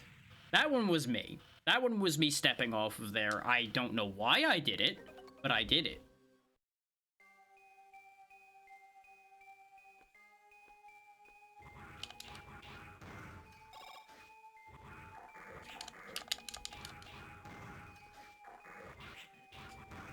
Yeah, let this specific sequence and this specific problem be a lesson to all of you aspiring game developers out there, of which I'm sure there are plenty, considering the lines of conversation that tend to happen around here would be favorable to said aspiring game developers, and to anyone who thinks that a good game can't have bad parts. Because I would genuinely say this is a very good game. Except for this. This part is bad. Like, there's no two ways about it. This is not good. The rest of the game, though, is great. Even if I got mildly annoyed at parts of it, it's still good. Difficult, but good. Because that's an important separation to be able to make.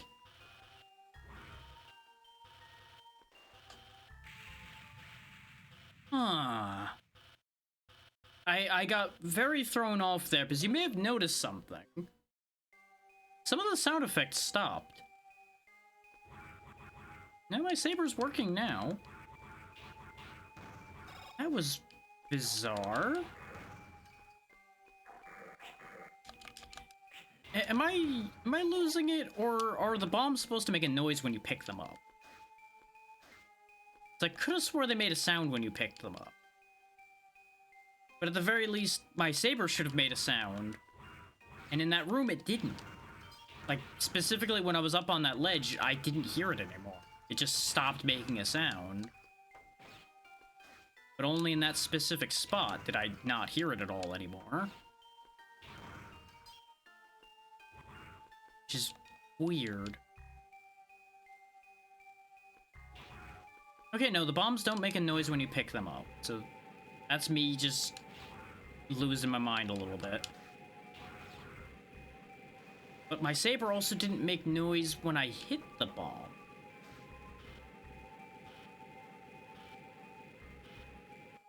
Huh.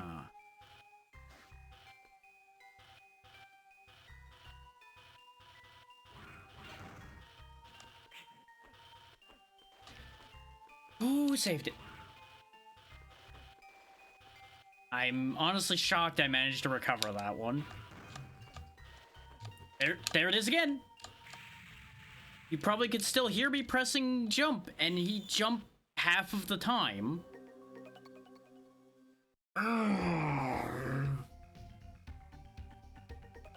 You know, game, I'm trying to be nice to you and say good things,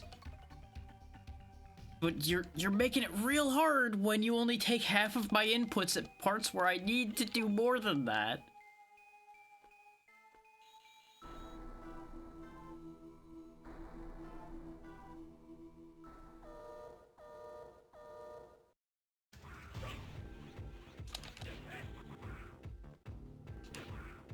Like, and I'm disinclined to blame the emulator, because MGBA is usually the good one as far as these things go. It does, but I didn't get hit there. That's the problem. Your entire hit stun is very visible. It's the whole time when you're knocked back. That's your entire hit stun. So I was already out of that by the time the input failed.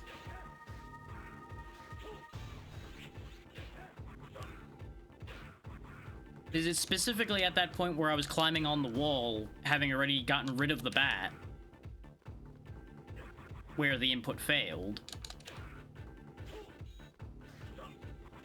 That's why it doesn't make sense.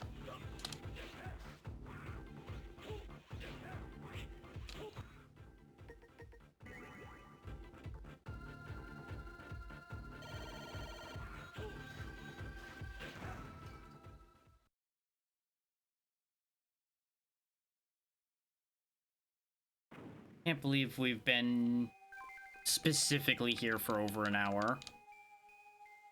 Fuck me.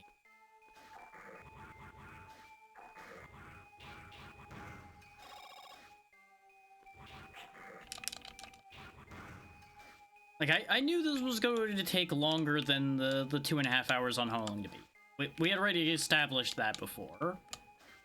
That was a guarantee, pretty much, that was going to be what was going to happen.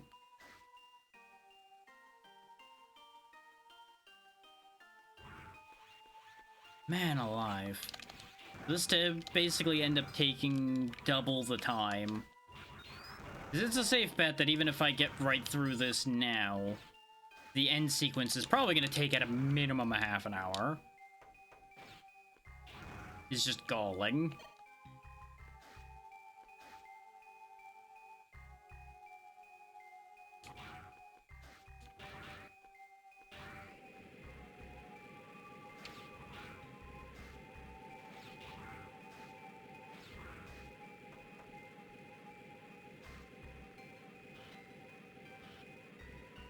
And as I said before, I 100% stand by the fact that the end sequence is probably going to take a lot.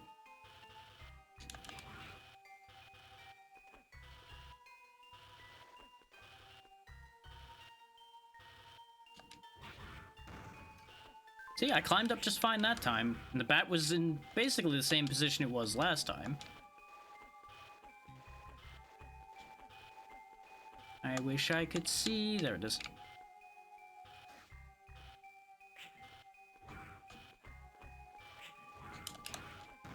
Yeah, see, even after I got hit by that bat, I can recover and get back on the platform just fine.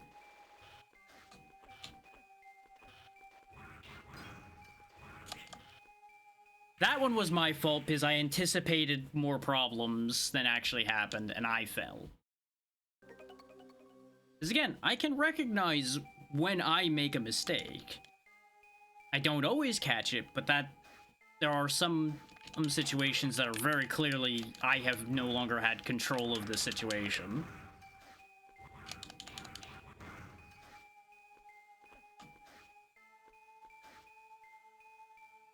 Which always lends itself to that double layer of frustration that I've talked about on numerous other occasions where people are going to easily assume, oh, you made the mistake. You are blaming the game for your mistake.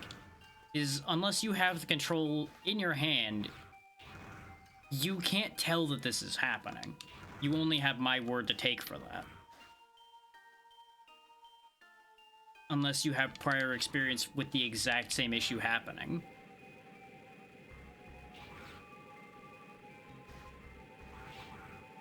And even then, of course, you know, levels of subjective of questioning there either way, etc., etc.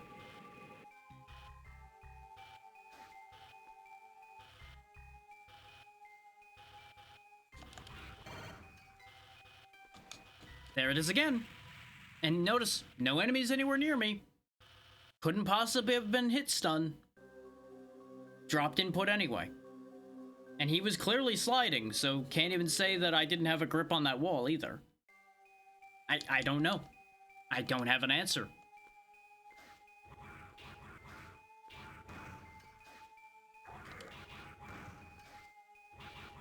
Like, considering how consistent the wall climbing is in the rest of the game, I want to blame it on an emulation issue. I really do.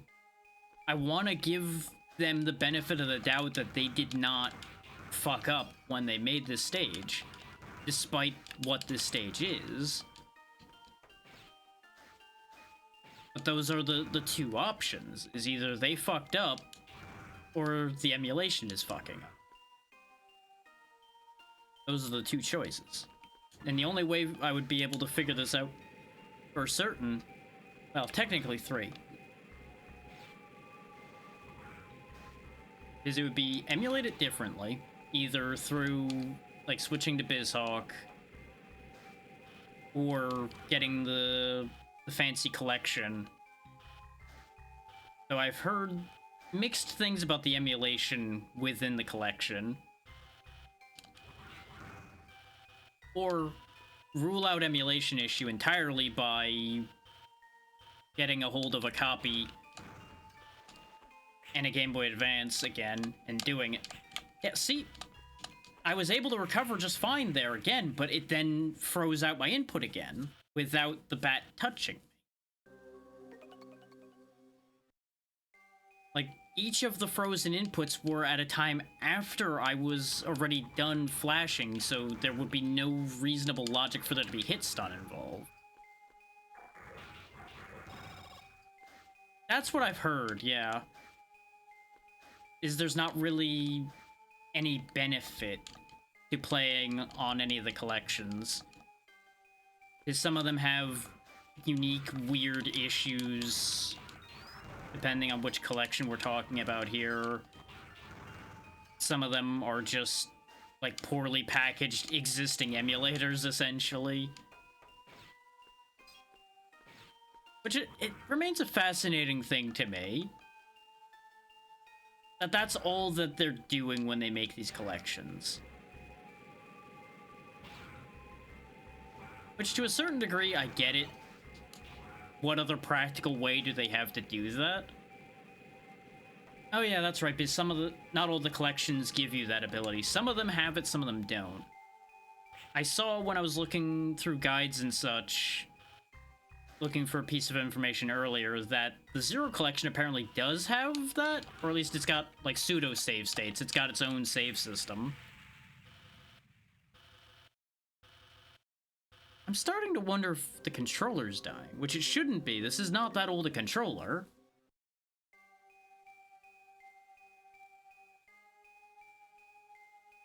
And also, it wouldn't be only happening in that spot if it's the controller, but it's happening in that specific spot with increasing consistency. Like, not only on that one specific ledge, but it's in this section that it keeps happening. Which reduces the odds of hardware failure being the answer.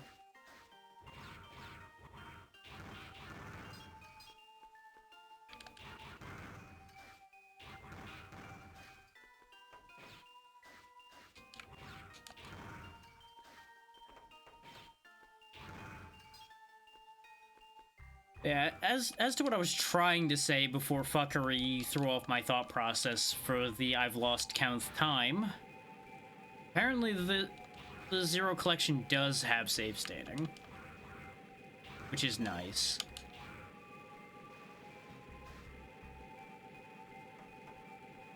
And like if somebody were playing, for example, on the Switch version of one of the collections, I know they have those like interrupt saves the Switch does.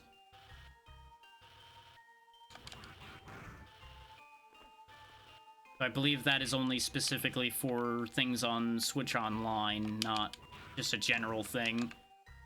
Okay, see, that one was me being short on the platform. That made sense. Just so people understand the difference. I saw that it was there, but I didn't process the fact that it was dropping down.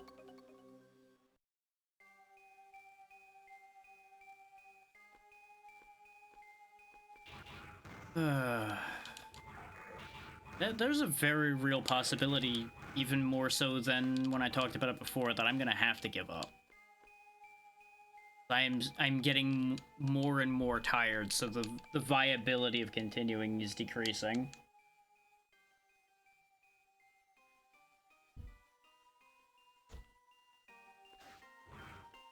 And I don't mean that in a I'm tired of this shit type tired. I'm just genuinely noticing my own input was starting to fail in addition to the mechanical input failure.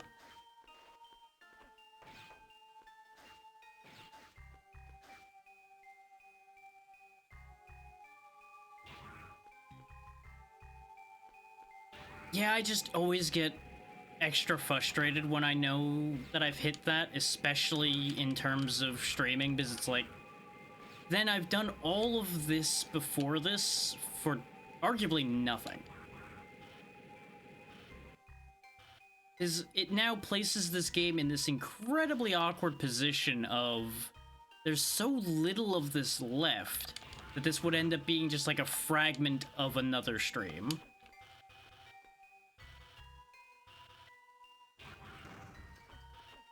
And that's where it always becomes extra problematic.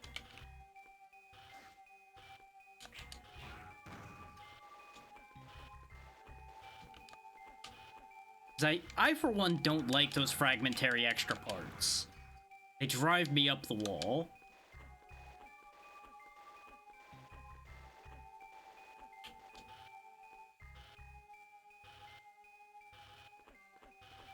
This must be where that one bomb is. It is. Okay.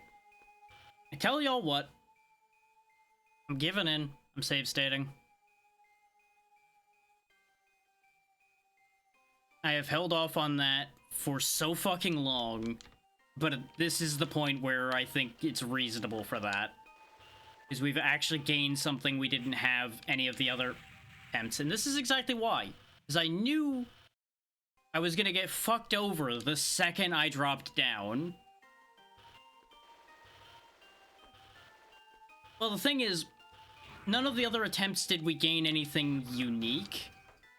None of the other attempts did we gain anything that I couldn't just gain back again. That one would be a huge ordeal to get back. So that was worth it to me.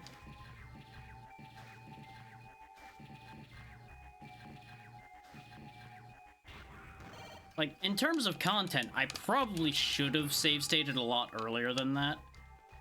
But I am a stubborn man. And of course, no sooner did I bother to save state did we get through it. It always fucking happens. Always fucking happens.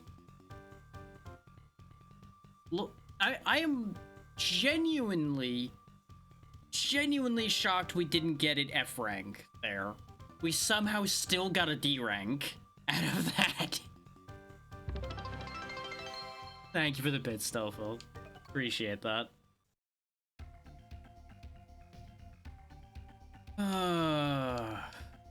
You're not the only one depressed, Seal. You're definitely not the only one depressed right now.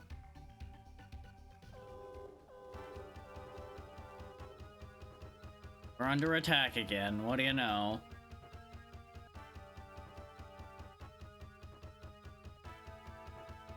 How did y'all let them get this close?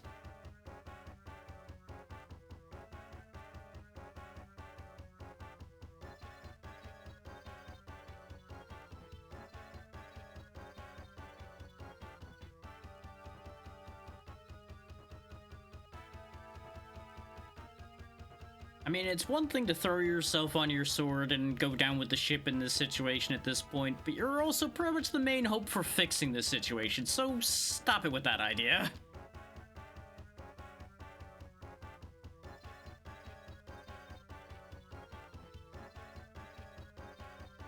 This is important, though. Pay attention to this part for anybody that has not seen this game before. Note the difference she's talking about here between Zero and the X that's been causing all the problems. Zero is an original Zero, whereas X is more complicated.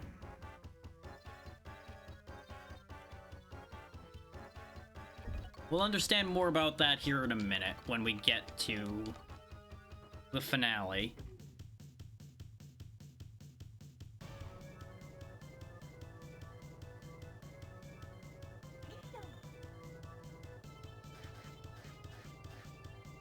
We've got to regain control of the base.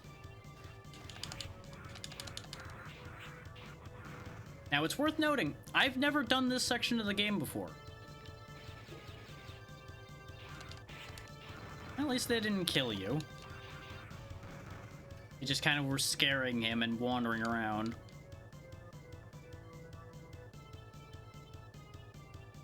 Warehouse.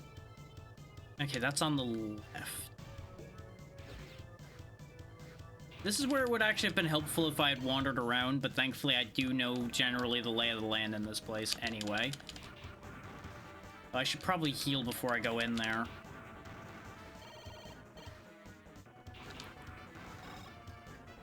I believe this is the warehouse. No, it isn't. It's not letting me in there.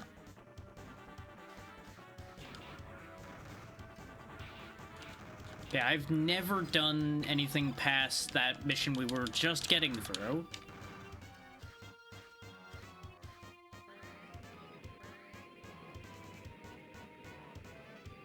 Is this the warehouse?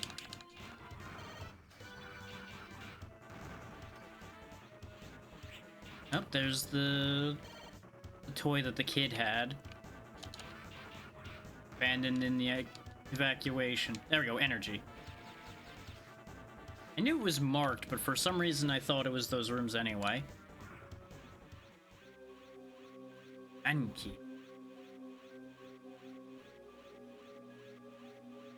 Rude to be calling me out of date. Okay, so you've got the extending pole.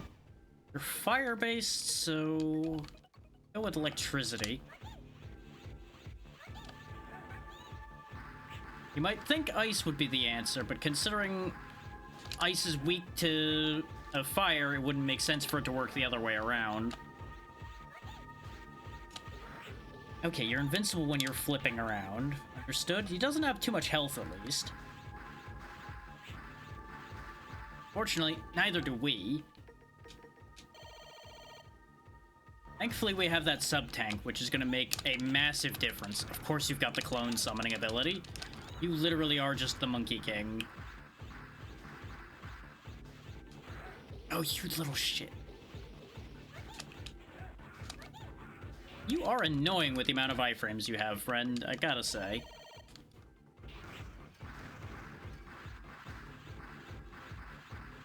Die? Look at the difference having in one sub-tank makes, though. It's basically a whole other slew of health bars to use. Like, could I have done that fight cleaner? Absolutely. But I would have had to have retried. And I ain't about that right now. That's one way to take what she just said, yes. If X no longer exists, happy time. I'm gonna go kill him now.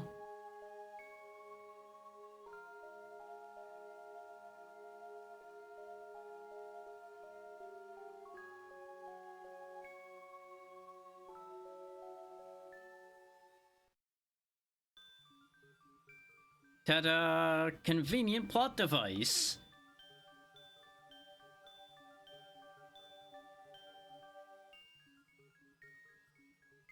Dun dun dun! In case anybody hadn't put it together, it's almost like the shape of it's hinting at an X.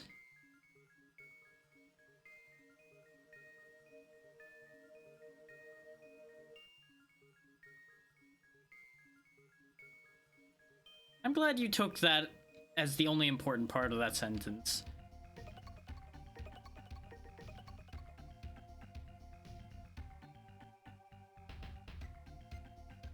Yeah, I can totally trust you guys to protect this place, just like you were doing a great job of protecting it a few minutes ago, where I had to do all of the work. For obvious reasons, before we go in there, we're going to, you know, kit ourselves out with a few more healers. Not that I have a ton left. In fact, I only have the one other one left, but it's better than nothing. Do I have enough to feed the health extension one? Nope, sure don't. Very small enemies, helping the damage zone.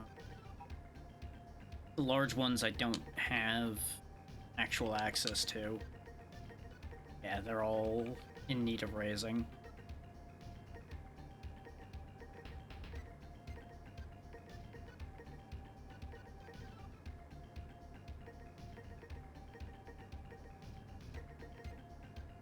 You get to come along. Is making the enemies drop items means we'll be more likely to be able to charge up our sub-tank. I'm figuring that makes sense. New Arcadian Shrine. Let's go. It's time to end this.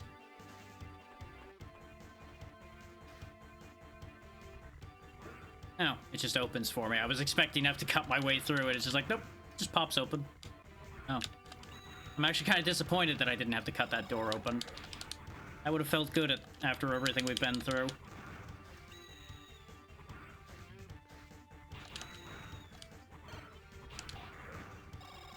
Wow, they're dropping a lot of items already.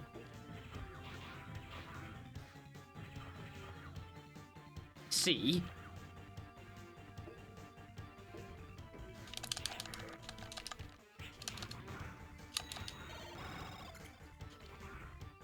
Very good, very good. Oh, come on! Oh, I have to hit these, don't I? That's why that acted weird.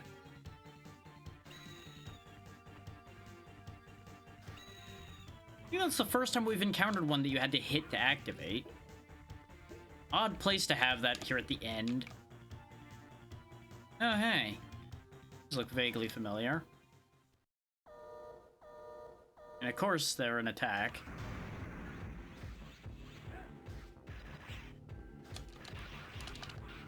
Wow, you guys got extra health too, huh? That's no surprise, considering. Down. 2 down. Okay, so statues are dangerous. Understood.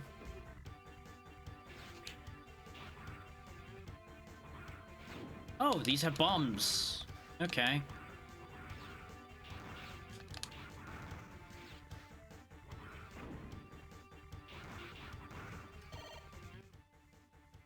We do have a full sub-tank right now, so how about we just top off just in case?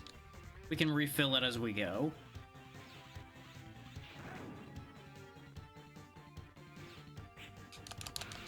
You know, if I don't just take hits like that. I do like that there's different ways that those split. Like, something I hadn't really pointed out till now too much. Okay, what's your deal?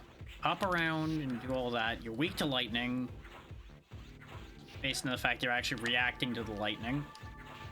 You're also not that strong. Like, not even a matter of, like, he's not that dangerous. He just doesn't have that much health. He's only got 2 bars. Whereas most bosses had 3. Done. Then again, he also didn't have like a speech at the beginning of the fight or anything either, so I suppose expectations for him weren't that high.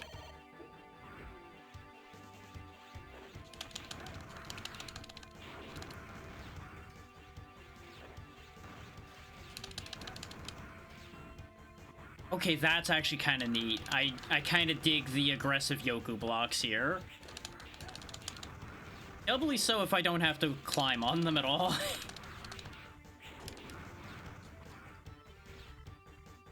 Kind of curious though, are they solid?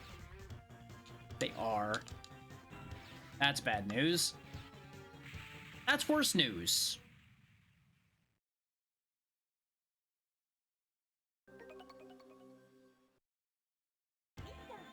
That's even worse news. You're telling me that the mini boss I defeated wasn't a checkpoint, huh?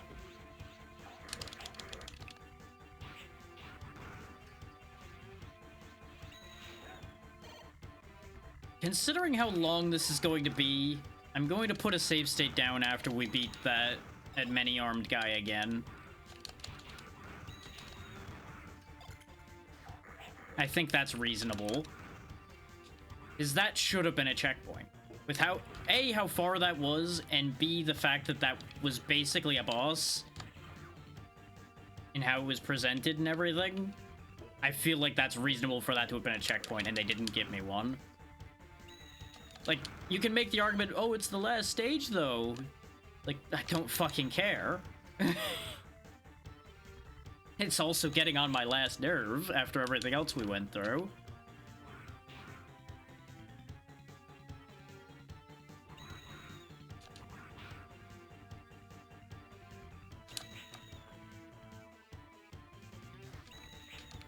Little shit.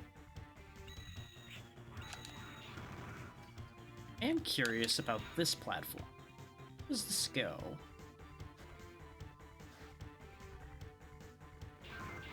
Couple cyber elves.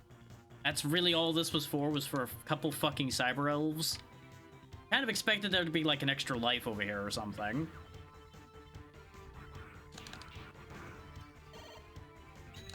Though I would not be at all surprised if there's no extra lives in this stage, like, at all. This feels like a stage where they would say, no, no lives for you. You don't need them anymore. You're at the end of the game. Why would you need extra lives?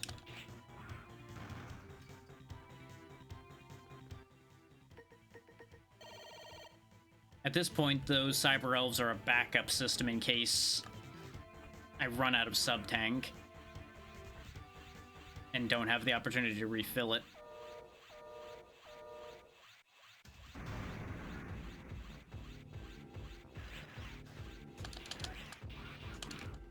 Cowards hiding under the platform.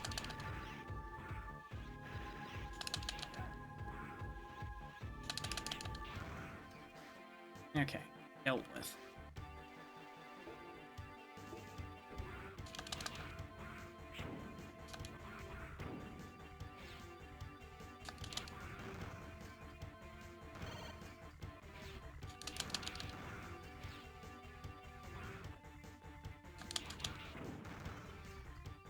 Okay, that one just didn't explode, I guess. I guess it didn't have anything to run into to explode.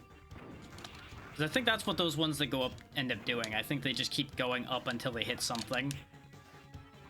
Sometimes something being the top of the screen. Or I should say top of the map, rather.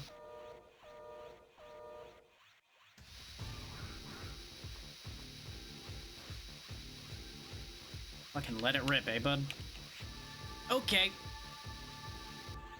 I expected that to have ended a lot sooner than it did, so I got chewed up there. Real shame after having basically done this guy in hitless last time. But he also didn't do the Beyblade move last time, I don't think.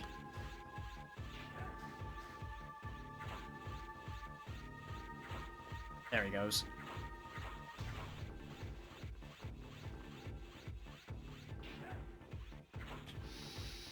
Nope. He let it rip again. Not falling for it this time.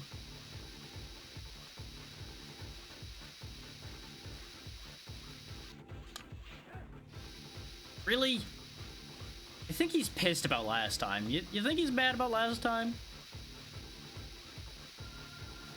Or he's just acting up because he knows that I'm gonna save state after I kill him. Okay, I can hit him while he's spinning, as it turns out. I decided to risk it since he would have died on that hit. It seemed like a risk worth taking.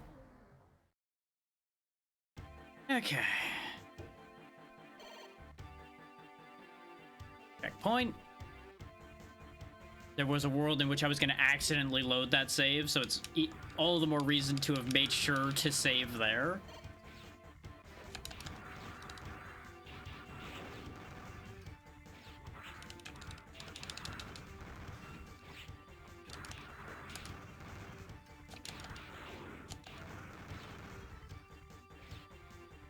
Okay, so I get on the block there, I jump to the other one.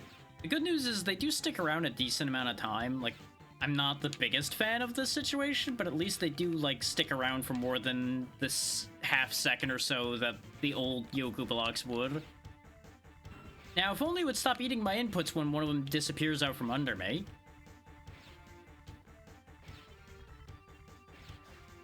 Go to solid ground, that's much smarter than doing that. Okay, I have an idea. I could play it their way, or I could play it my way. And let me tell you, I'm gonna play it my way, especially since there's an extra life up here. It does, however, look like I do need to follow more of the disappearing block line here. Oh, it went one more left, one more right, rather. God damn it. What the? Am I crazy, or did I fall faster than I should have there? I feel like I just had like a weird gravity well happen to me there. I just assumed a block was going to appear there. I didn't have much to go on. Okay, it goes up. So skip the first one, then go up from this one.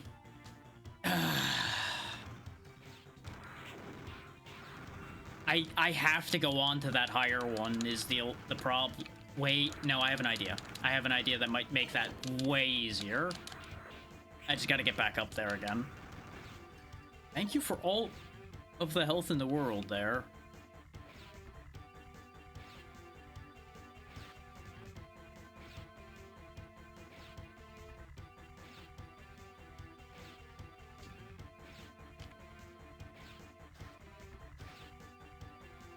I think... Oh, can you not grab the side of them? Did they think of that? I think they thought of that. Yup. Fuck. Well, there goes that great idea. Because that would have solved that whole thing. I could have just wall jumped off that second one and not even had to deal with half of those blocks. Which, of course, makes it make sense that you wouldn't be able to do that. They wouldn't want you to be able to avoid suffering in Yoku Block hell.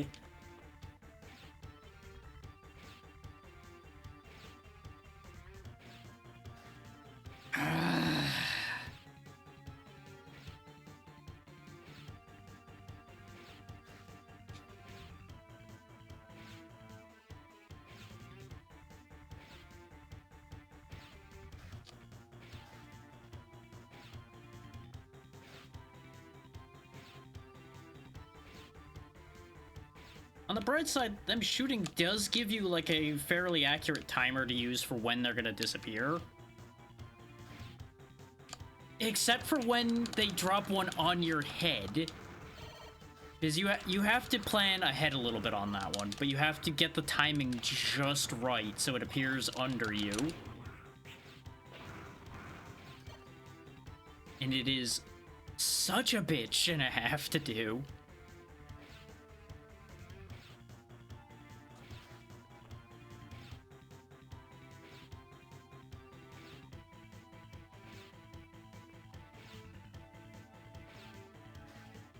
Come on.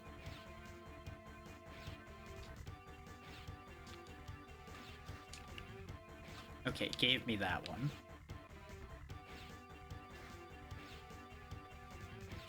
I didn't expect to get that, but we made it. Okay.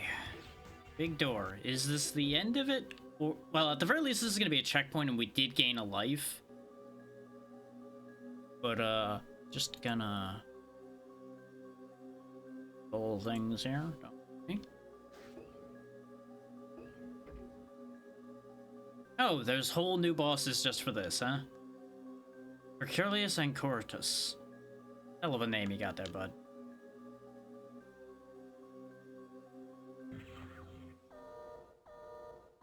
If you're one of Harpua's, then you are not gonna be weak to lightning. Ice. Yep, ice.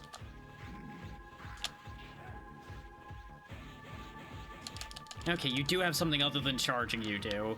I was like, are you really just gonna charge back and forth and get your shit kicked in? Because honestly, I'd be fine with that. No. None of that. So he's not that bad.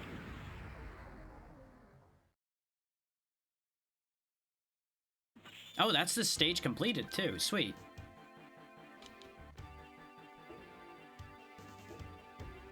Oh, but it still continues. Ah, okay. I'm gonna just put this here just in case it decides to fuck me over at some point. 'Cause I would assume this is gonna treat it as one continuous thing, even though the mission complete message popped up.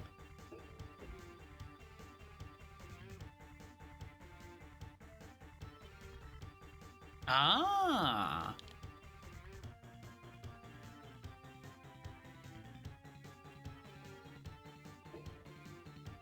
Well, bold of you to assume that I knew which of those was the save point there, Seal.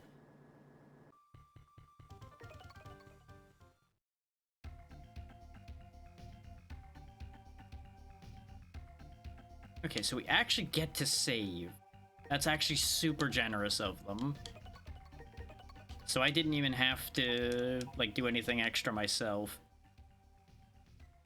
Didn't gain enough crystals to be able to raise any of our cyber elves up.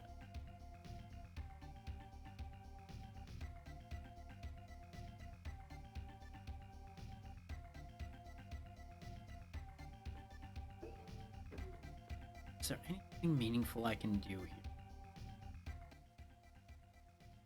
I don't think so, unless I want to go fill my sub-tank somewhere, but I don't really think there's too much of a reason to go fill the sub-tank.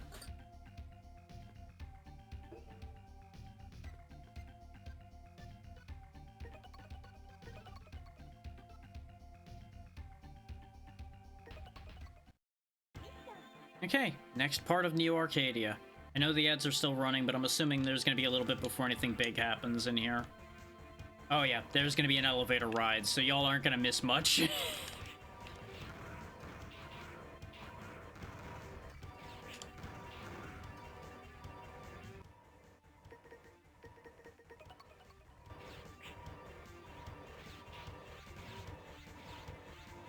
This is a good time to use the shield that I never got much use out of till now.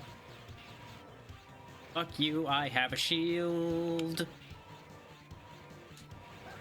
I'm actually using game mechanics. Look at me using my stuff.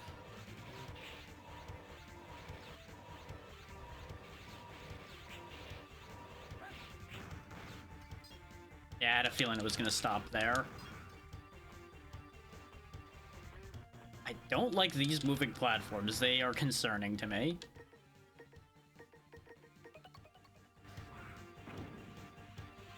I really thought they were going to shoot at me as they passed by. That's why I was worried about them. The fact that they still are giving me cyber elves and crystals is interesting. Okay. Actually, no, this is exactly why I switched to having the gun here. I can deal with jerks like that.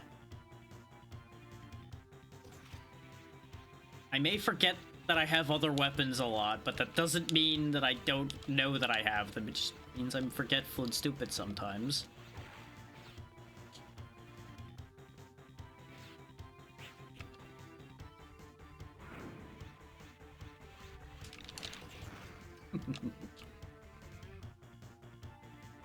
I wasn't sure if it was gonna fall if I froze it, but I assumed it was at least gonna stop shooting at me if I froze it, which was good enough for me.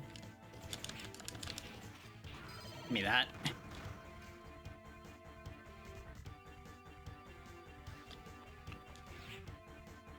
I do appreciate that they've actually given you, like, walls you can climb on in this area, instead of it being purely about avoiding spikes.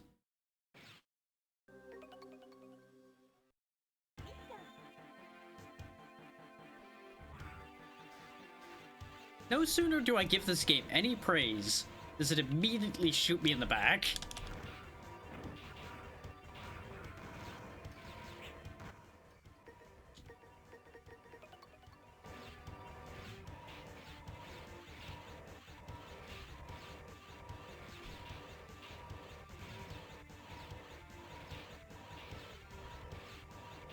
Enjoy your tennis match, fuckers.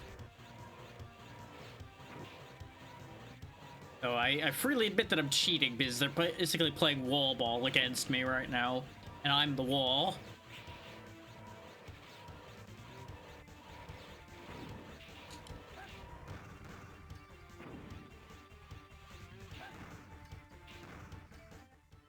Okay, don't need the shield anymore.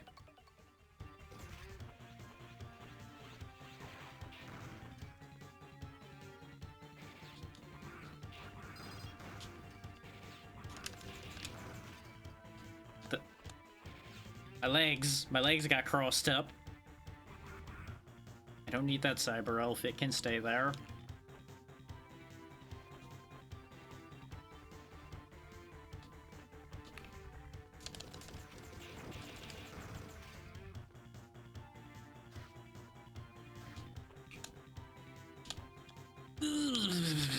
Shouldn't have trusted, shouldn't have trusted. It was a mistake.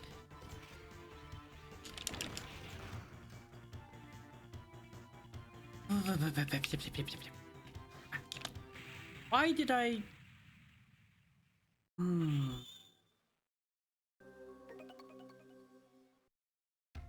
I know exactly why what just happened, but why did it happen?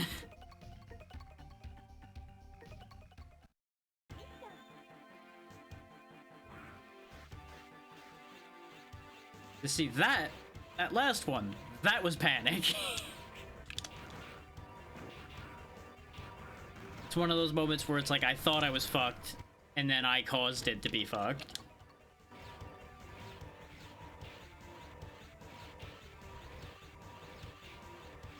And for those wondering, like, why isn't he just save stating his way through this now? It's like, no, the game's playing fair with me right now, so I'm gonna play fair with it for the moment.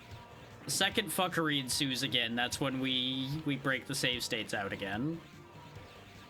I try to keep this relatively fair.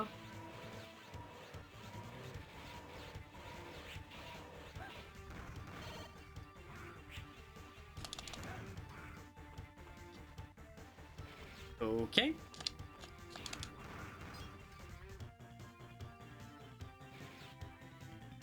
Oh, I didn't switch to the gun.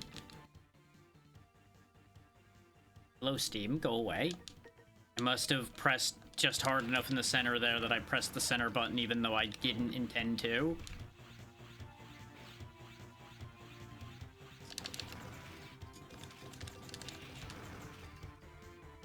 Oh, this fucking... these platforms keep taking me away from where I'm supposed to be. I don't understand what the platform priority is. Like, I don't know why the one going down takes priority over the one going up. You would think if you're going up already, you should continue going up. But apparently, for some reason in that spot, it's backwards.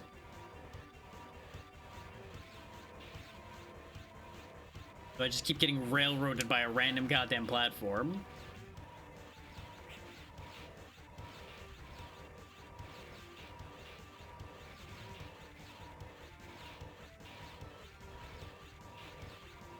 Makes you wonder, though, if Seal is the reason Neo Arcadia exists, did she make all these defenses, or did that happen afterwards? I would figure she wouldn't be the type to make a Nightmare Gauntlet like this. Besides, I feel like the Resistance base would be better defended if she had the capacity to make a trap gauntlet like this. She wouldn't then be relying on us to do everything.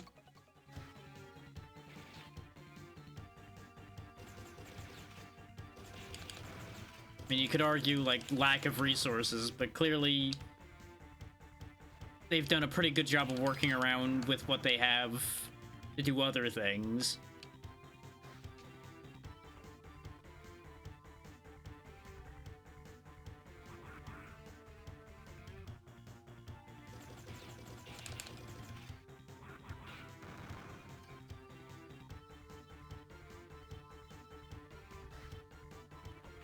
I forgot the spikes were there. I went one too high.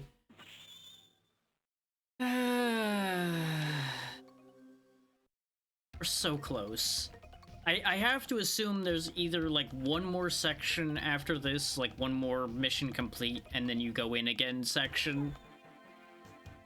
Or at most like two.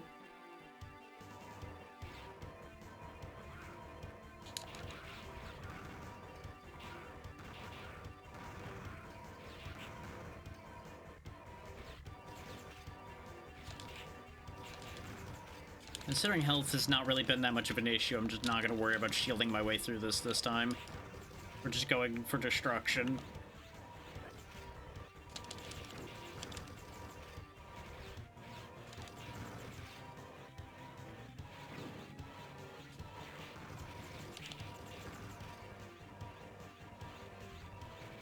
Because it's funny to ruin their whole day with the shield through all of that.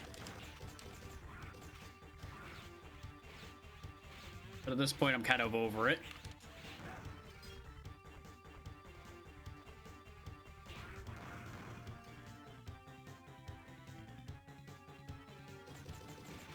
This way I don't have to worry about swapping the item back and forth.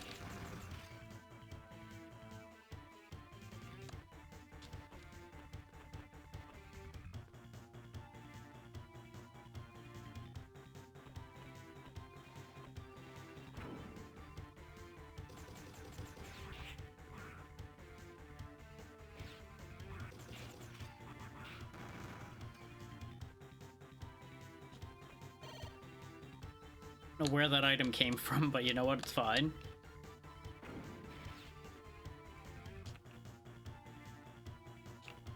Oh, I actually landed on that. I was surprised they gave me that one. Being real hesitant about over jumping here because of the spikes. Oh my god. Thank you. Why did... Brain, we didn't have a talk. Why did you jump? You didn't need to jump. All you had to do was just dash forward. I know the spikes underneath you were scary. You were gonna make it across. It's okay. Like, that was definitely just a I knee-jerk jumped when I saw the spikes nearby. Brain just went, oh god, spikes, and just didn't think it through at all there.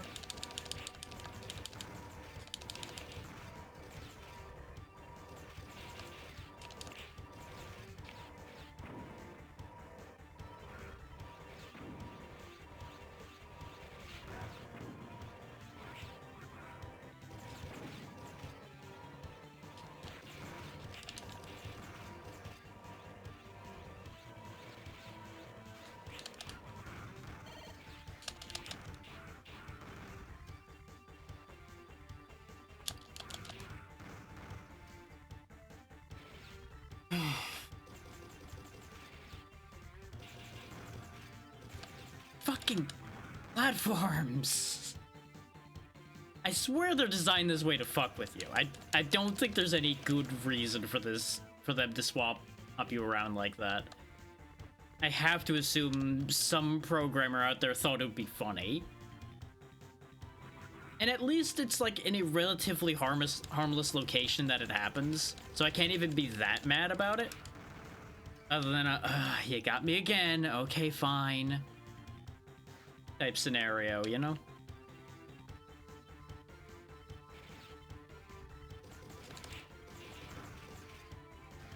I did it again. Fucking did it again. I didn't even need to dash jump that time. I was close enough, I could have just jumped. I don't even know why I want that health that badly. Like, you ever just fixate on something for no good reason? That's that situation right there. That's me fixating on that for no fucking reason. Like, I know my sub-tank isn't full. Let me tell you, I don't know if that's the way to fill it. So if I'm gonna try to go for that angle, I suppose I should bring the shield back. Because I do end up taking less damage throughout this section if I'm smart with how I use it. Like, actually pay attention to where I'm blocking and what I'm doing.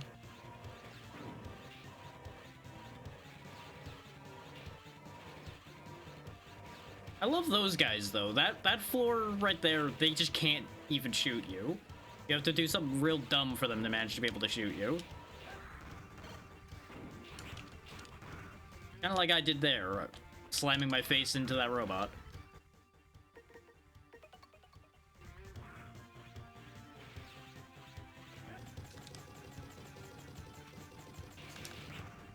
I really thought he was gonna die there, as he did most of the other times, but apparently I didn't shoot him well enough that time. Oh, like, a bullet was out of timing. It does take the whole set of bullets to take him.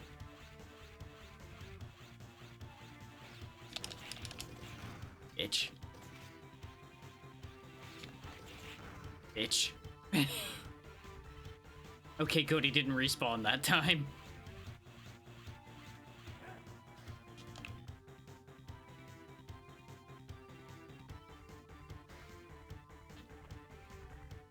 I just want y'all to consider how cleanly we went through this for the most part the first time.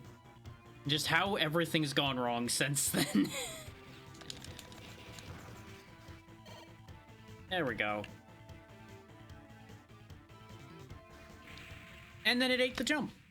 I pressed dash and jump more or less simultaneously. The dash like a frame before the jump.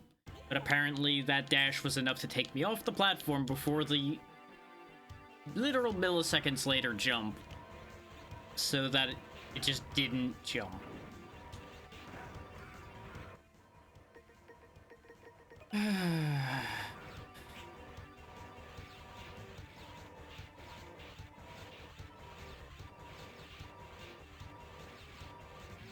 Oh, and I'm gonna say this in advance, so nobody can question it at all. If this ends up being a multi-phase final boss, I am absolutely save stating through the multi-phase final boss. I don't give a shit what anybody thinks. That one is pretty much a guarantee. Is if there's probably not even gonna be checkpoints in between phases of the final boss, and we don't have enough lives to properly utilize those checkpoints anyway. So just for sake of making sure this ends sometimes this year, that's what we're doing. Some of the other ones would be up for debate. That one, not up for debate. That was decided before I even started playing this. If I had already decided if by some miracle I made it there, that was what I was going to do.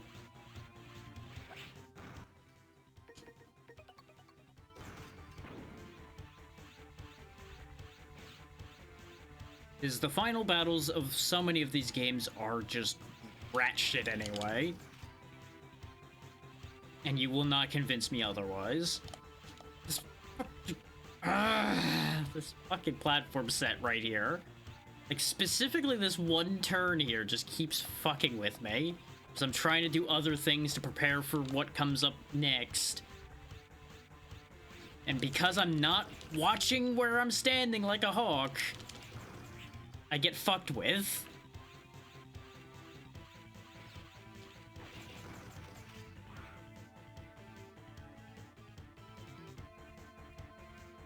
This is bad enough that I already have to, like, hold 3 or 4 buttons down at once to be able to charge and do other things at the same time. Are you fucking kidding me? How did I fall down here? How did I miss so many platforms to end up here?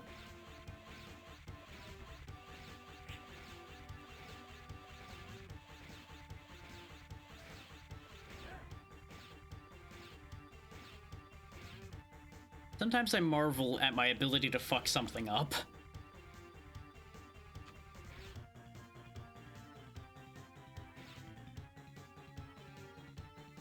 Now these are synced just fucking poorly enough.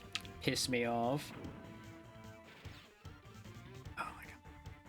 Thank you. And then it ate the jump again. All I'm trying to do is get to that wall so that I don't have to try to sync those platforms up. Because I find it less dangerous to do that than to try to land on that platform. Which, if he would stop not jumping, it would be less dangerous. But Zero has apparently slammed into enough walls that he's forgotten how to jump sometimes.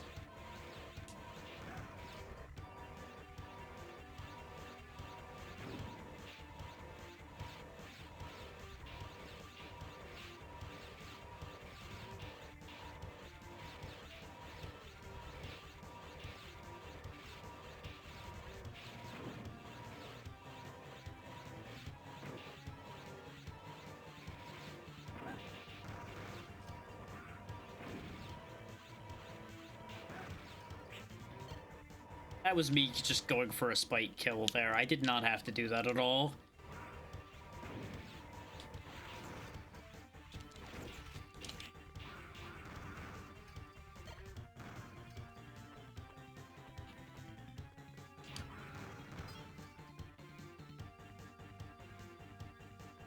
Like, I'll give them credit for one thing. At least these platforms are fairly big. Though, I say that, they're actually, like, specifically Zero's shoulder width apart, pretty much. So, his entire, like, sprite fits on the platform and not much else. But that still makes them, like, decently big to be usable. Making the mistake of these things, thinking these things have less health than they do.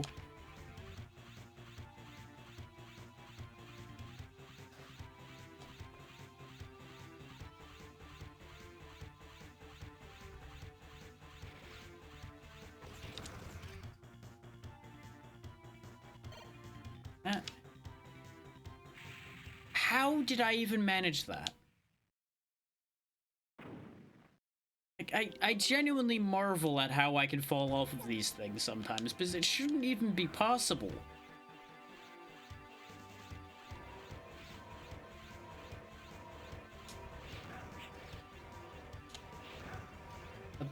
Let that stand as another reason why the save states are going to be involved at the end here, because I'm clearly losing the ability to do basic concepts properly. This isn't even that hard, and I'm making it way harder than it needs to be.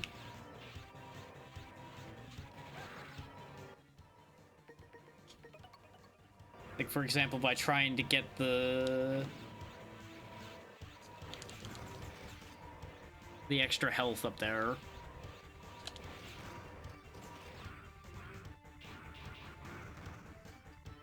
Which is definitely not necessary. But I'm assuming I'm gonna want it when we get to the end here. Don't know why Zero didn't turn around without taking a massive step. I definitely just tapped left, and he's just like, you want me to go over there? Okay, I'm gone.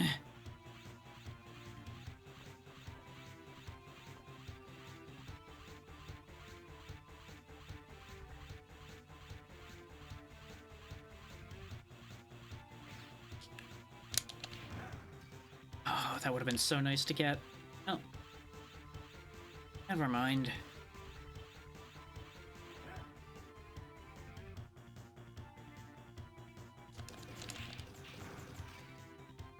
Speaking of things that would be so nice to get, getting that without losing the health. What the fuck is wrong with you?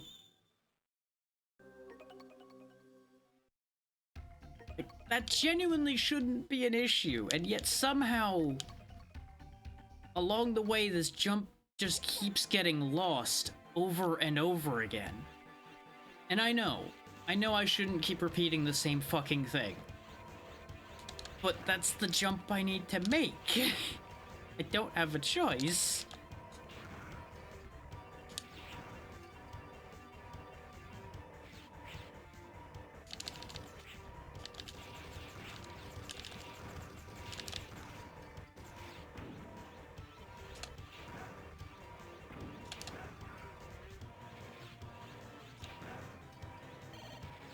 At this point, I'm just lashing out at the enemies in the vicinity.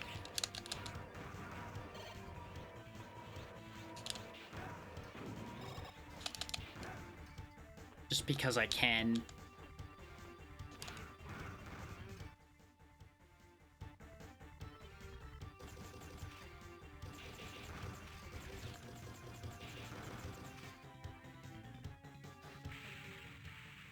Yeah, sure, that totally made contact, uh-huh. Yep. My hair touched it, therefore I am dead.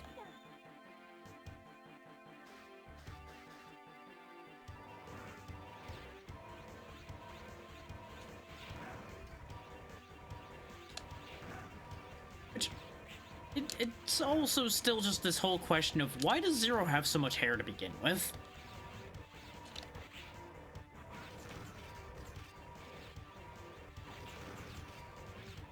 Like, that's just been a part of his design from the word go.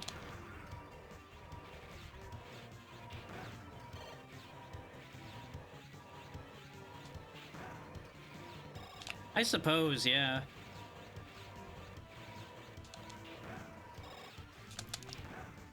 Wily couldn't have hair completely anymore, so he had to put it somewhere.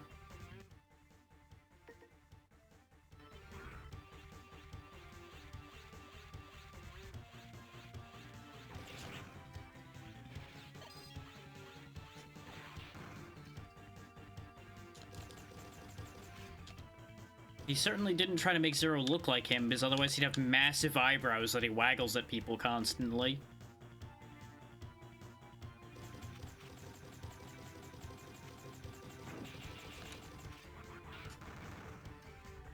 So now I'm imagining Zero with giant eyebrows, and it's honestly hilarious.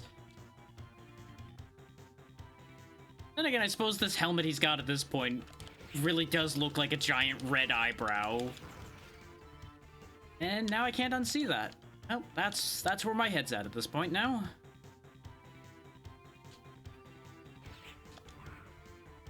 Listen here, you little shit.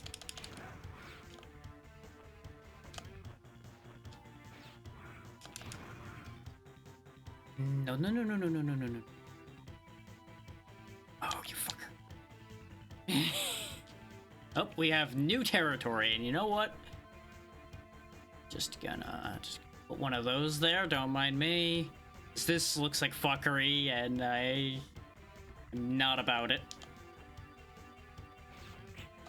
Yep, that's about what I expected. That the spacing was gonna end up being an issue. Not as bad as I thought it was gonna be, though. Kill him off, okay.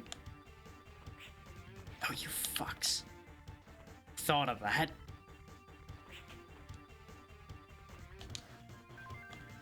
Thankfully, these things do, like, negligible damage. They're just to try to knock you off and make you have to climb up more. That's all they exist to do. Like, they're chipping me to death, don't get me wrong. But compared to what they could do, that's not that bad. Oh, this is not exactly the health I'd want to be up here in, but you know what, let's find out what we're dealing with, I suppose. So I'll actually leave the save state down there so I can climb up with more health. If I need to.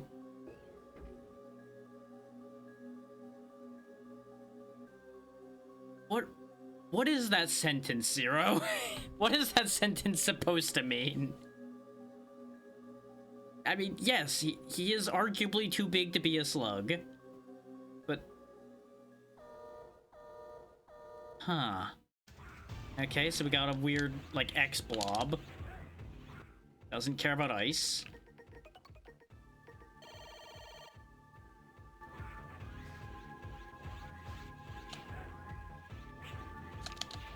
Clearly, I just need to go for the head. Oh, I see. Those go out and then they go back in again, and they're dangerous the whole time. Apparently.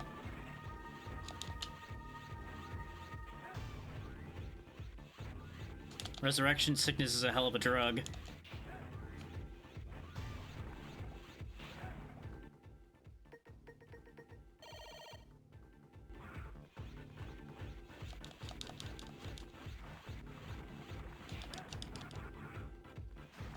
Oh. He was just going for me. He was just pissed.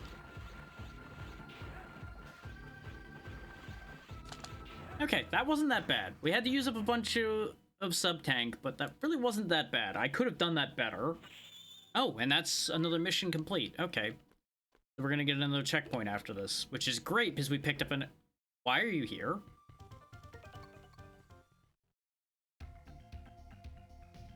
Why did you think it was a good idea to come here, Seal? Yeah, and what makes you think you're gonna be able to do anything about it? Well, I don't know about that one, Zero. It is technically her fault because she made it, but what it did afterwards is not entirely her fault. She just merely tipped the boulder down the hill. The best of intentions does not remove guilt.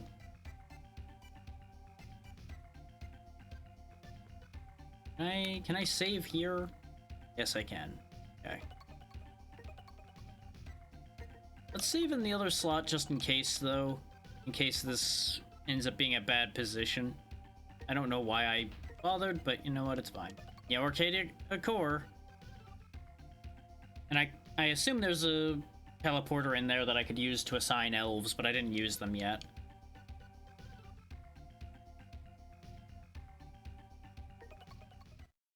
Let's do this. Put an end to this whole mess. 6 hours later. It's not 6 hours later yet, but I'm assuming the amount of time that this will take.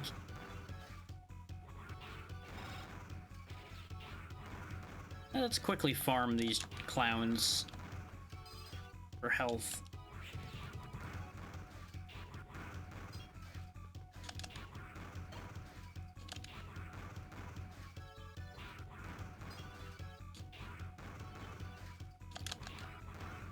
Oh, what a difference a single sub-tank is making. I do wonder if you can actually get two in this game. It looked like there was space for a second one that would be a sub-tank in the elf menu, and there's definitely room on this screen for a full set of sub-tanks. So honestly, I would say for this game at this point, a full set of sub-tanks would be overkill. One sub-tank is enough for this game just because of how quickly you can kill most bosses. Like, they can kill you quite quickly as well, don't get me wrong. But one sub-tank is also more than one full health bar. So in terms of that, I'd say they actually did well. It's almost full.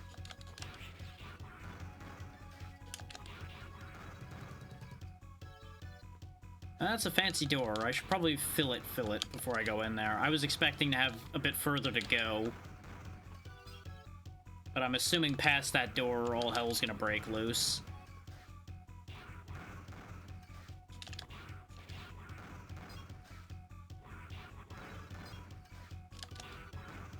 Now, the only thing is, when it comes to using save states against the final battle, I am gonna have to be careful not to save state myself into a bad position.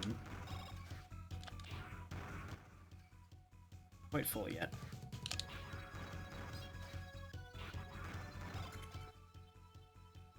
There we go, that's presumably full. Save on having to do that again. Let's go ahead and save right there.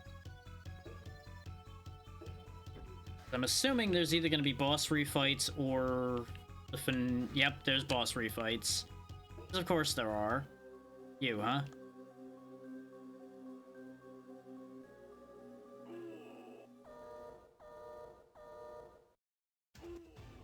Okay, good. I'm already on fire.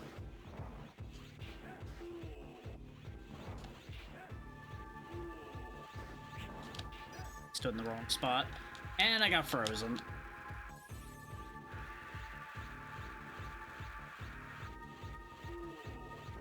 There it goes. I was like, are you gonna do something that's gonna defrost me at some point, bud? Or what are we doing here? Die.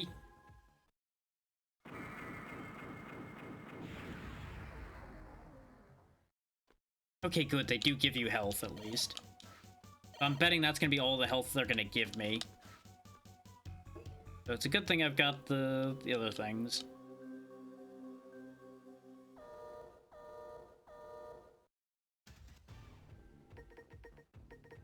I feel like you're gonna be weak to ice. Yeah. No, ice ain't it. Is it thunder? I feel like he was immune to thunder. Which means it would have to be fire again. Which is weird considering you fight them in a desert, but what do I know? Oh yeah, fire definitely works. Ow.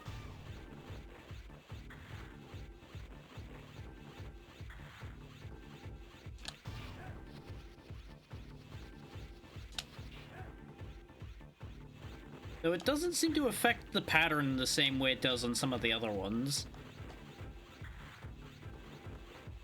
Like, the pattern seems to still be largely the same, even when hitting with fire. Just more damage. And I would say marginally more damage, really, because our charged hits were doing about that much before. Okay, good, we do get health every time. So I don't need to dip into my sub-tank quite yet. Both of those were fire, so it's clearly gonna be one of the other two elements, so I'll preemptively switch to lightning. Hey, what do you know, I picked the right one. Also, why are you back already? I just beat you like a minute ago, and it's you again. Oh wait, no, lightning wasn't your weakness. Wasn't it ice? Because you use lightning. No? Are these all fire? No, I was right the first time, I think.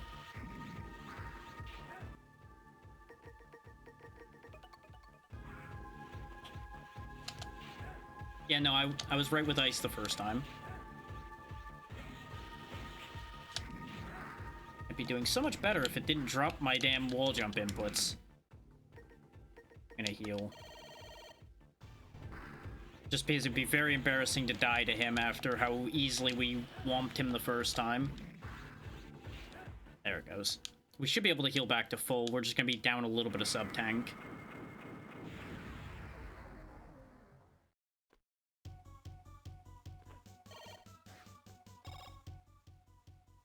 That's more sub-tank than I would like to be down, but that's okay.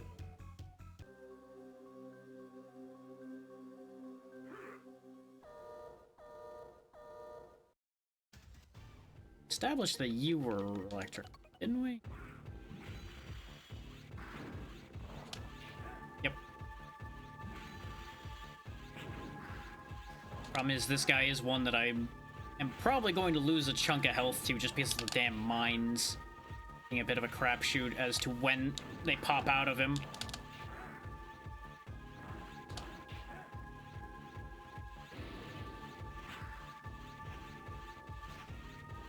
Where the fuck are you going? Why did you extra swings? Come on! He usually did one good swing and then he dropped out.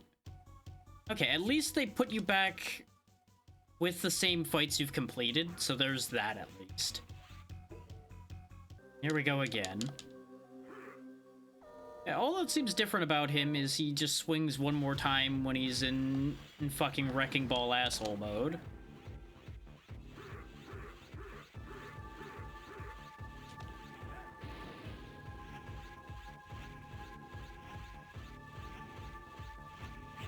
See, getting dropped on like that was what I was trying to avoid because I knew it would kill me.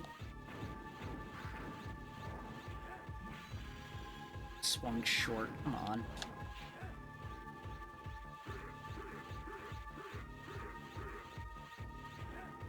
This fucking guy. Oh, and now he only did one swing.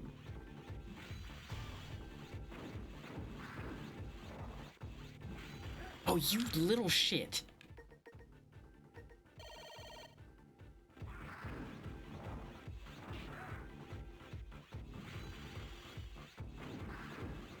Fucking die. This way we can use all the health we're gonna pick up for the sub-tank. Which is probably gonna leave me at a little bit of a loss, but that's okay.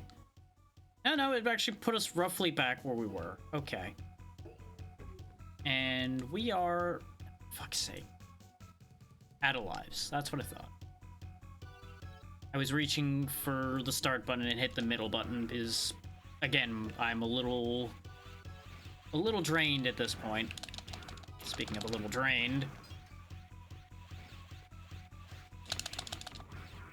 Wait, what was that higher door?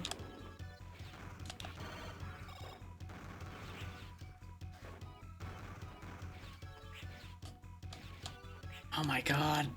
Trying to climb back up here is awful.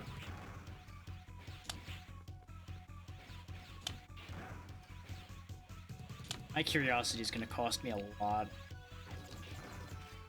I got him. What's the deal with this door?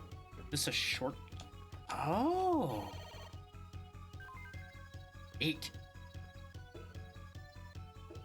So it's a shortcut and it had goodies.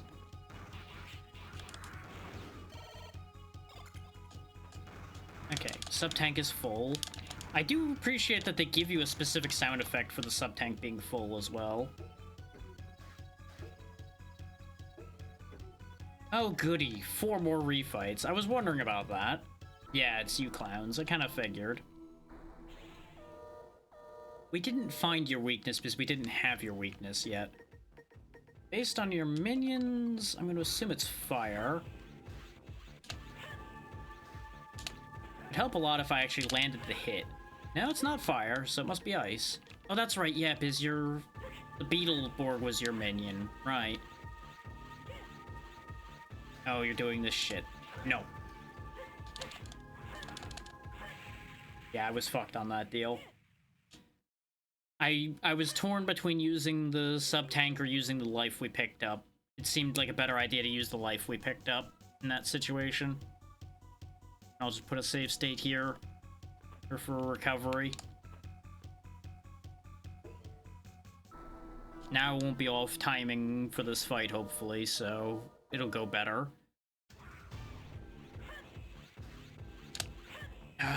Or I'm still going to fuck up the attacks there.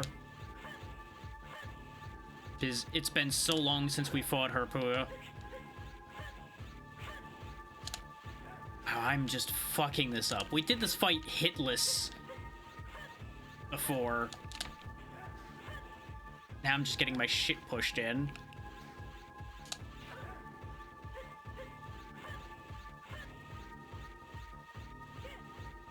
Of course, it doesn't help that they've changed patterns. Like, they're not supposed to go for the satellite move there, based on how we fought them before. That's not the pattern they did before. There's a slight alteration. Like, it's not even a big alteration. Then again, I think I usually hit them before they had a chance to make a move after that. But they did usually go for the grab move at that point when I did let them get to that point.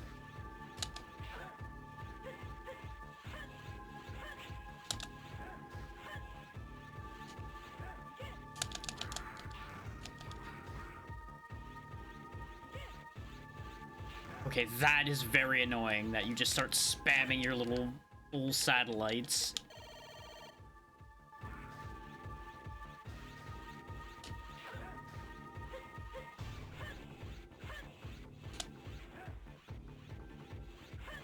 See, that's the pattern. That right there, that's what they're supposed to do. They're supposed to be stupid.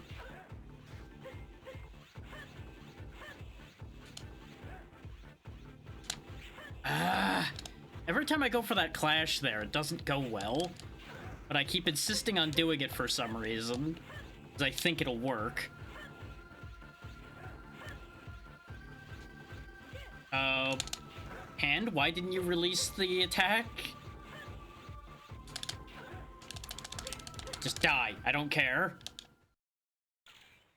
Okay.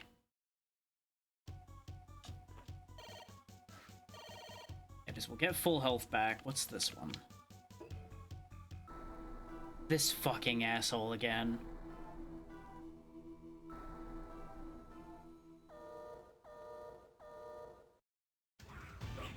We never did figure out if you had a weakness. Particularly. Not ice.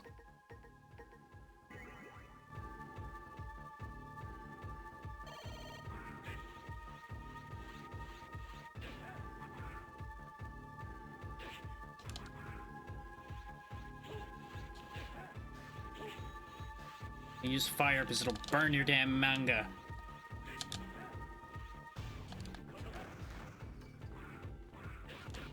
That should not have made contact with anything other than him, I would like to point out. And yet, here we are. Having now had to heal twice because of this fucking asshole.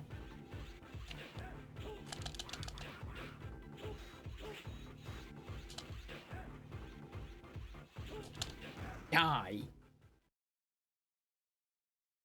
Just go back to hell where you belong.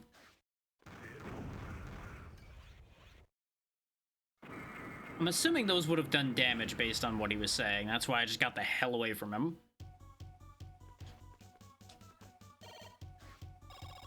On the bright side, we did fill the sub-tank back up a bit. The downside is whichever one of these is Fafnir is going to be an issue still.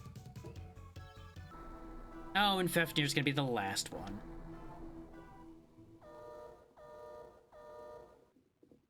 Remember, thunder is not the answer here. Fire is.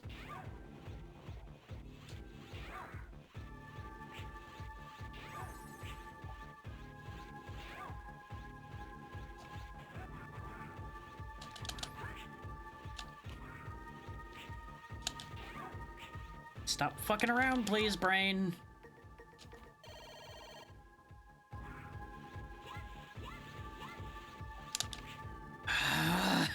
Come on, I know I'm trying to be more aggressive to end this faster, but fucking stop doing stupid things, please, brain.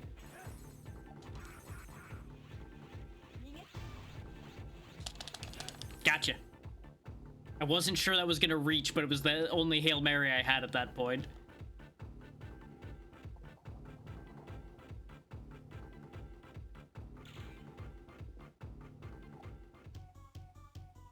Could have been better, but I'll take it, because at least I can refill some of the sub-tank. The problem is we are running at a deficit at this point, and that's where this is going to get bad.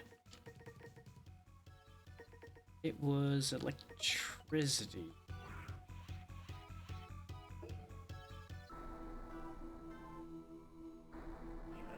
I should have finished charging before I came in here. On the bright side, at least we have flat ground to fight Fafnir this time, which is actually going to be a much bigger help than you might expect.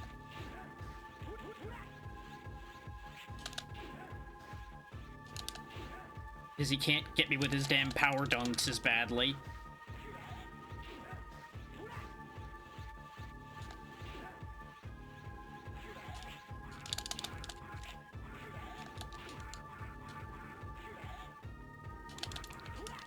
Gotcha. First try.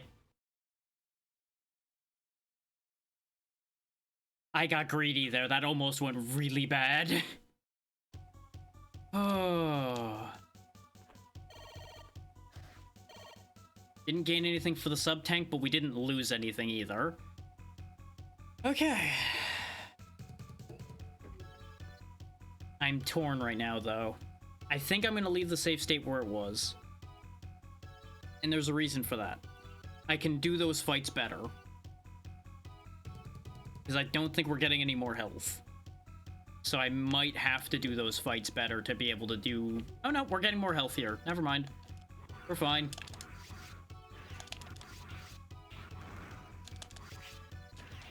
They're actually being very nice and giving me another chance to get health. It's also another chance to burn health, but let's not think about that aspect of it.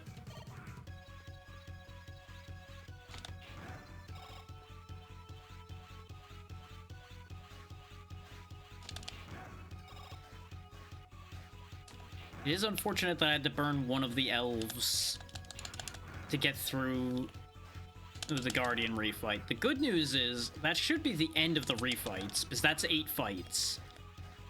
Unless they're breaking tradition, that should be all of them. And I presume that the slime thing I beat up was their Yellow Devil equivalent.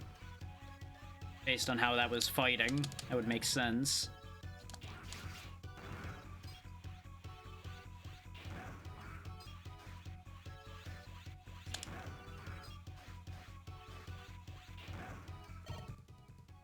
Okay, good amount of sub-tank, but we'll have a bit more as a treat.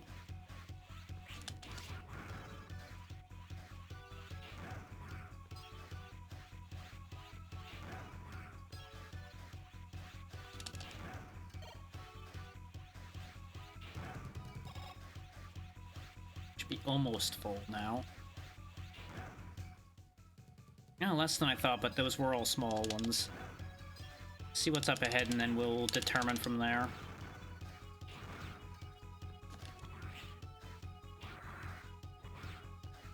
Wow, they were just determined to make this kind of awful, huh? Which makes sense, it is the final section. But still, yikes, man. Yikes.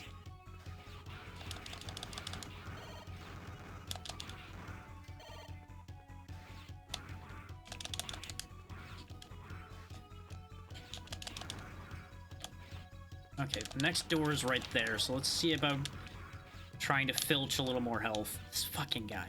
Quit running! There, you've tasted blood. Now die!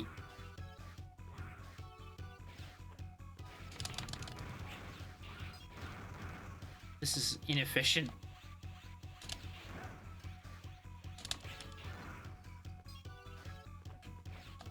But I don't really have anywhere else to try to grind health now.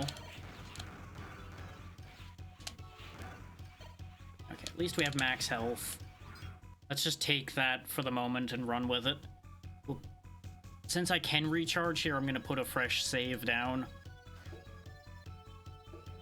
Okay, there is a antechamber, but I don't want to be locked into it.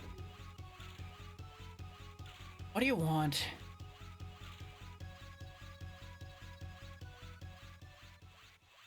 Oh, good. You actually put your dogs on a leash, finally, X. Thanks.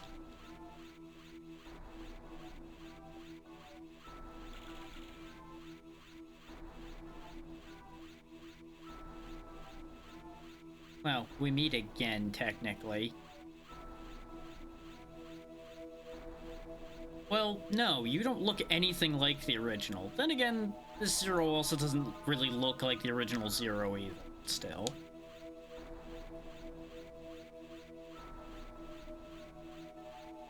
I don't know, all the humans we met have been kind of having a shit time. We haven't seen any other humans.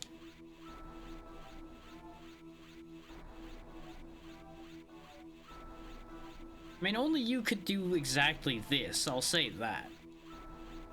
Because the original X is a little too peace-loving for a situation like this to have happened.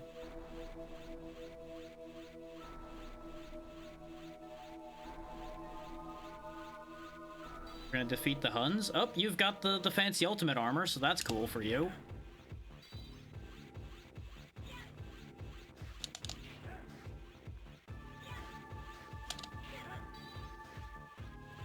There's gotta be a second phase to this, because he does not have enough health. He can't possibly be taking us seriously. He does have a bunch of moves, though. Like, he's got all the color changing and shit that X would be... you'd want to do. Okay, now he's starting to take me a little more seriously. I wonder if his elemental weaknesses are changing with the forms he's taking on. Okay, that's round 1.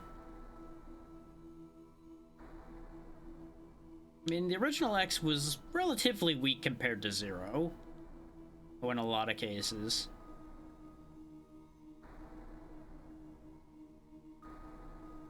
Yep, now real time.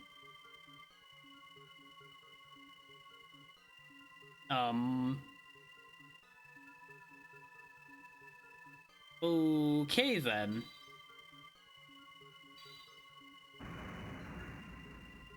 Okay, that's a little bit more of a problem. The floor damage you've done is an issue. Oh, that traps me in place. Okay. Yeah, I kind of figured I was going to need to climb the walls to get swings at him. Oh, you are going to be a bitch to hit, though, aren't you?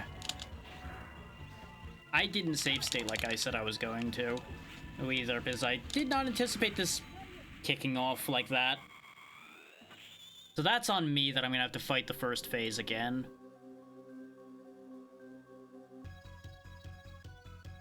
But we've learned a couple things, and one of the things we've learned is I'm going to want a little more health than I had there.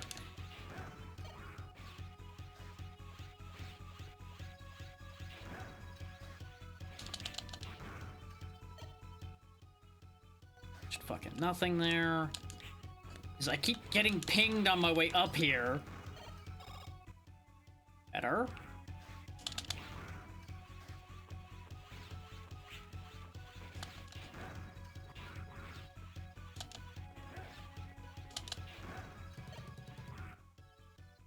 See, because that just means that that one ends up just giving me a little bit of my health back rather than me gaining anything. Very close to a full sub-tank now. I mean, perhaps it's me being greedy, wanting the full sub-tank. There we go, we got it. All I had to do was acknowledge that maybe I was being greedy, and the game's like, fine, you can have it. Okay, now we're as good as we're gonna get. Actually, I should just put the save in here then, save a room transition. Arguably, I could have put the save after the conversation, but I wouldn't want X to get a cheap shot hit at me. Like I load in and appear right into a punch or something.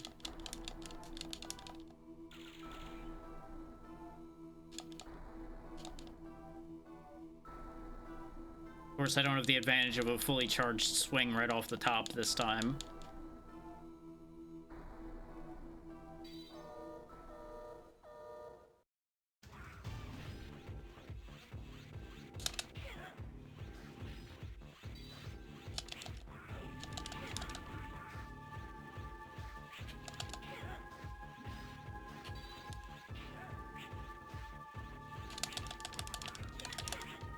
I'm assuming elemental form dependent for him having weaknesses.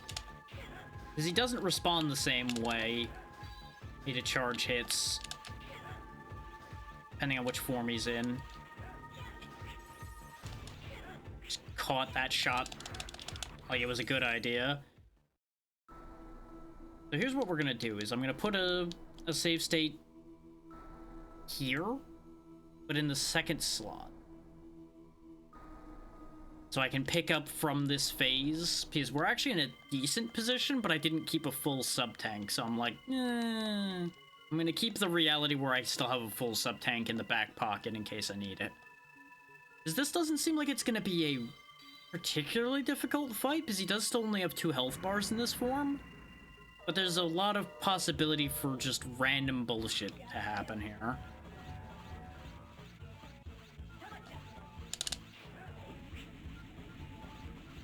Case in point, all the damage I just took there.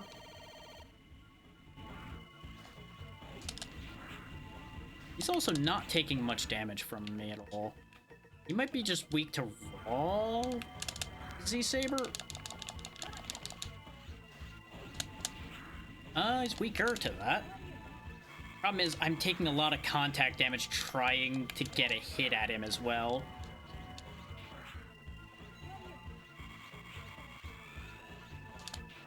He is down to 1 health bar now. So we'll go ahead and actually use the elf right now. Oh, that's not a full heal. Oh, of course. Of course that does damage. Why wouldn't it? Oh, we were so close. I think I can do it with just the amount I had after the X fight there. I think we're in a good position as is. I just need to not bump into him so much. Let me go ahead and snooze that ad as well.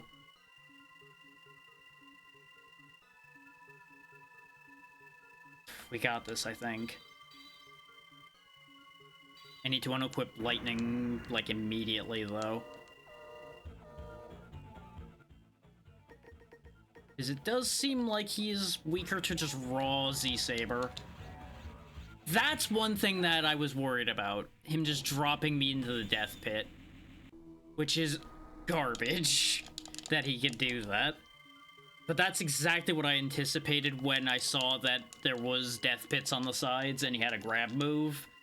100% we were gonna get dunked at some point.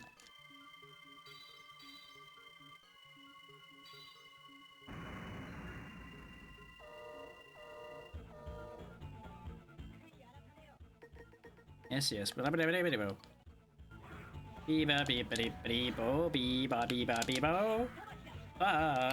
you.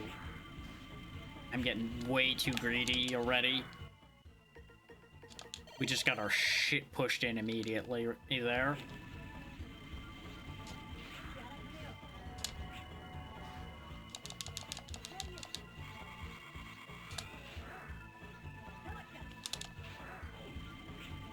The fact that that keeps the ground on fire like that is nasty. This is looking alright, though. Not gonna say it's looking good, because fuckery could still happen like that. Oh my god. Please actually land a hit, Zero. Got him! Now, is that the end, though? He's exploding, so that's a good sign.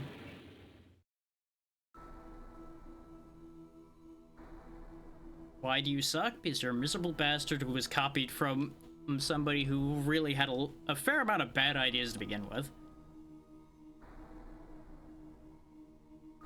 To be fair, even if you were a perfect copy of X, X tended to lose to Zero anyway.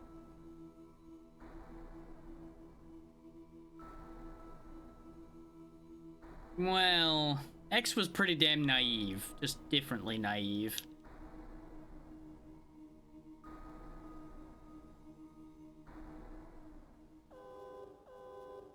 The final defense line has been destroyed. Self-destruction mode activated in Area X. All dangerous elements are to be eliminated. Okay, it's not an escape sequence I have to do. I was worried about that.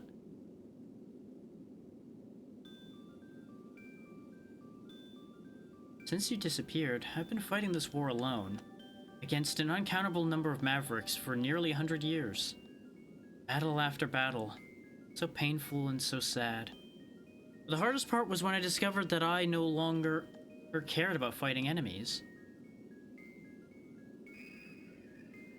I'll leave this world to you. Please allow me.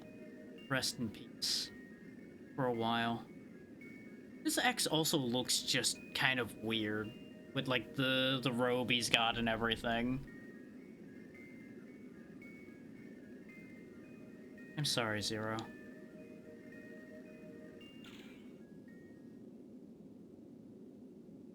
But hey, we survived. Yeah, exactly.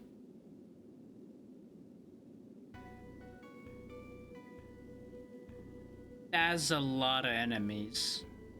Suppose this is all that's left of the Neo-Arcadian army.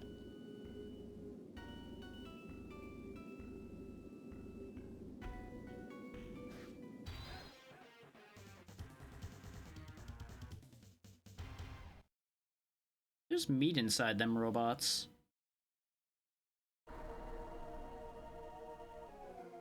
And there's the credits. Alright, so that is the first game cleared for February. And I'll be honest, I was hopeful, as I mentioned before, that we'd be able to get through it, but I wasn't expecting to be able to beat this. Especially not today. Going into it a little bit off to begin with. Yeah, I unfortunately know quite well my limitations and what tends to work out.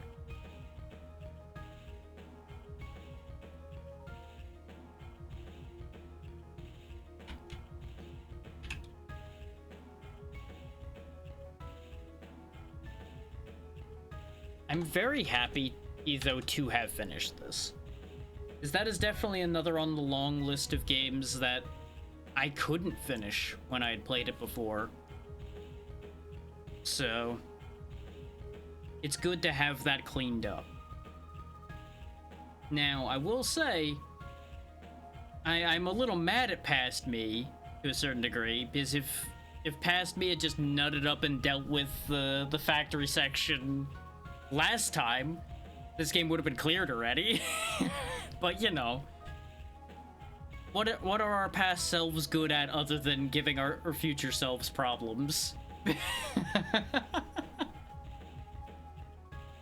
I'll go ahead and just hit another snooze because we're going to be ending here after the credits anyway.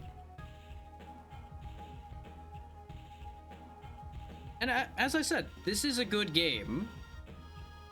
I was the same way for the longest time. Streaming is the only reason I've finished much of anything at this point, really. Because it helps add that extra incentive behind me to not abandon it when it gets annoying.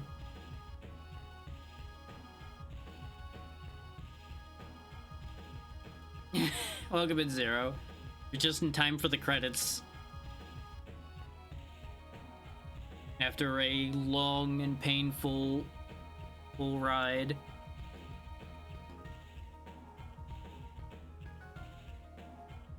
And I cannot be too angry at this game. The game overall, like I said, is good. I will continue to say that this game is absolutely solid. This would have been done in like half the time if it weren't for the Protect the Factory level. Genuinely, like half of this playtime was that fucking level. Especially if you combine the capture the factory level with that. Between the two of them, that's definitely half of this playthrough's time.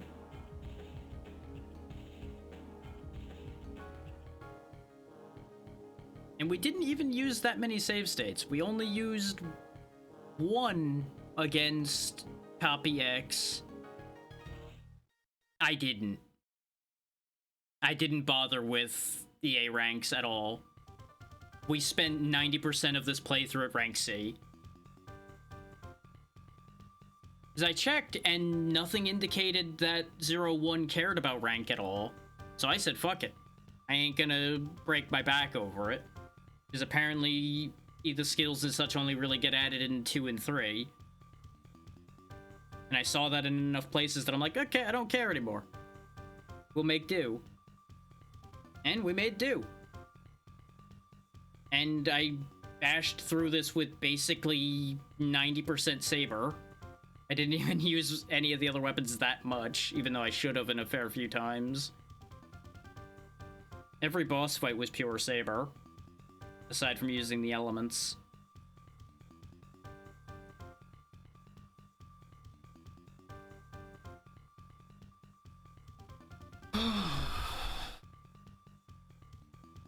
Will it tell me the total clear time? Oh, hey, look, a bad idea. No. Yes, I will save my game data, so I can see what the total time was. Not next time, because schedule will get in the way of that. Yeah, see, total playthrough time, not counting all of the loading, was 2 hours and 19 minutes. Because of all of the saves that had to be loaded because of death and everything, we lost a quarter off of the time. Will I get to 2, 3, and 4 at some point? Yes. But it won't be anytime soon. Because I still have the Breath of Fire playthrough to finish, which is going to be on Monday, and every Monday until it's done. Dark Souls, unfortunately, is owed, so Dark Souls will be starting on Tuesday. Thursday's a question mark. Friday's currently still slotted to be Terraria with the group I've been playing with the past couple weeks. Next Saturday is also a question mark, but I don't think I'm going to be jumping straight into the next one next week. I think I'm gonna let this cool a little bit, so that the frustration from the factory section doesn't just come right back. 'Cause I'd rather not take that out on the other games.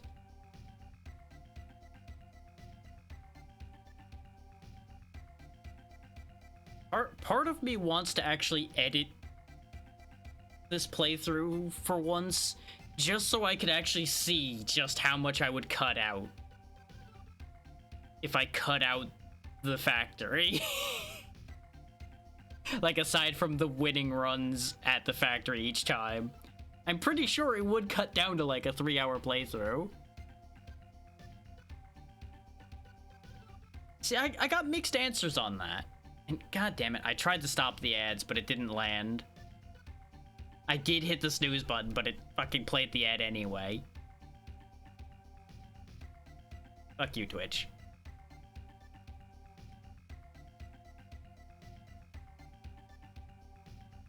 It's like, I had beaten 0-3 in my own time, but I'll be going back and doing it properly in the future. Yeah, exactly. So we're gonna stall at the very least till y'all are out of ad jail so we can finish this talk. But I'll take a look around for potential raid targets, possibly. Though I'm burnt down enough that there's a very real possibility there will be a raid tonight. I went quite a bit longer than I had intended to. But I'm gonna take a quick skim through and see if there's any easy choices that I may go for anyway.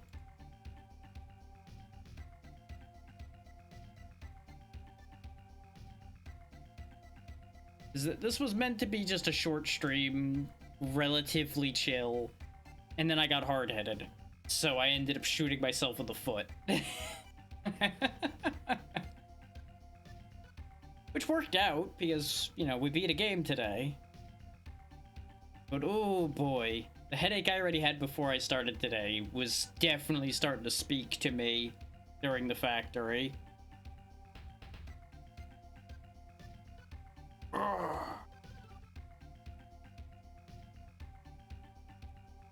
Yeah, based on the quick skim, we'll probably end up not having a raid. And that's fine. I'll just catch up on a couple things while I wait for y'all to be liberated from ad jail so we can finish this line of thought. And then we'll get out of here.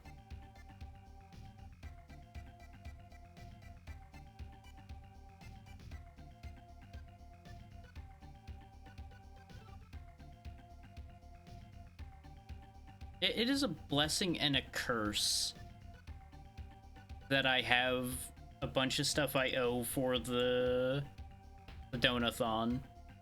It's a blessing in that people had chosen to help me out, and that's why all of that is owed to begin with. It's a bit of a curse in what it's done to the schedule. But so is how it goes, you know? That's just the way it is.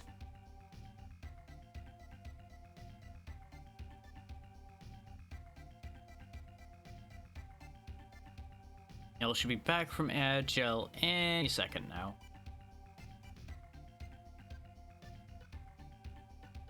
I'm still mad at Twitch for taking away my snooze, even though I had hit it before the ads popped up on my side. But it is what it is. Welcome back from the ads. We're gonna have one final bit of talk here before I end off. There isn't gonna be a raid because I'm done in. But to finish the thought that was forming before the ads popped up, I'm mildly surprised that this is the hardest one. I say that because of things I know about the rest of them. Like, I would say that final fight is harder in 3. Like, 3's final fight was misery.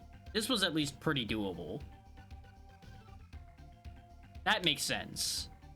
What I will say is it's going to be more of a pain in the ass in 2 and 3 if I bother to try to get the EX skills. What's probably going to happen is I'm only going to get a couple of them. Like, I'll probably cherry pick for whatever the ones I really want are, and then not worry about the other ones. Yeah, that final fight sucked. That was just awful.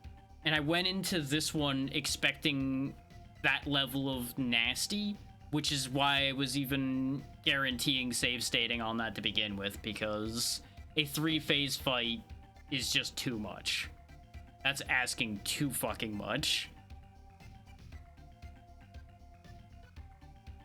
Though admittedly, we only really got through as clean as we did here at the end, which wasn't that clean to begin with, thanks to the fact we had the sub-tank. Without the sub-tank, this would have been a disaster. We would have had to rely on having like 3 nurse elves with us, and even then that wouldn't have been enough for how much I ended up healing. 2, I will be like 90% blind on. Like, I played like a couple missions of 2 now and then, and that was about it. I think 2 is the one I played the least, because I've dipped into each of them over time, trying to make any kind of headway in any of them. 4 was the one other than 3 I ended up playing the most, and that's because I was very interested in the weird grabby arm. So I think that was 4 that had the arm. It might have been... It doesn't matter.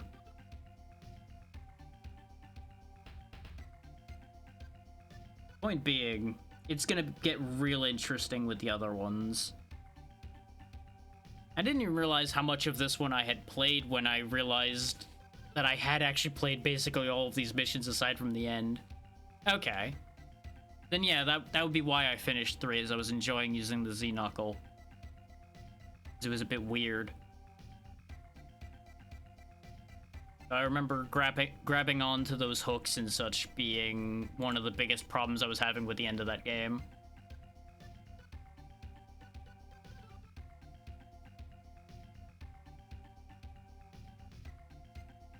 And for any of you out there that don't know what I'm talking about, don't worry, you'll find out eventually. When I eventually suffer my way through the rest of this series at some point in the future.